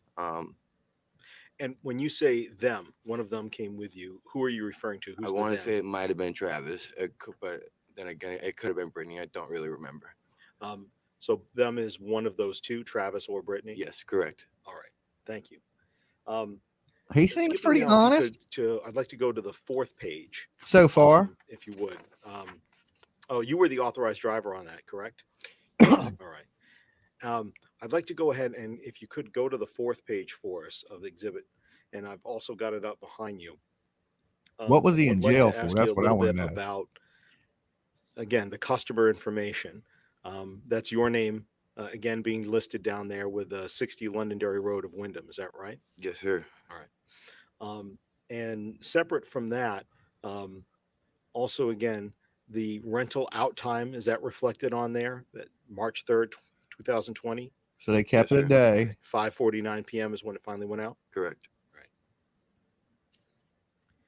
Moving a little bit lower, the equipment, where it's listed below where it says equipment, is that same BE 4352W that you read before? That was the equipment number back on page 1? Yes.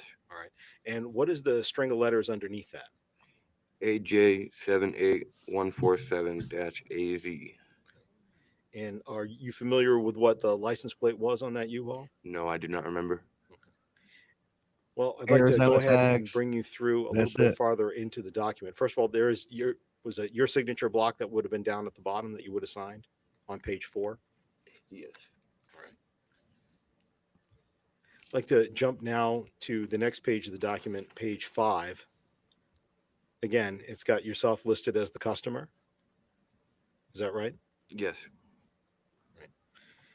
And then the phone number. Again, I want to make sure that that's accurate. That's the phone number you gave before, 401-9158? Yes, sir. Skipping along to page 6, if you would, please. I'm gonna flip one more. All right, flip it. Let's And I do want it. to talk about the rental date time for when it was returned. Do you see that at the top left-hand part of the screen? I'm sorry, the top time for when it was returned. Do you see that at the top left-hand part of the screen? I'm sorry, the top left-hand part of the page? Yes. Where it says rental date and time and then return date and time? Yeah. Okay. And could you read for us what the rental date and time was, please? March 3rd, 2020 at 5:49 p.m. and 133 mile radius. 4th at 1:47 p.m. And later on that page, if you look a little bit below there, again, down from there and to slightly to the left, I wondered if you could go ahead and read us the equipment section where it says equipment before it goes MI out and MI in. What's the equipment information that was listed in your rental? BE 4352W. They had to And travel the back. next string of numbers and letters? AJ 78147AZ.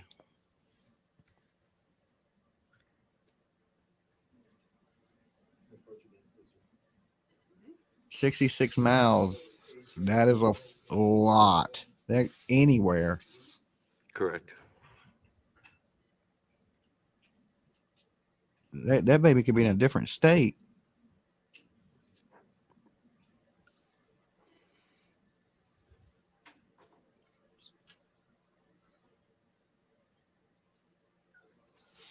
I want to show you this remote States Exhibit 100B for identification purposes only. With regards to that exhibit, do you Think see she's that near same, Boston? string of letters and numbers in there, the AJ 78147. 52 miles, Yes, sir. Manchester to See Boston. that also on this particular document? Yep, I just drove it Having seen this document, does that help you multiple times. Yes, now it does. I even know the route. AJ 78147. What is it, Interstate 93? Something like that.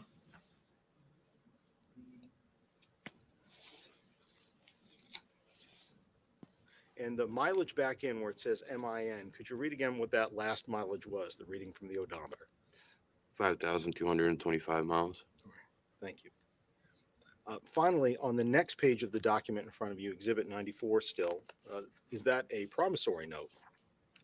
I'm sorry? Is that listed as what's called a promissory note at the top? Yes. Okay. And do you know what a promissory note is? Not exactly.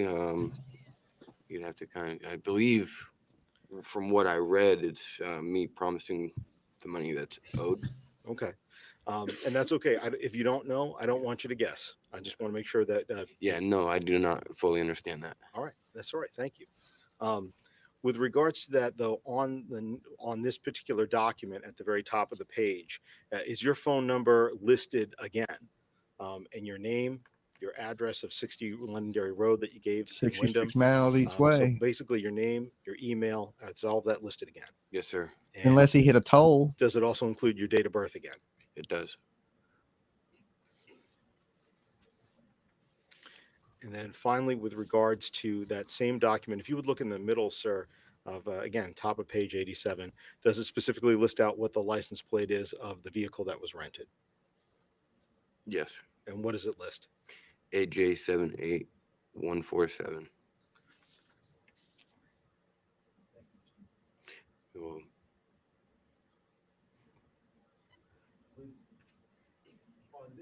I think they left her in the bag. Why would they scatter? That's too many chances of being found. At that point, I believe you testified on direct that you then got it to Travis Beach at the gas station. Did you ever see that van again? No, sir. Are you the person that returned that van? No, sir. When you got him the van, did you get your car back? Or was your Yes. car right there, I should say? Yes, I had parked the van. I had gotten back into my car and I left and they left in the van.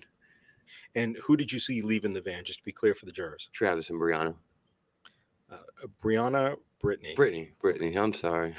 I just want to make sure we're accurate. Yeah, and was that Brittany Bedard? Man, where does Yes, teeth correct. go? Brittany Bedard.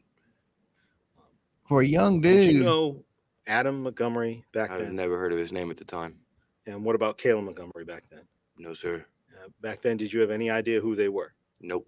Did Travis ever talk about the name Adam Montgomery when he asked you to get this rental for him? No, sir.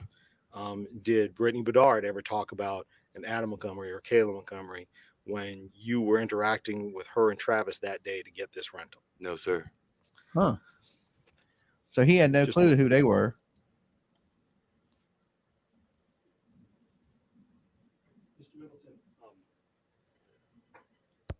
I had asked you about where you lived at a couple different times, not only back in 2020, but also on July 2nd of 2022. On that day, do you recall Manchester police officers coming to talk with you? I do. And did you agree to talk with them? I did.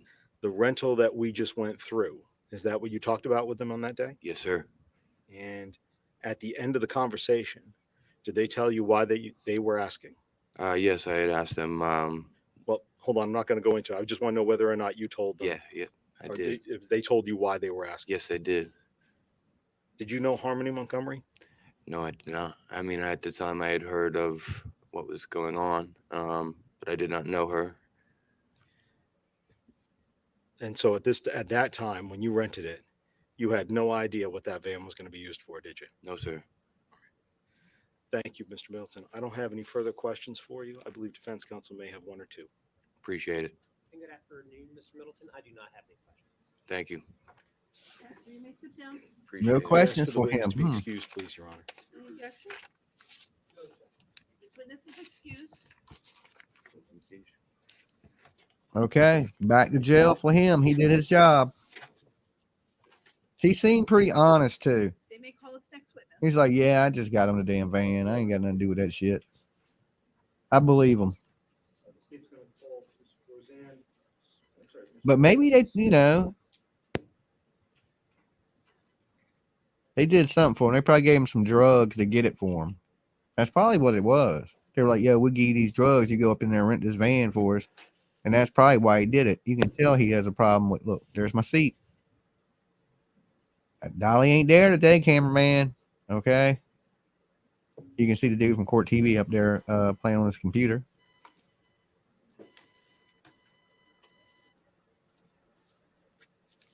I'm in a comfortable seat today. All right, let's see who this is. Let's see. This better be somebody good.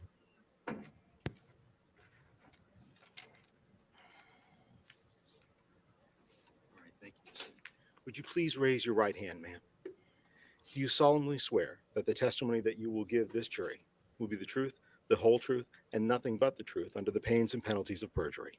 Oh, hell nah. Thank Let me you, put my ma'am. Please hand feel free down. to have a seat. Ms. Smith, as we're being recorded here today, would you please state your full name and spell both your first name and your last name for the record? Roseanne Smith, Roseanne, Smith. Most people call me Rose. Ms. Smith, let me ask you with regards to, and are you currently a New Hampshire resident? I am. And how long have you been living in New Hampshire? Since about 1980. 1980. And how far did you go in school?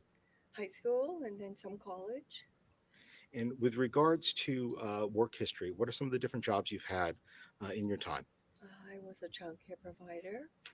I am currently a yoga teacher. And I drive for a non-emergency medical transportation company. This just a little bit closer. Oh my God. I wonder if I can buy these people a mic. That'd be my contribution to the court system. If you would care to. They're one mic short Ms. Smith, all you the said time. you drive sometimes for was it a medical care transportation? It is a non-emergency medical care transportation service, and that is fueled by Medicaid. And what's the name of that service? That's Pelican Transportation. Do you still drive for them? I do. And how long have you been doing that? For 5 years. 5 years. Okay. For providing those sort of transportation services, could you just explain to the jury briefly what your day-to-day interaction kind of looks like with a different patient who needs transportation for medical services? Yes, I provide service to recovering addicts going to methadone clinics, to kidney dialysis patients going for kidney dialysis. So she drives them. Bring people to Easter seals. So I provide a service to people who cannot drive themselves. Okay. Let me ask you, are you familiar with a person, and did you ever drive a person by the name of Kayla Montgomery? I have. And have you ever driven a person by the name of Adam Montgomery? Yes, I did. Where did you give them rides to? And I'm sorry, what kind of rides did you give them? What services did you drive them to? I drove them primarily to the methadone clinics on Market Street. On Market Street? That's correct. When you first started driving them for trips to the methadone clinics on She Market gets paid to Street, drive junkies where were around. you picking them You up? kidding me? Generally in the city. Yes. I mean, December basically, that's what she 14th, does. 2019, I began picking them up from Dubuque Street from their parents' house. And later on, did you ever pick I them up was at from the the right house. vicinity The of Butte. 644 Union Street? Yes, I picked them up from Union Street as well. So I did hit With all the regards locations. to the two of them, would you drive both of them at the same time, one at a time, the entire family with children? How would you drive them? I would drive the entire family, and they would go in and dose, and I would sing Baby Shark with Declan and Seamus. And those were the two children that they had with them? That's correct. Okay. And did they have a child with them named Harmony? No, they did not. I'd like to ask you specifically about one particular incident in 2020 with regards to a ride that you gave Kayla Montgomery. And what I'd like to ask you about this is with regards to a conversation you may or may not have had then with Adam Montgomery, okay? All right. You have to say Baby yes or no. Shark. I'm sorry. It's how we record here. Yes. All right. Do you know the incident that I'm talking about? I do believe I have. So 2021, right around March and spring. Well, hindsight is 2020. It was around 2021 that the incident happened. well, then that's what I'd like to ask about. March of 2021. Thank you for correcting me. So in March of 2021, would you say, would you or would you not agree that this incident was not like this driving was not like other driving that you've done for them? Absolutely. It was something I will never forget. Okay. And ma'am, I'm going to need you to raise your voice. It's a big room, and This is something she'll never forget. to be able to hear you. Okay. Thank you. It was not like other rides. Okay. I'd like to ask you, when you first did you see Kayla Montgomery on that day for this particular ride? Yes, I did. And without going into what Miss Montgomery said, when you saw her face, how did she appear to you? Her left eye was badly bruised and starting to swell shut. Did you drive her that day down to the methadone clinic? I drove both of them that day. And Why with regards why do to, you let him in the car? You know, she's black her own eye. excuse me, with regards to that drive, had you driven Miss Montgomery the day before? Yes, I had. Did she have that black eye the day before? No, she had not. So on that day when you drove her down to the methadone clinic with the black eye, who else was in the car with you and Miss Montgomery? Adam. Adam. And by that, you mean Adam Montgomery? Oh, Lord. So why you see the girl get in the car with a black eye? Why didn't you be like, hey, dude, get out my car? Smith, I'm going to show you what's been marked State's Exhibit 101. You recognize who this person is? Yes, that is Adam Montgomery. This is the other person that you drove in that car? That's correct. Were Declan and Seamus with them on this drive? I do not believe so. I think Kayla said she left them with a neighbor. Oh, okay. I don't want to ask what Kayla said quite yet. So Okay. I appreciate that. Okay. The children were not in the car with them that day. Okay. So they were not with them that day. There you go. When you saw Kayla with the black eye and you were driving down to the methadone clinic and back, how was she moving in her car? Could you describe physically what you saw in terms of her movements? She didn't move very much, and she didn't say very much because Adam was in the car. Okay. At some point in time, did you pull out your cell phone? And can you She had asked to use. hold on just a minute, Ms. Smith. I'm sorry. I can't ask you what she said to you. No. So I just want to talk a little bit about what happened in the car, Okay. physical movements, okay? Yes. And I apologize. That's on me. I should ask more clarifying question or a more specific question. With regards to the drive to the methadone clinic, Yes. did anything occur in the car on the drive down to the methadone clinic? No. Okay. And then for the drive from the methadone clinic on Market Street back to Union Street. Yes. Let me ask you, the event that I want to ask you about, did that occur when you were back at Union Street? Yes. Okay. When this event occurred, Where was Kayla? Taxpayers pay for this. Yeah, I know. And where was Adam at this point? Walking away from the car. And with regards to there with Kayla, what, if anything, did you try to give Kayla? I tried to give her my phone. What did you believe she was going to do with the phone? She said, well, I can't do, she said, No. we wanted to call for help. And with regards to Wow, that, that's how was damaging. she physically at the time? I know you've described the black eye already. How was she physically when you went to try to give her the phone? She was shaky. Where was Adam when you tried to give her the phone? He was Even walking give him back another towards the microphone. car, but And so at that point, you said he was walking back towards the car. I didn't see Adam there. I saw rage. Saw pure rage walking towards me.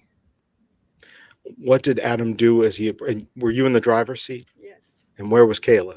Beside me in the passenger seat. And what did Oh, defendant Lord. do? He reached into the window of the car and twisted my phone out of my hand. Holy and said, "You're shit. not giving my wife that phone." What did you say to him when he did that to you? I looked at him and I said, "Adam, I love you. Please give me the phone back. I'm trying to help you guys." What did he do then? He then gave me the phone back and I was able to give it to Kayla. Did he say anything else? No. Huh? When She gave it to so that Kayla he in took front of you him. begged him for the phone back. I begged him for the phone back. Huh? I did report that. I'm lost. Let me ask Then about she that. You gave said it you to her reported again that. in front of My him? boss, not the police. I reported that to my boss, and I told her that I didn't think I should be picking them up anymore, that I had been very frightened by what had happened. And thereafter, I carried pepper spray. Oh, Lord. Thereafter, you started carrying pepper spray because of Why this. not drive junkies around? Can you just have a moment, please, Your Honor? Okay, so let's clear this up. She says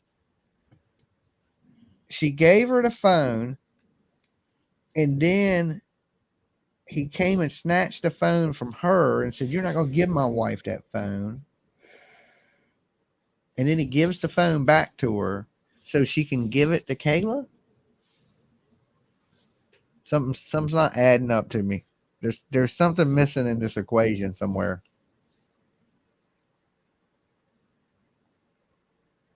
I think that's what they're discussing. Like, what's missing? There's like a missing piece of the puzzle here.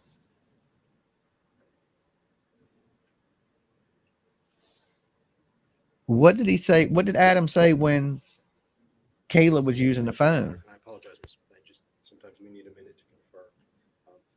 One thing I just want to clarify with you and Make it make sure that I sense. understand I know. accurately. That's what's going to be on my T-shirt. Use the microphone and keep Sorry, your Your voice Honor, I up, thought it was please. close Thank enough.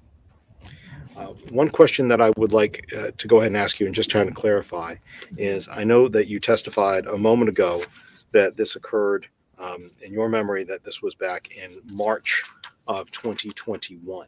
Yes. And I want to ask you whether or not you are sure with regards to that particular date. I am. Okay. Do you feel that at all that, or excuse me, have you ever provided statements to others that had occurred in the spring of 2020 other than 2021? I had to meditate on that. And I concurred with my boss. We have records. You have records. My boss at Pelican Transportation has records. Okay, so let She me had to just try to meditate clarify. on that. So when you say I had to meditate on that, I asked my boss. you asked your boss. Okay, all right. Meditation out loud. So you asked your boss about the date and when you asked to not have to drive them This anymore. lady's Am I understanding kooky. that correctly? Correct. Okay. And after doing that, you looked at some records? Yes, my boss has all the records of when we pick them up and when we drop them off. And after speaking with your boss, now your memory That's so they is can that rob this the was in, Medicaid system. 2021 rather than 2020. Yes. Okay. Thank you, Ms. Smith. I don't have any further questions. I believe defense counsel may have a few. Meditate. Oh God, don't let the lady ask her nothing. Can you imagine this conversation right here between these two dingbats? I can hear you fine. Yes. I'm sorry about what happened. I can tell that. Oh, go. Thank God, it's Chris Hansen. We good. We good. March of 2021. I actually like this No guy. doubt in your mind about it. That's correct. When Adam took the phone, you told him that you loved him, I did tell him that. and he gave you the phone back. He softened and he gave me the phone back. Thank you so much, Rose. Okay. Thank you. He's softened. Thank you. Thank you. Very briefly, Ms. Smith, you Yeah. said that he softened. He did. Softened. The anger in his face went away, but the rage that he had in his face and then that knee-jerk reaction that he had to it by snatching my phone out of my hand, it was very frightening. I understand. It was assault. Thank you. All right. It was very frightening. Nothing here, Judge. You may step down. Thank you. Did she give him rides after that?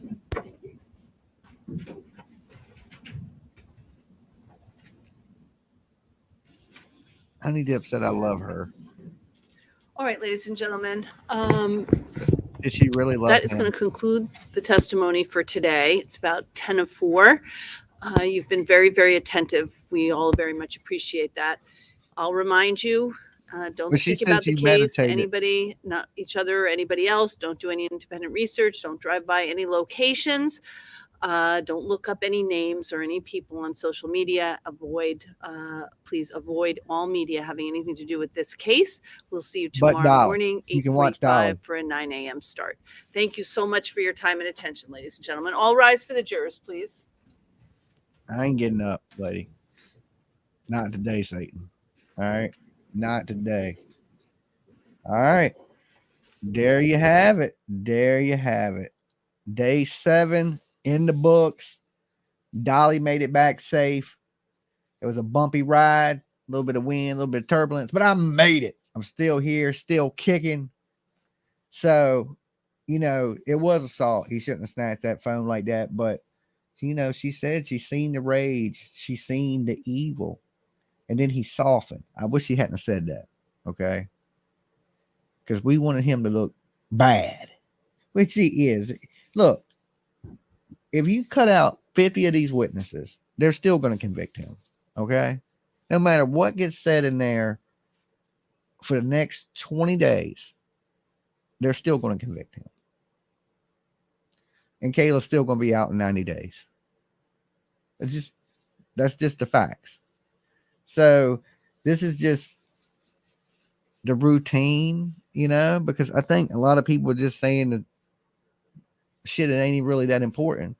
At this point, we know he killed the baby, The question is this: did she help beat on the baby? We don't know that, but you got to pin it on one of them, get the other one to talk, and she talked.